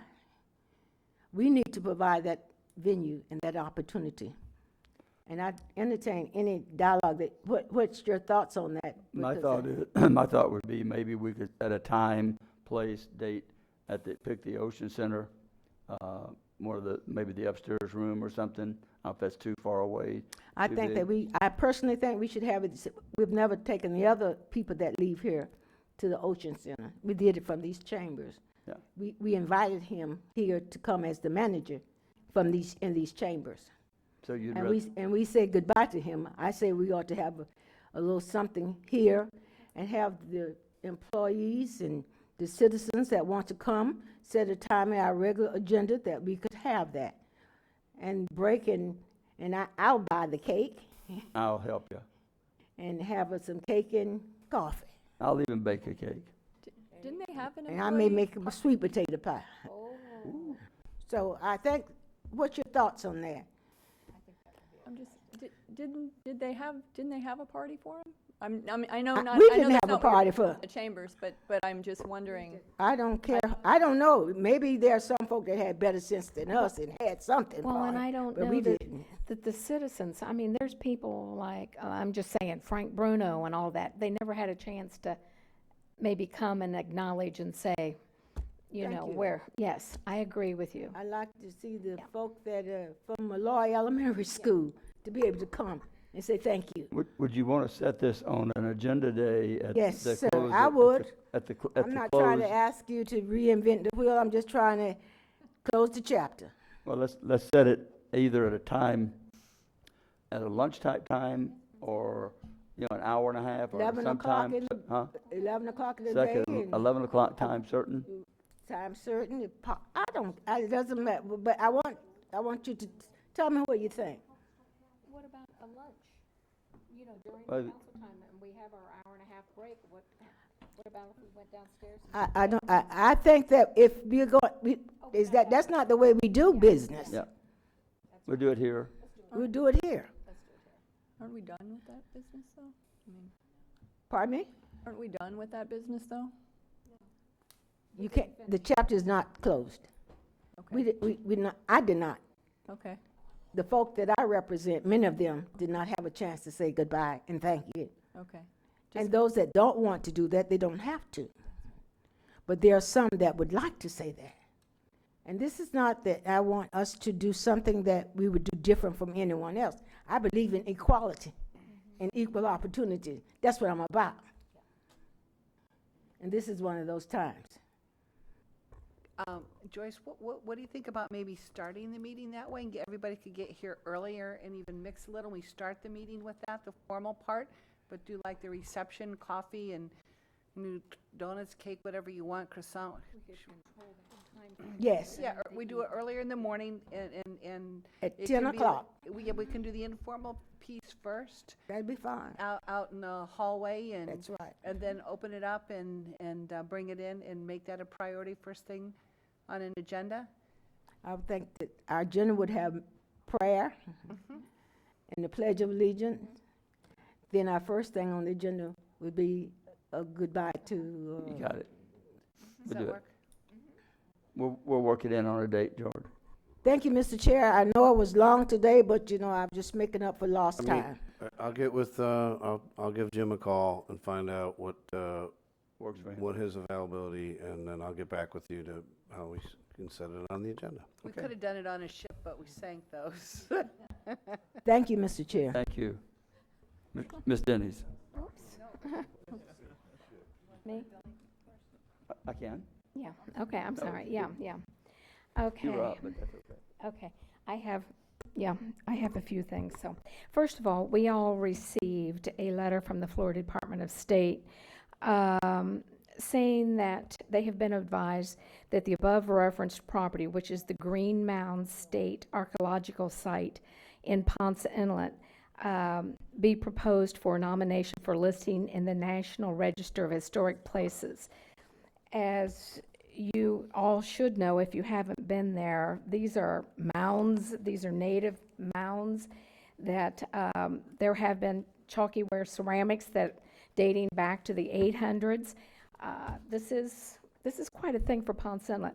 At the very end, it said if you would wish to comment on whether or not this property should be nominated for listing in the National Register, please send your comments. I would like to see us collectively as a council send a letter recommending or supporting this recommendation. Good idea. If I could get everybody's consensus on that? Absolutely. Okay, Have that's, someone draft it? and- yes, George, can we get that? Okay. My second thing was the PR, the media. We both attended that meeting, and we both went, whoa. You know, we need to be on the offense and not on the defense. And we need somebody out there, speaking out there immediately with cameras on them saying, hey, here's the deal, and having our back too. That would be very helpful. We're all looking for transparency. So I would like to have the medical examiner's office, I would like for Mr. T to maybe come back and give us an update on what's happening and what has occurred. And where we're going to move. Are we looking at, this is going to be okay for us and we won't have to build a new one, but we just have to update this one? I would like some updates on this. Sure, If I can get that yeah. update, and just let me say an informal update. I did talk to Dr. T last Friday, as I've been weekly, and just from an operational point of view, he says they're busy, but he has no backlog. They're moving right along. So. Are we actively pursuing another medical examiner right now? Well, right now, we didn't want to do that, considering, and if you remember, the discussion at the time was it probably wasn't a good idea. Even the doctor said that let's get things settled down and get, you know, he wanted to get in there and work for a while and see what he had. So he actually did mention that probably within a couple weeks it would be time to sit down and talk about where the future was. Yeah, maybe so sometime in he is August? actually, probably, that's exactly what we talked about. He, just so you know, he took on a lot of it himself during June because he had no time to really go get, you know, some of his associate doctors. So he has since done that, and he feels that we're well covered. And of course, remember on October 1, Seminole County cases go away. So, so yes, I think August is a good time to have that update. I just, you know, I think we're all very geared in now on transparency and staying on top of things. So that brings into the next one. I would like us to, I don't know how to do that, whether this should be through a workshop, which I would like to have a date that we're going to have a workshop just to discuss, like the capital projects, the 5-year plan, and our thoughts on those, which projects we think need to be moved forward and why they haven't been moved forward. And that if at that time, maybe we could have department heads that we could say, have that open dialogue with them. What do you think isn't working in your department? Where can we go from here?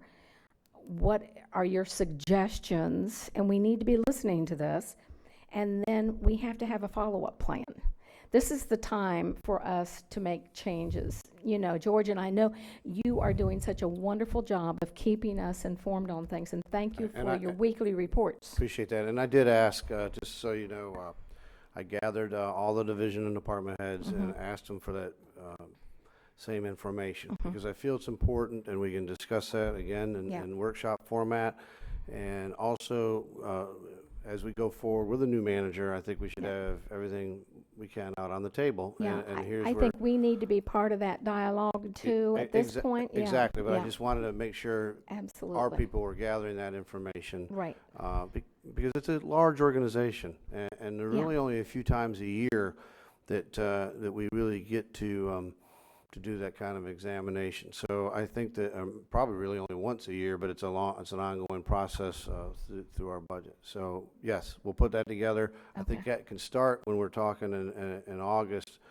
Yeah, I think it's the August 7th meeting that you guys were gonna start giving us your thoughts on that, and then I can have staff prepared for questions and maybe again state what some of their issues are at that time. If it takes too much time, we can follow up after what you've made priority and told us, that maybe we can come back with a further discussion that way. But yes, I think I can tell you the staff is, I believe, very eager to. You know, they want to hear where they want to go. It's the time. Exactly. And you got a lot of people, they don't get into this to do nothing. No. They all get into it to do stuff. They're all subject matter experts. And believe me, it's, you know, the stuff that they know and their collective knowledge and stuff out there, it's extremely impressive. And the things that they would want to do, you know, believe me, it's limitless. Mr. Manager, I just think that's just a time for them. Yep, good time. I think it's a time for the conversation, and since we're starting new is what I'm really, really excited about, that we are starting new. This is the time that we can really have that conversation with them, and hopefully we can get things on a new track, a better track. Sure. And then if we can, then we'll just have follow-up, that we just- won't have to be engaged in their day-to-day activity. Exactly, and I appreciate that, and the, again, I think like even today, our discussion, it might be a little bumpy and, you know. That's okay. But that's part of what I think needs to happen, of everybody getting, you know, their thoughts out publicly Yeah. and discussing them. Yeah, I want them to have the freedom to be able to speak to us. This Right. is where I think we could do things better. Yep. You know, we've got to have that dialogue, because we all want to move forward and make Volusia better. Okay. Okay, so then I still haven't had a date for an actual sit-down workshop like we had downstairs. Mr. Aug- Chair, or I are thought- we, is thought it that, was are we August going to 7th. do all of that together? August 7th, okay. In that whole, that's what I said, we're going to put the whole thing? Got it. Okay, then I have some things that I would like to do. I would like to place a few things on the agenda for discussion. 4 ordinances to address transparency and process issues. I've been thinking about this a lot and thinking about, I want to make sure we're all doing the right thing, and I want to make sure that the citizens see that we are trying to be as transparent as possible. Not saying that there are things that have been hidden, but we want to make sure it's out there. So one of them, number 1, I would like to propose an internal auditor. In 1980, the County Council created the Department of Internal Auditing and Productivity. The internal auditor provided reports directly to the county council and the county manager. The internal auditor looked into the performance and efficiency of departments. In 2008, that department and the position of internal auditors was eliminated as a cost-saving measure, and the duties were transferred to the Management and Budget Division. I would like to consider reestablishing the Department of Internal Auditing and Productivity. Again, this is not questioning anything, you know, being done improperly. I'm just thinking for transparency purposes, and maybe we can save purchasing, you know, from maybe money going out the door or whatever. But this is a way that we can all be able to speak out for questions that are asked to us from the public. So that's one. Do you want them all together, or do you want to go for each one to question what your thoughts are? I agree. I mean, Put it on the, agenda, develop And we whatever have, it is. put it on for Put it on discussion the or agenda whatever? for action. For discussion, to- okay. To go forward. Oh, you want me to go through all 4 of them then and put them all Sure. on? Well, let's hear them all before we put them on. Okay, let's do them one at a time. Okay. Budget transfers. The county code regarding the budget has not been updated since 1996, and it refers to departments and divisions as service centers and service groups from way back. In those sections of the code is the language that authorizes control of the funds and when and how budget transfers are made. It currently allows the manager to transfer any amount between service centers. I would like to consider more stringent controls of the budget transfers so that council approves transfer of operations above a certain amount between departments, even if the revenue is from the same fund. agreed. Yep, Mhm. absolutely. Okay. I kind of think we already do that. But no, Do it no, we again. don't. Donna, we don't? This, again, this, I don't want anybody to think that this is, Donna, I don't want you to at all, this is just another process for the citizens and for us to feel like we're back engaged again, you know, so that's my thoughts on it. So I would like that on. I mean, I understand that, but what transfers do we not have knowledge of? We don't know. Well, I mean, it's all transparent. It's It's all not. there. Well, what occurs It can't is hurt. that there is. Hold on. Ju- Yeah. I'm talking to Donna. Yeah. Okay, go ahead. If you, what I can suggest that you do, first of all, if you really want to read the policy, it's in your budget document that I just handed out. So you can read it word for word, how budget transfers occur. Definitely, when there's transfers between funds, you definitely have to approve those transfers between funds. There are transfers that occur within a fund between departments that have authority by the manager at the top level. There's certain levels that divisions can do within their own divisions, then departments within their own departments. Then when you're crossing departments within a fund, then those occur, but by the manager has to have that level of approval. But you can never overspend a fund, nor can you transfer money between funds. That's the But level you of can authority that's transfer money currently set. internally in that Internally fund. within a fund, you can. So if we think that there's money towards, that we could officially say, yes, there's money in there, but it may not be where we think it is. That's not Is that correct. the way I want to say? I'm just asking, Okay. I'm question mark. I'm not sure I really understand Well, I'm that not question. sure that I understood what I said either. Well, So- well, Let's just we put can this on the certainly, agenda. we can, Yeah. why don't you let us An walk agenda, through yeah. that process so you'll understand the way it works now, and I can Because you do have to get demonstrate, to show a you some level, things. remember that we get down to in the divisions and departments, they have to be able to manage Right. day to day. So, Don't wanna do that, Some of but those there's- line items, that are in their budgets, they have to be able to move them, appropriation units and things. They have to be able to make those adjustments. But we can kind of lay out where, again, maybe where the matrix is today and see what your comfort level is, and maybe a little bit better explanation. Do we ever have, well, I would just like to have this for discussion, and then I could ask the questions. Okay. Next one. I only have one more after this. Ethics. Several years ago, the county council discussed having an ethics ordinance. I've brought it up several times just to think about it, but the matter was dropped. I would like to have a discussion regarding an ethics ordinance. I think it would help with public confidence, and the county council is independent and impartial. I think we need to have guidelines.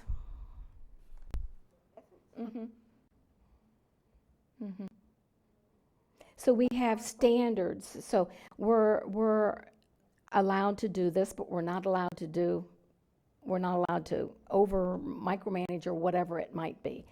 I think it would be a good idea. If you don't want that one on there, we can not have it.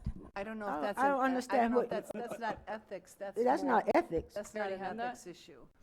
That's council policy. Policy, that's That policy. we can set, and if you want to discuss it, but that's not. It's not ethics. Okay. Okay, so and the last one is sexual harassment. I have a copy of the policy regarding sexual harassment, but I would like to see it put into the employee conduct chapter of the county code, if we could. I believe we have a chapter on personnel, and I think that would be a good place. Is that not in there? Just saying. It is in there, isn't it? Can we just have those all for discussion? Okay. Yeah. Billy, he's.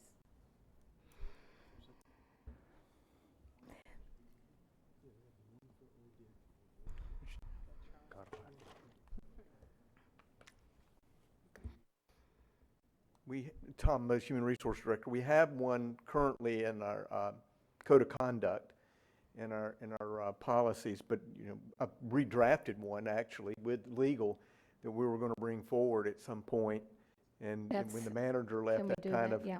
got sidetracked. So we Okay. can do that and bring that one forward. That would be good. Because we had actually redrafted one, Okay, thank you. a new version. And again, I just wanted to close up with a positive note. George, thank you again for taking this on. This is not easy, but you have been so wonderful to work with, and I truly appreciate the report. Very valuable to keep us up to date on information going on in each department. Very much appreciated. Thank you so much. We're moving onward and upward. Thanks to all the staff. That's it? Yeah, that is it.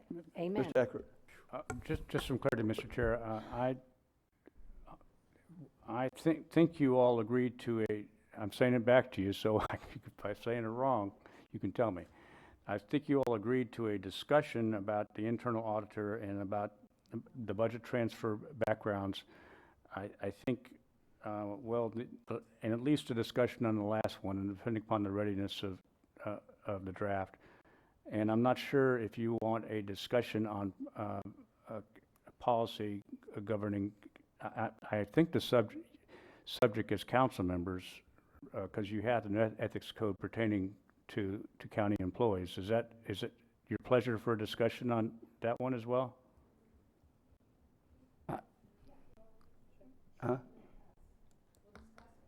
That's going to be a little bit open to you all to find the parameters of that. Obviously, the staff's not going to be Sure, I would love to discuss that. advancing standards necessarily to govern council members, unless that's your. Okay. But you all want. I guess if everybody wants it on there, we'll discuss it. Or do you want to? I mean, I have some specific thoughts on certain things, but I was going to wait to bring those specific policy thoughts and discussion of At the workshop? council, and we can do that then. Do you want to talk some about your workshop? I just want to understand what my assignment is. Okay. That's the best. I think that'd be good for that one. Thank you, Dan. Now, Ms. Denise. Okay, I've got a couple items too here. It looks like we're kind of in the same vein. It's really interesting here.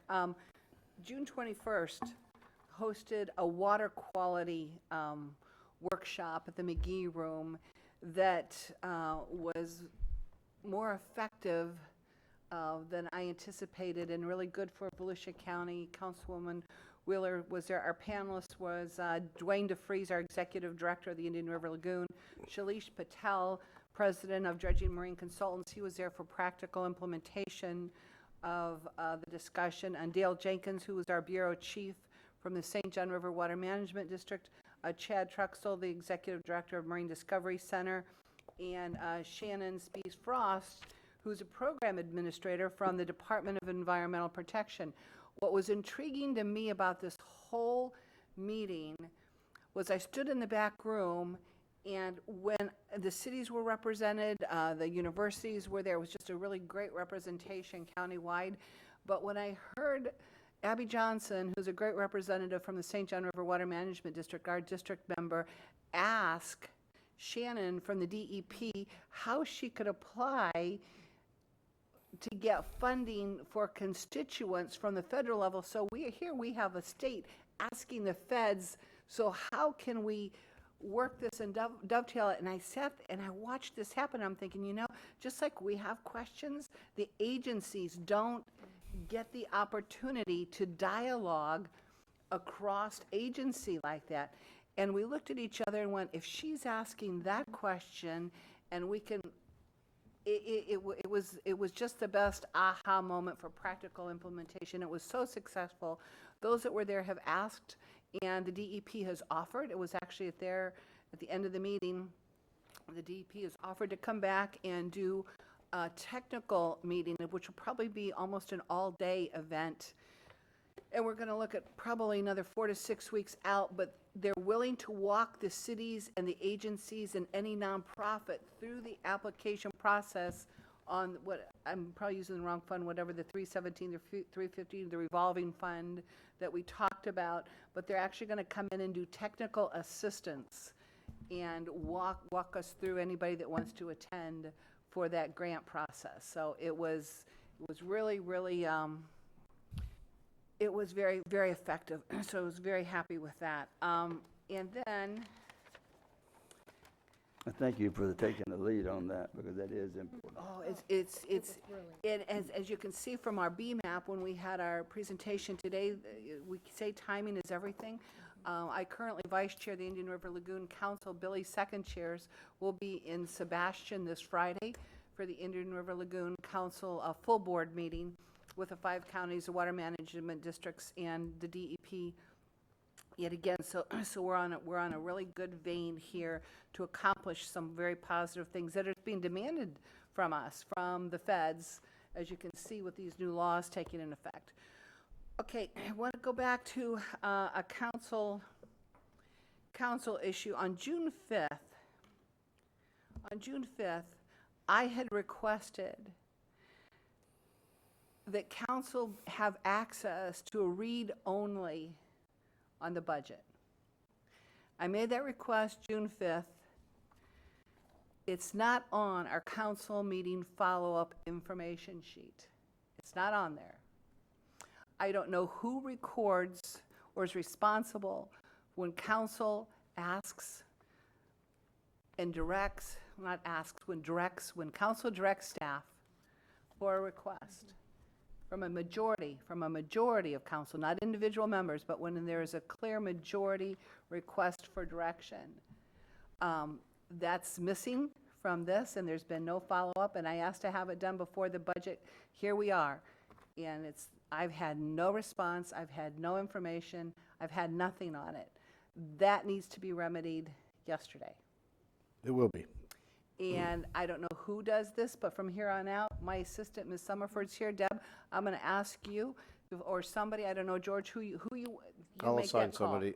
You call whoever it is. I'll- I'd like to see a recap immediately after the meeting for what council members have directed or asked, and then a follow-up, because this is a big one. Some other things I've let slide, this one isn't sliding. So that's, okay, that's June 5th. I met with a constituent. Jessica's not here right now. Is Jamie? She's not here either.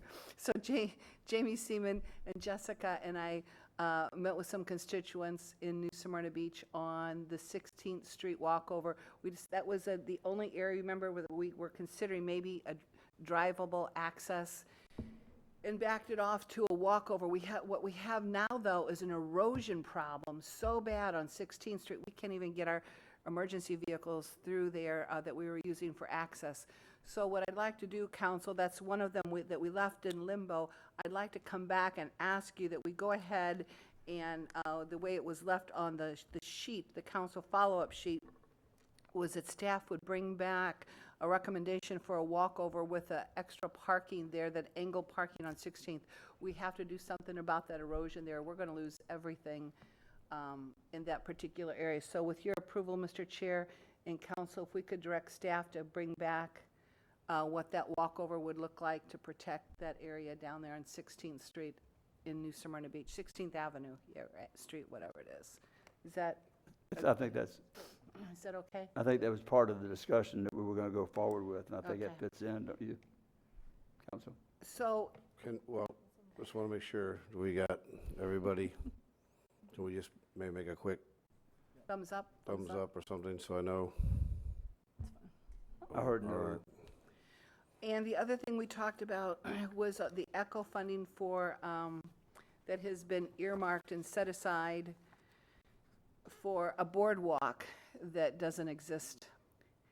So council in 2015 passed a resolution. The only way we can free those ECHO dollars up to do whatever council chooses to do with it in the future is we have to repeal Resolution 2015-102, and because Resolution 2015-102 is where the use of ECHO funds for direct expenditure was supposed to be for matching grants and construction of a boardwalk in Daytona.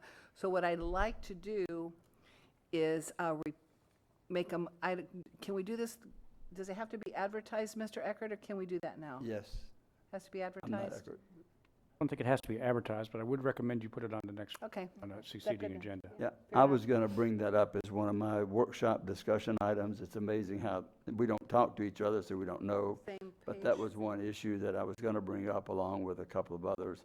And I've talked to the manager about them, which he doesn't share with you either, so he didn't know, you didn't know.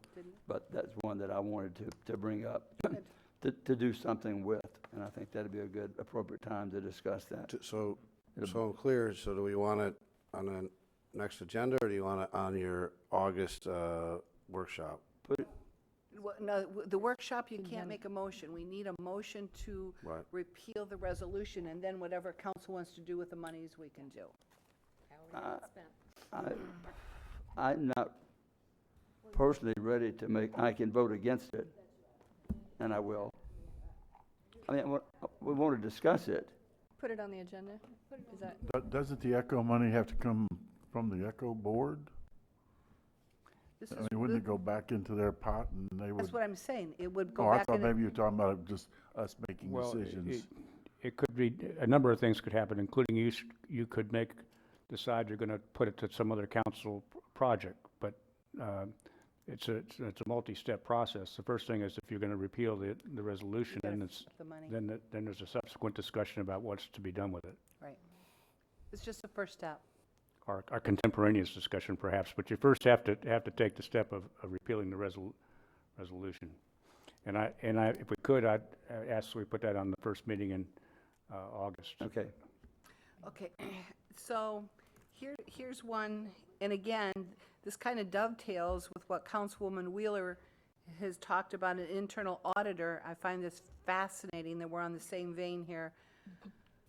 But what I would like council to consider, and this definitely has to be an agenda item for discussion, since we're in the stage of a new era, interviewing for a new manager and taking Volusia County into the next stage here, I want to make sure our baseline is strong, and if we have any places that need to be strengthened, any weaknesses to be strengthened, now is the time to do it, so that we start on a very stable, secure foundation. And part of that, and I've used this before in other organizations and nonprofits, when we have a change, especially if we would lose an executive director, we did it with the HA board, we've done it for some of our ad authorities when there's been a change. I'd like us to consider a forensic audit. And here's the difference. A forensic audit, normally what we do annually is just a financial statement audit. That has nothing to do with internal controls. A financial statement audit is just saying the numbers are there. A forensic audit looks at internal controls and it identifies any weaknesses. It's not like our financial statement audit in that a forensic audit does not give an opinion on financial statements. It can identify irregularities if found. A forensic audit tracks transactions from inception to completion.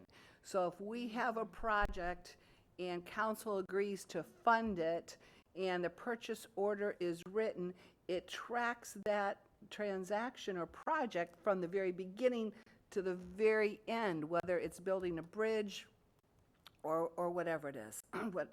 So it includes verifying each step with individual departments involved. If so-and-so writes a check for $1.25 and it goes over to, Ms. Smith at this department, make sure that $1.25 goes into that, and then it's going to expend to purchase this until that transaction has been completed. And should any internal weaknesses be identified, policies or procedures not followed, and a forensic auditor will make recommendations to be made to tighten controls, but they do not give an opinion on the actual financial statement. This is all about policies, internal controls, and procedure. So, Mr. Chair, I think if we calendar this, if we discuss this, and maybe in the workshop, it'd be a good one for the workshop, actually, perfect timing. We decide on a window. Usually, the last one I was involved in, we looked at a window of 3 months. We just took a 3-month window, drilled down and said, because you're basically just taking a sample. And then, of course, our organization is much bigger. We can choose the departments that we want to take a look at the sample extraction from. I think the one that I would like to see is probably the MSD from counts 119, 120, 121. And I think that we need to lead by example, and by that I mean I want to drill down on the county council fund, 010,000, the county manager's fund, 020 to 2,000. I'd like to take, and then of course our general fund. But again, whatever snapshot sample we choose to extract, and then after that we have a strong baseline. Our manager's coming in, we have a clean slate. If there's something we need to strengthen, we have the opportunity, if it's identified, we can strengthen it and go forward with it. So I would like us. So we have to go out for. Yeah, thank you for saying that, because that's the other piece to it, is that we don't want to use our current auditor, James Moore. You use somebody not affiliated with the annual audit. You use an outside auditor. But I would suggest an RSQ to do this. And we can decide if you want to look at, choose 3 projects, choose a 4-month window. However that is defined, we can define that.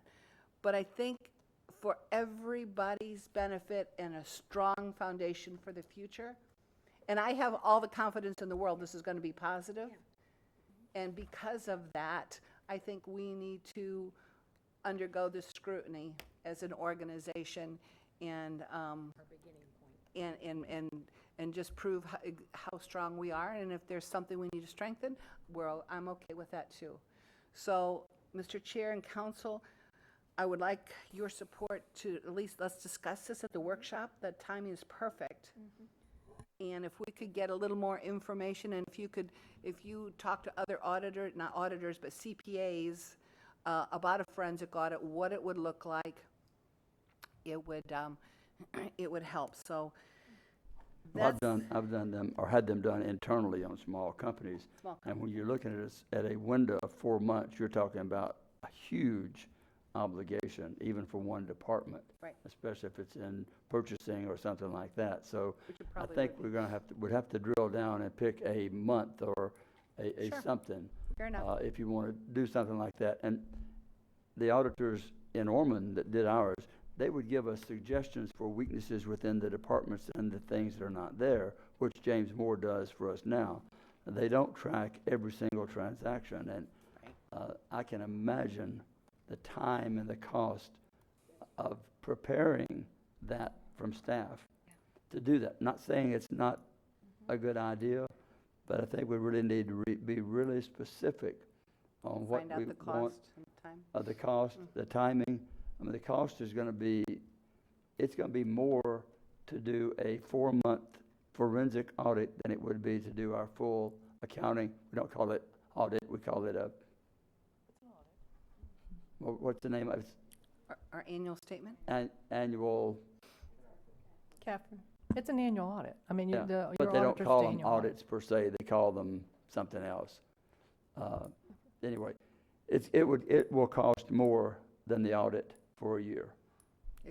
It very well could, but at the same time, I think it would also put a level of confidence in the system. But we don't have to do 4 months. We can take Pick a a look number. at it. Yeah, and Well- get some And it estimates. costs, I mean, it's cost, I've been involved in Yeah. forensic audit, and it's really very costly. It is. And so you need to make sure you drill it down to pretty specific areas that you're talking about, because it could cost a lot. But I think what it would do, I have no doubt Mm.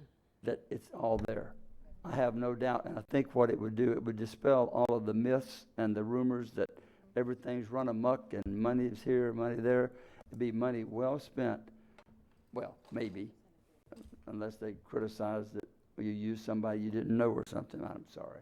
No, we'll put it out to an RSQ, and it's gonna take us a good 4 to 5 months to get a new manager in here at a minimum. So while we're in that process, this could be in a parallel universe, and we're ready to go and solid, and we have a good baseline. Good idea. So here's my very final comment.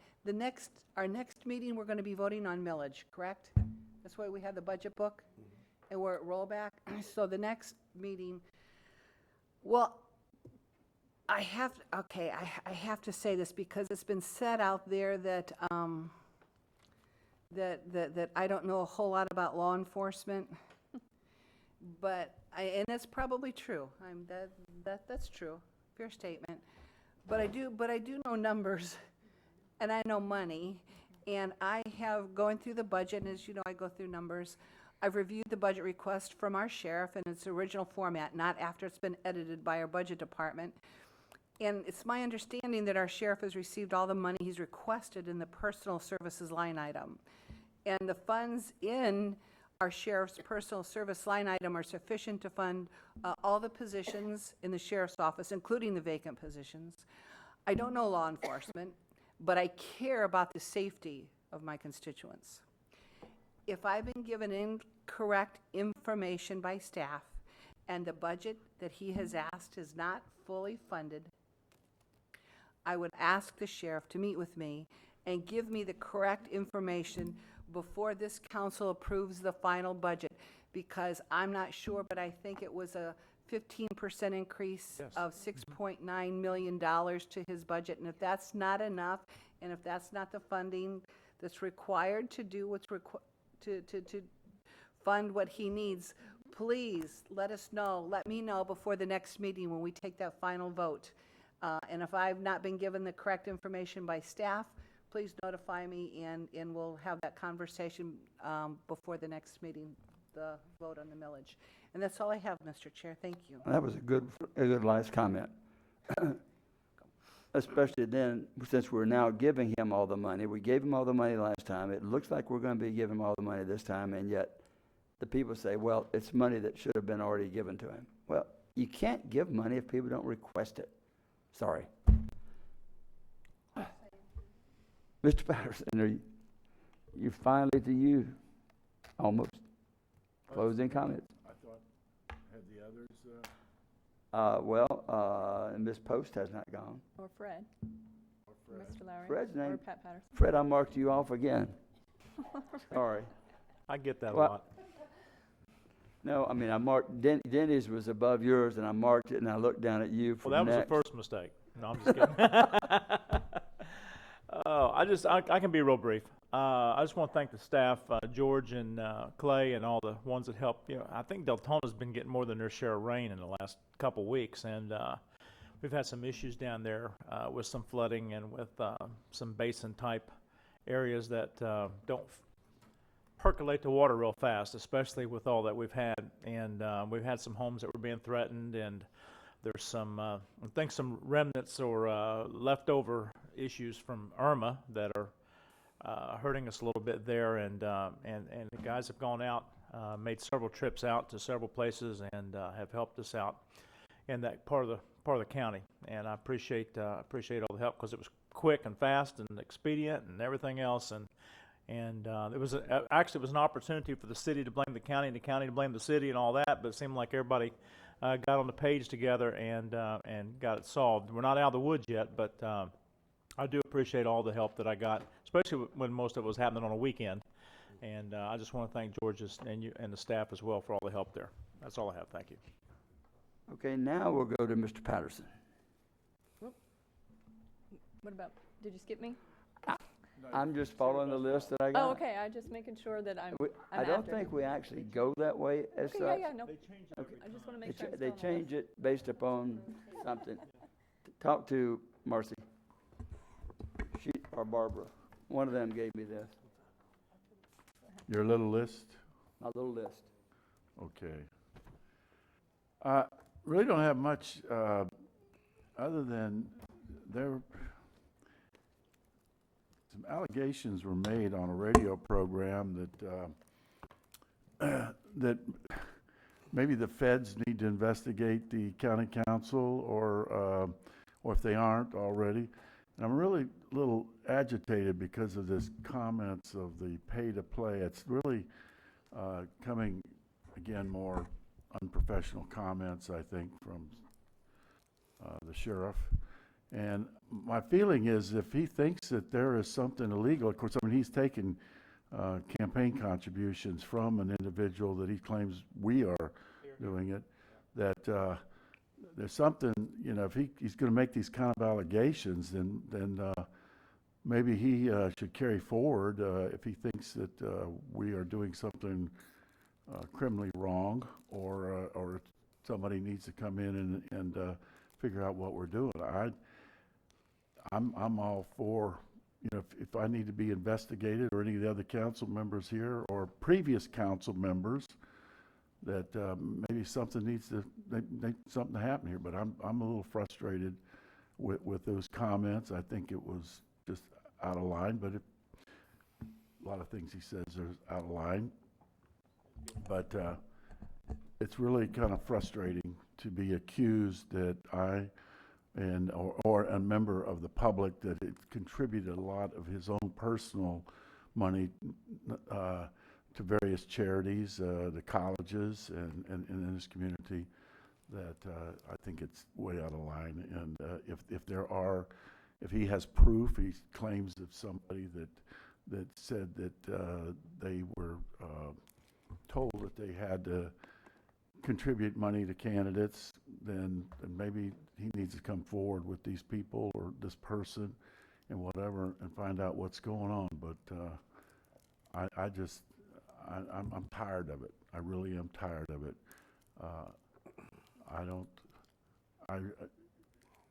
It's just really frustrating. I've had 20 years in public life here, and I'm not going to just at the highlight of my career here as an elected official want to go out someday people thinking that I'm dishonest, or my fellow colleagues up here are dishonest at the same time. So I guess I can say, Sheriff, put up or shut up, okay? I'll just read, since it dovetails into that. My comment for today was corruption within the county council and the former manager by the Sheriff Tripwood as the highest law enforcement officer in Volusia County. If he's aware of any corruption, isn't it incumbent upon him to provide the sources of that information for investigation? If not, he is complicit in whatever he thinks is going on.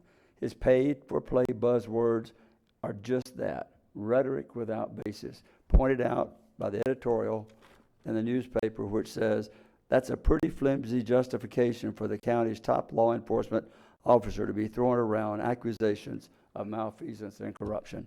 It's horrible. It's deplorable. And I better stop or I'll get my blood pressure up. But you're right on spot. I mean, to accuse us, people that have contributed to my campaign, I've had no request from anyone for any kind of special favor. More special favors from people that voted against me. Right?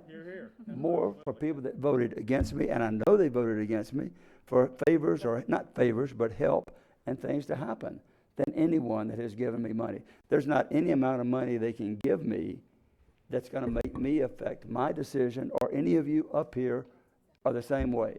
We're above that kind of reproach. It's absolutely, it's just a buzzword. It's a talking point that's put out there that's empty, but it's falling on ears, and that is one of the things that is hurting our county right now. That's one of the things that's making people think people don't trust us, because they can say things that aren't true, and that's what people say. I complain about social media. I don't care about social media. That's fine. You can use it. But what you say doesn't have to be true. Well, it's not only the county council. It also goes out to the city, because a lot of people that contribute to us contribute to city campaigns.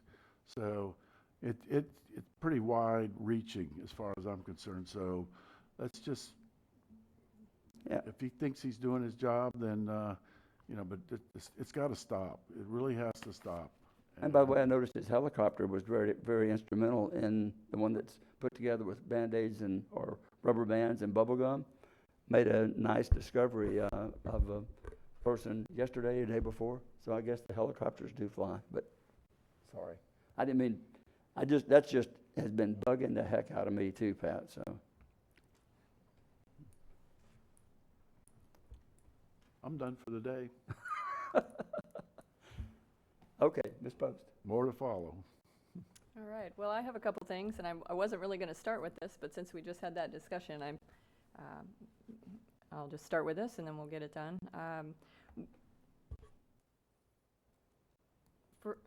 So there has been a lot of discussion about a comment made about one of my fellow council members, and first I want to point out that someone flat out told me this morning that they were asked to come here and accuse me of condoning that language. So I want to say, for anyone in the room or for anyone out there at all that's trying to spread the idea that I would condone inflammatory rhetoric, I just want to set the record straight, because I do not. we are definitely, we're all professionals. We're all expected to act professionally. And I'll state for the record, the comment that was made about Councilwoman Denny's, everyone knows it was a ridiculous, unnecessary comment, period. And I really honestly don't think that it deserves the attention that we're giving it. So I would just like to point that out. I've had a number of people contact me and ask me why I'm condoning such language. I in no way have condoned such language. I'm not sure where that's coming from, but you know, I'll state for the record, it was a ridiculous comment. But I also think that we have better things that we need to be focusing our time and attention on, and I'm looking forward to doing that. So speaking of that, I did want to confirm then for the public, the August 7th council meeting will be the meeting where we have our workshop to address the reassessment and the reboot of various areas. On a lighter note, a number of us went to the Florida Association of Counties conference, and I just wanted to say I'd like to welcome Councilwoman Wheeler to the board of the Florida Association of Counties.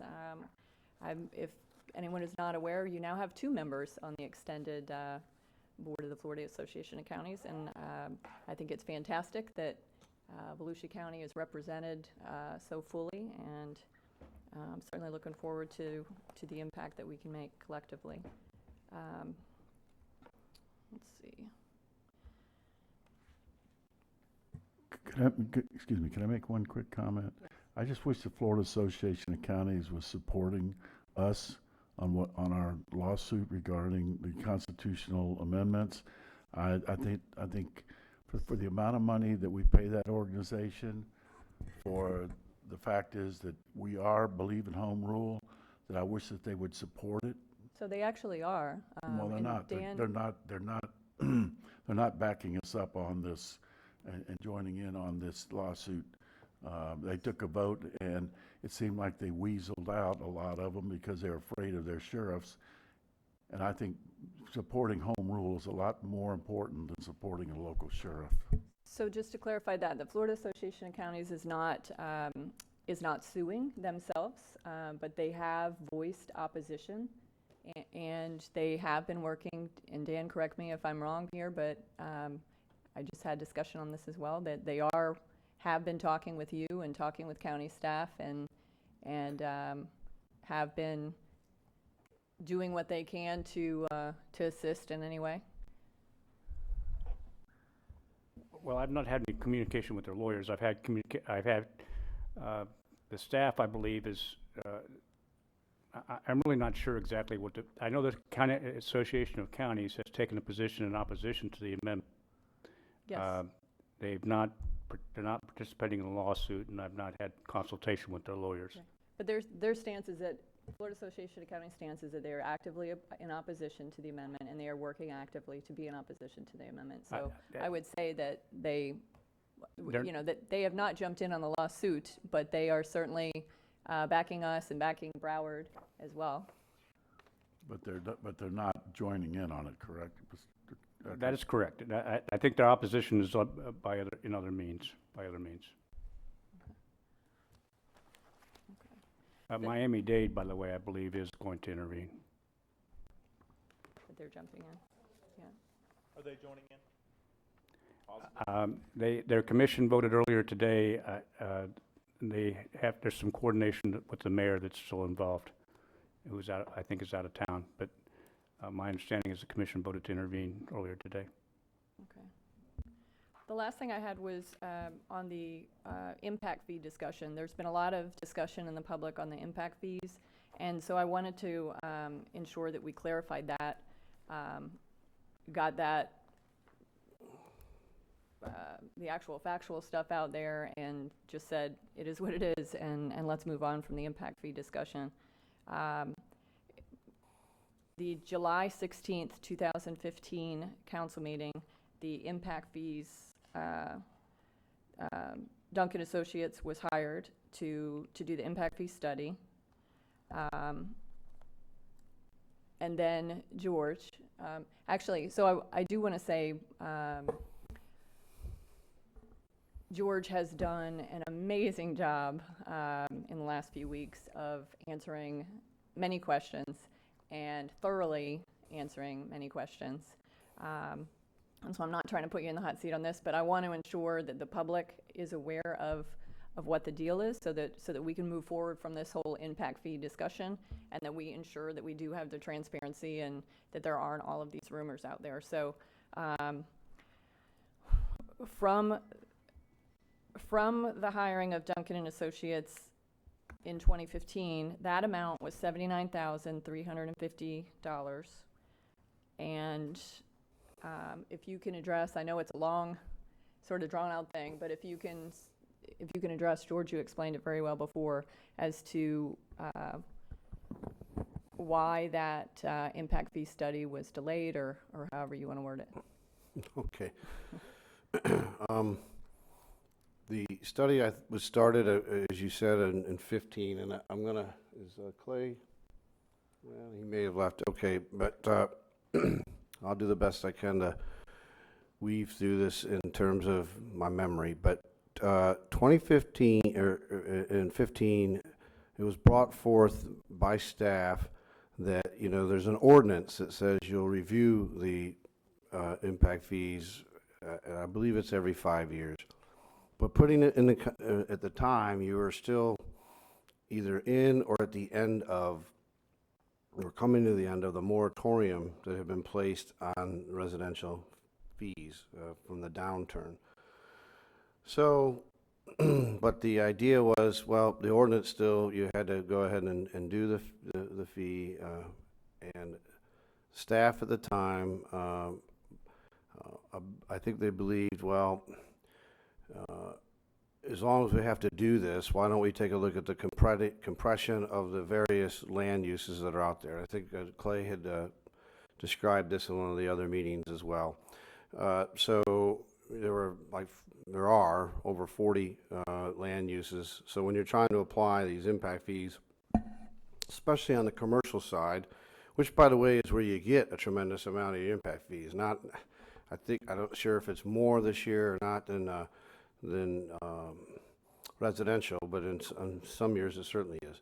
So the idea was to try and compress those fees. And again, this is actually, and what kind of adds to the confusion of everything is you're going back now, you had different deputy manager, you had different growth management director, you had different staff. They had all since left or moved on to other things. So they go ahead and start the thing, and the initial results come back, and on the compression part, and it seemed to really go against what the previous goals had been for council when it came to economic development, because when they compressed it,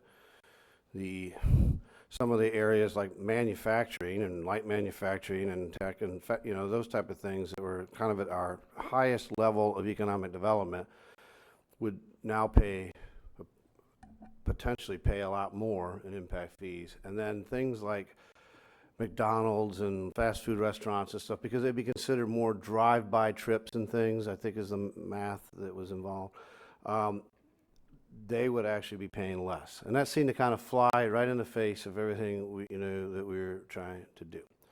So then, of course, and this is, where the complexity of government, and by the way, project management stuff needs to kind of come forward. And that's why I said, I think when we do studies in the future, we're going to treat them just like capital projects. That I think because what happens is with a capital project, somebody's waiting for it, The sheriff wants his evidence room, it gets done, The Calvary.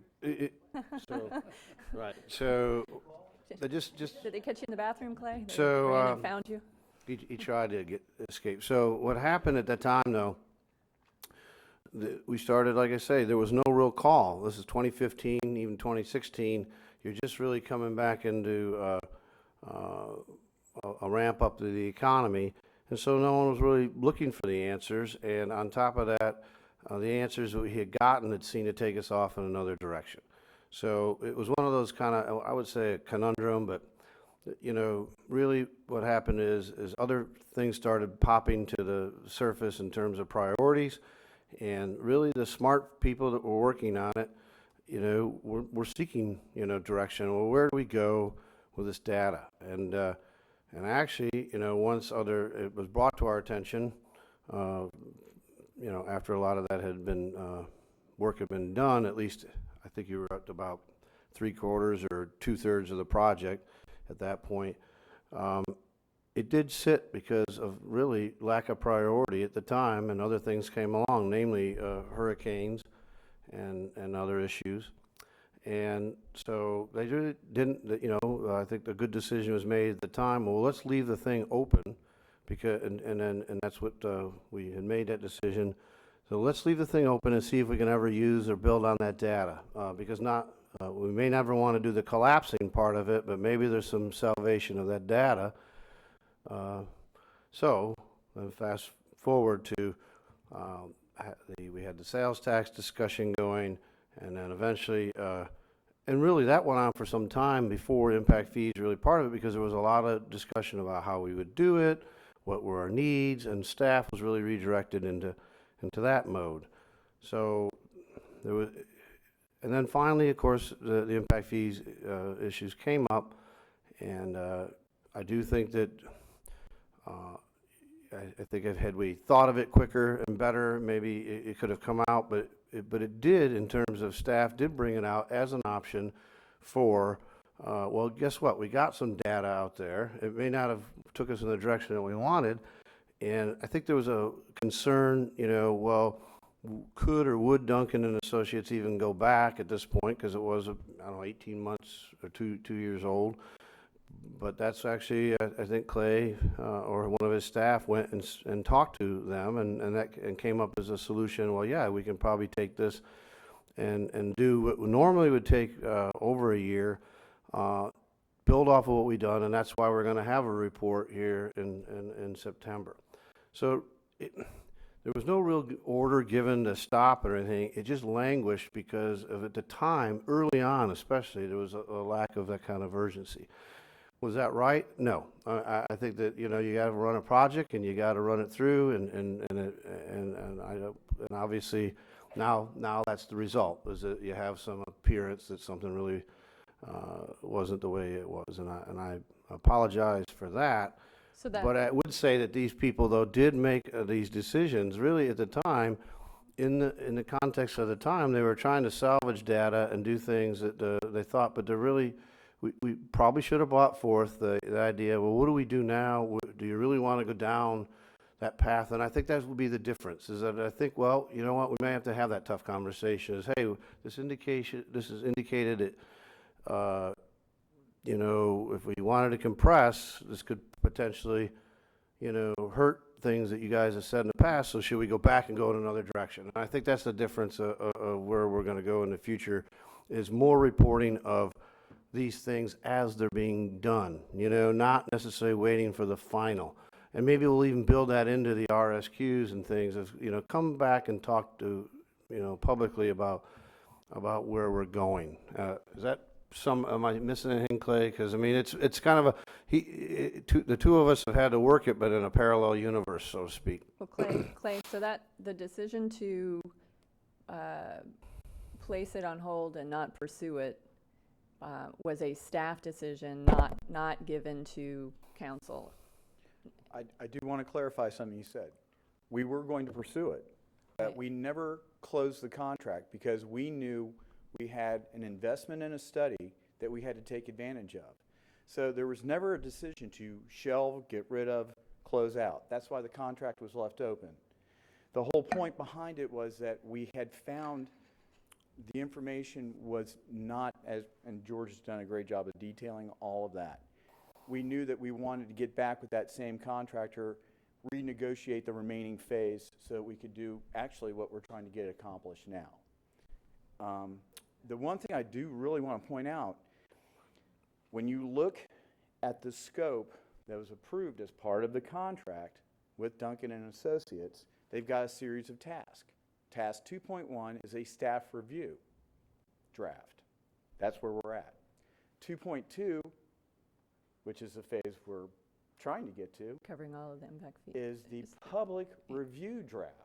So we're not even at the public review draft that George is referencing.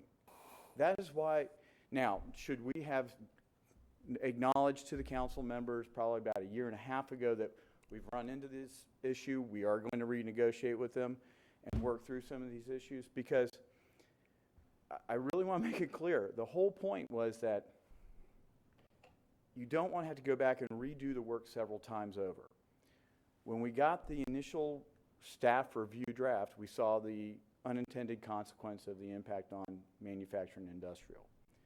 Subsequent to that, we started getting into discussions with the city of Daytona Beach about trying to do a mobility fee, which would have impacted what came out of that. Then the discussion about the sales tax, which I got to reiterate, the sales tax has an impact on the impact fee, but the impact fee doesn't have an impact on the sales tax. So you can set the sales tax and it moves on its merry way. We set the impact fee, we have to go back and readjust it and bring it back to you.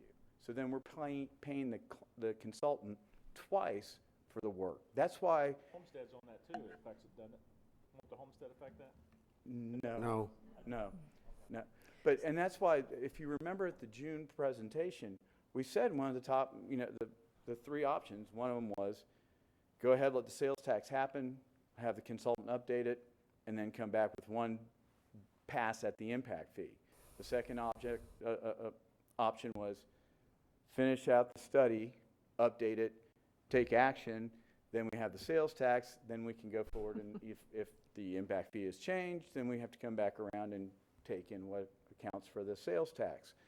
So that's why we were trying to work through all that. I understand what you're saying, Clay. And I can completely understand why staff would set aside or postpone the continuation of them working on whatever it was, because as things come up, totally get that. But what I'm hoping that we take forward from here is that there is more communication with council, and that things that council requests are not just postponed for 2 years. Right. Because things are, happening, because things are going to continue to happen. Well, and perhaps that we address that. The other thing is, in the meeting, that study was not brought up. So, or it wasn't brought up ever to me.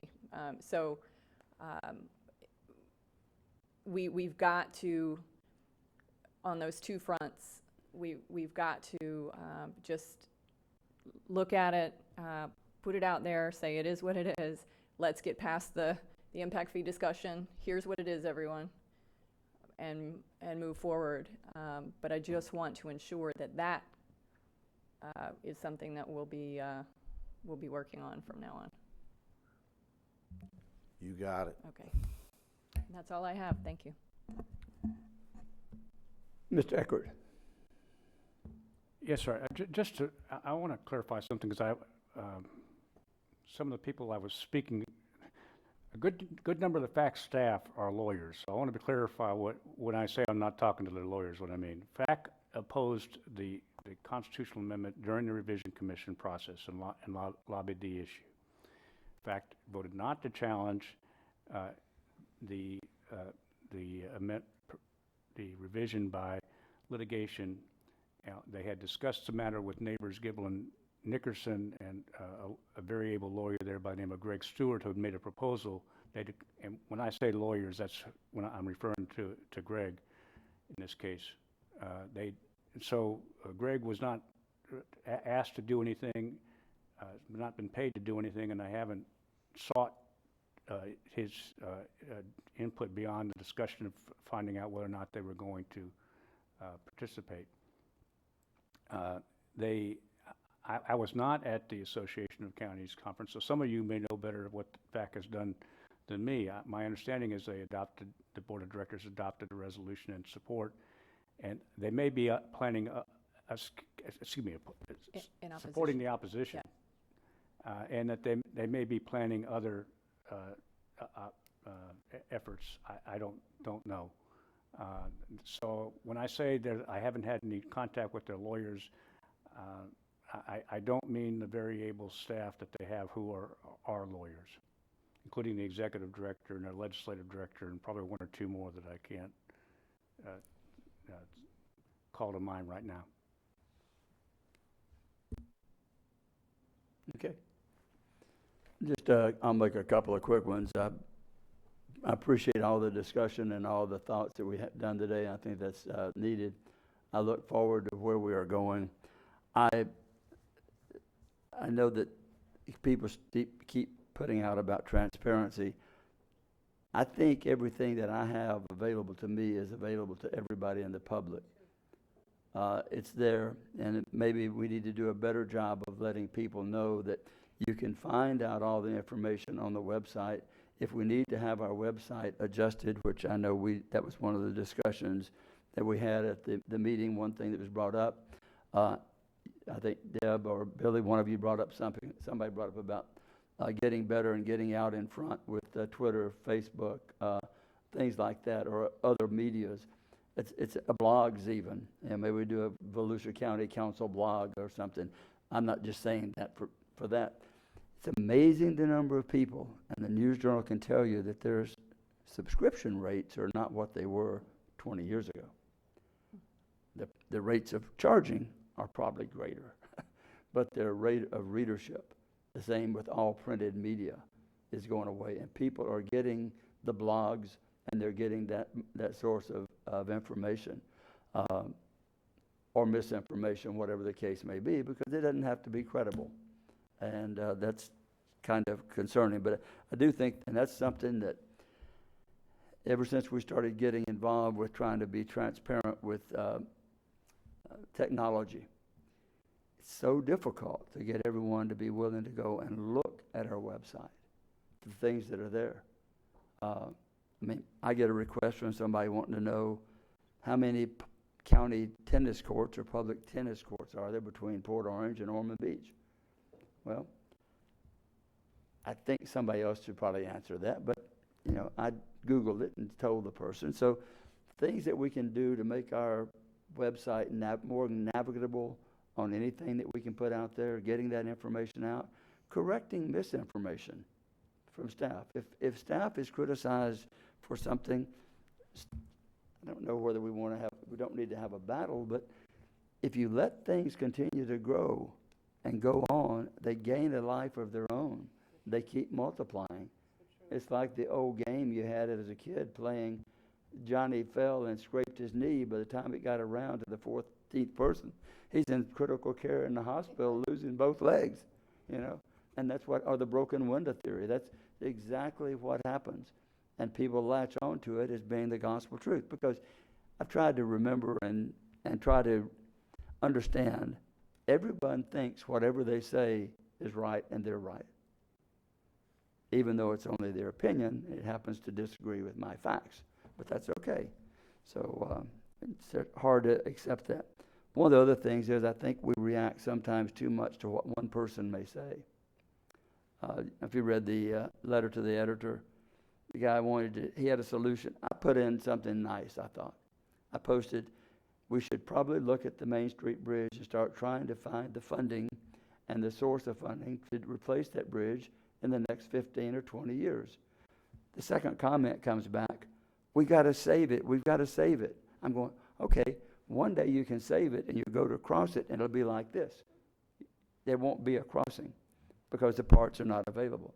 So his suggestion that came out in the letter to the editor was, let's just dig a canal from the ocean to the river on Main Street. We don't need a bridge. So I'm going, okay, are we going to take that as something to act upon? But that's what we do. Try getting a permit for that. Oh, yeah, good luck on that one. But the other thing is I keep hearing, and I'm going to refute as many as I can. I'm going to spend more time refuting misstatements. Don't know where it'll go, but eventually maybe people will understand that we're not a bad county. We're not a bad county council. We are above reproach. We're doing what we can with what we have. No one's trying to hide anything from what we're doing. So I'm just gonna try to do my best to do part of that. I have not had a single department head come to me complaining about their department. So I'm looking forward to our meeting. I want them to be held without retribution. If somebody comes and says something to George or anybody here, I don't want them fired if they tell you something you don't want to hear. I can't tell you to do that. They tell me things I don't want to hear all the time. So, well, but we wouldn't have anybody. But but you know what I'm saying? That's the word on the street, is that every department is upset. Every department head is upset. I haven't had a single one come to me, and I even said that. I'll say it again. If you've got a problem, come to me and I'll bring it forth to the council. Or any council member. Don't necessarily come to me. Come to any council member. If you've got an issue, tell me what it is. Tell us what it is, and we'll see if we can't help you. Our job is not administration, but certainly, if it goes against the policy that we have acted to be done, we'll support it and defend you. So it's out there, and it should be. It seemed like the issue that I'm hearing is really an issue more about money that they want for certain things. And if it is, I'm sure it's in their budget request, which will be addressed. Another thing I hear people complaining about is the evidence room. That sucker's almost built, right? I mean, not almost built. Well, the walls are up. I mean, it's not The almost walls built, are up. It's in process. It's definitely deep in process. It's deep in process. There's a separate portable unit that's coming in to house the people that are there. The floor is not being swept or not being swept because cleaning crews are not allowed in that area. Our cleaning crews cannot go in there. It has to be swept by the people that are authorized to be in the office. I don't think you want to have me coming in there sweeping the evidence room. You have to be authorized to go in there. That's the way it was explained to me. So that's not something. And there's no asbestos on the floor. It's been, and that's just, I mean, and the other thing is the medical examiner's office,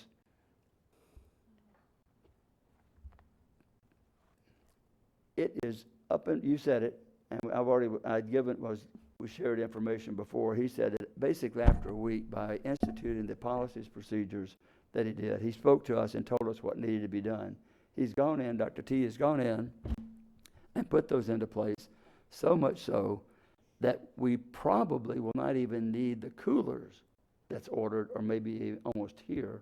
Probably won't even need that for that, and we'll probably be able, once the switch from Seminole, may not need other than to do whatever change. Maybe they want to change the way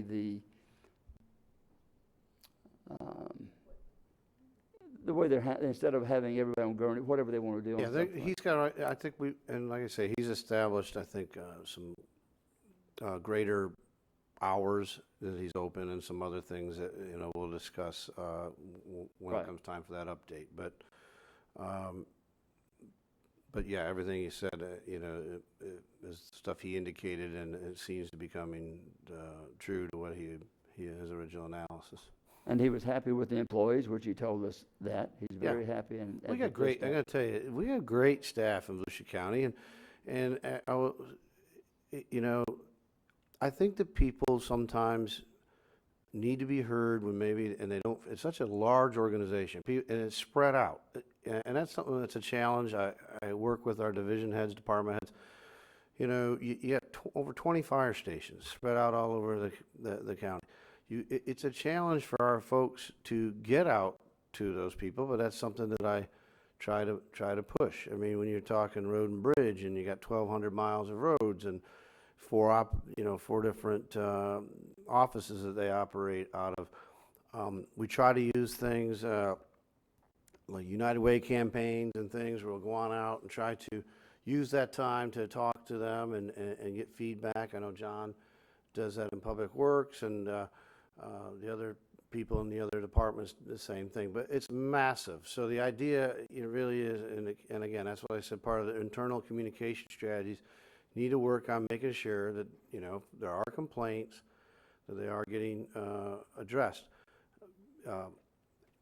To you, I think the mention about the budget and the money, just about all of them will ask, you know, and they would admit that they, you know, again, it's their passion, it's what they do, and typically they want more money, and we have to balance that off to what people can afford and to pay in taxes. And there are other things, by the way, like fees. We have not really addressed, you know, you talk about impact fees, well, there's other fees, you know, that we've not addressed in some time, and I think, again, probably not a comfortable conversation, but one that we probably need to have, because, you know, some of these fees have not been updated in years, many years.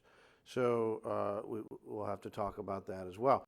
But I welcome the discussion. I think that people, you know, you got great staff that want to, they all want to talk about what they do. And I've instituted, you know, tours of people, and I had said in my note, I mean it, it's not just you. I think you guys, very busy schedules and a lot out there, but some of our critics come from the cities and other places, and I was open the doors and show them some of these things. Remember, they don't have to run a jail.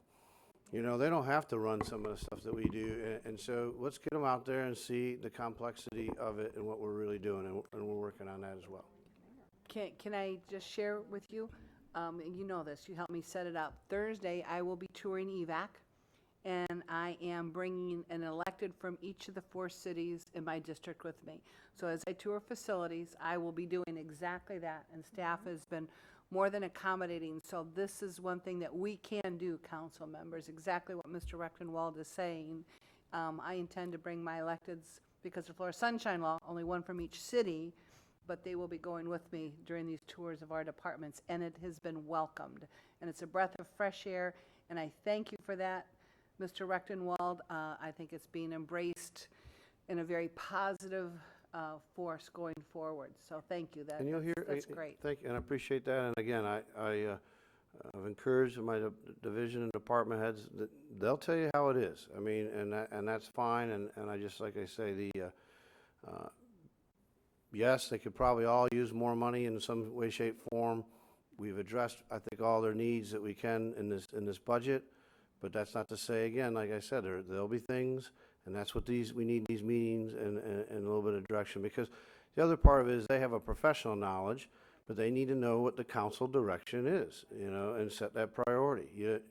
I've been here long enough to watch things cycle. I think the others have too.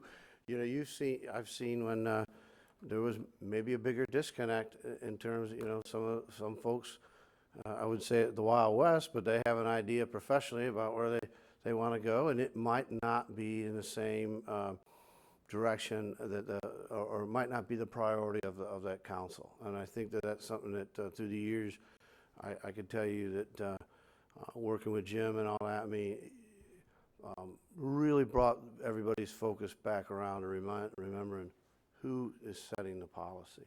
And so you got the day-to-day operation, but where's the big picture and where's the policy? And so, like I said, they're eager. They want to know. They want to know where we're going.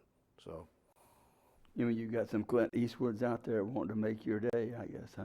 I quote the great philosopher all the time. So, But I do hope that we can get close enough to turning the page of that chapter so we can get on with the rest of the book that we've got to read and to write. And with that, we'll adjourn at 4:49.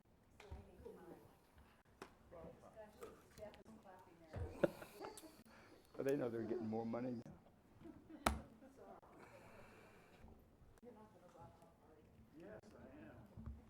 Everybody wants money. More like a waddle for me.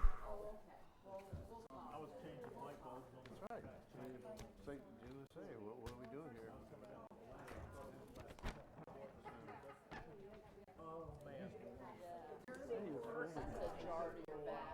Did not what? trying to be like, my phone, this is like not happening. I will do this right now, this action thing, and give it to you so you have it from. Appreciate it. Understand. I don't either. We'll talk more later. I don't know.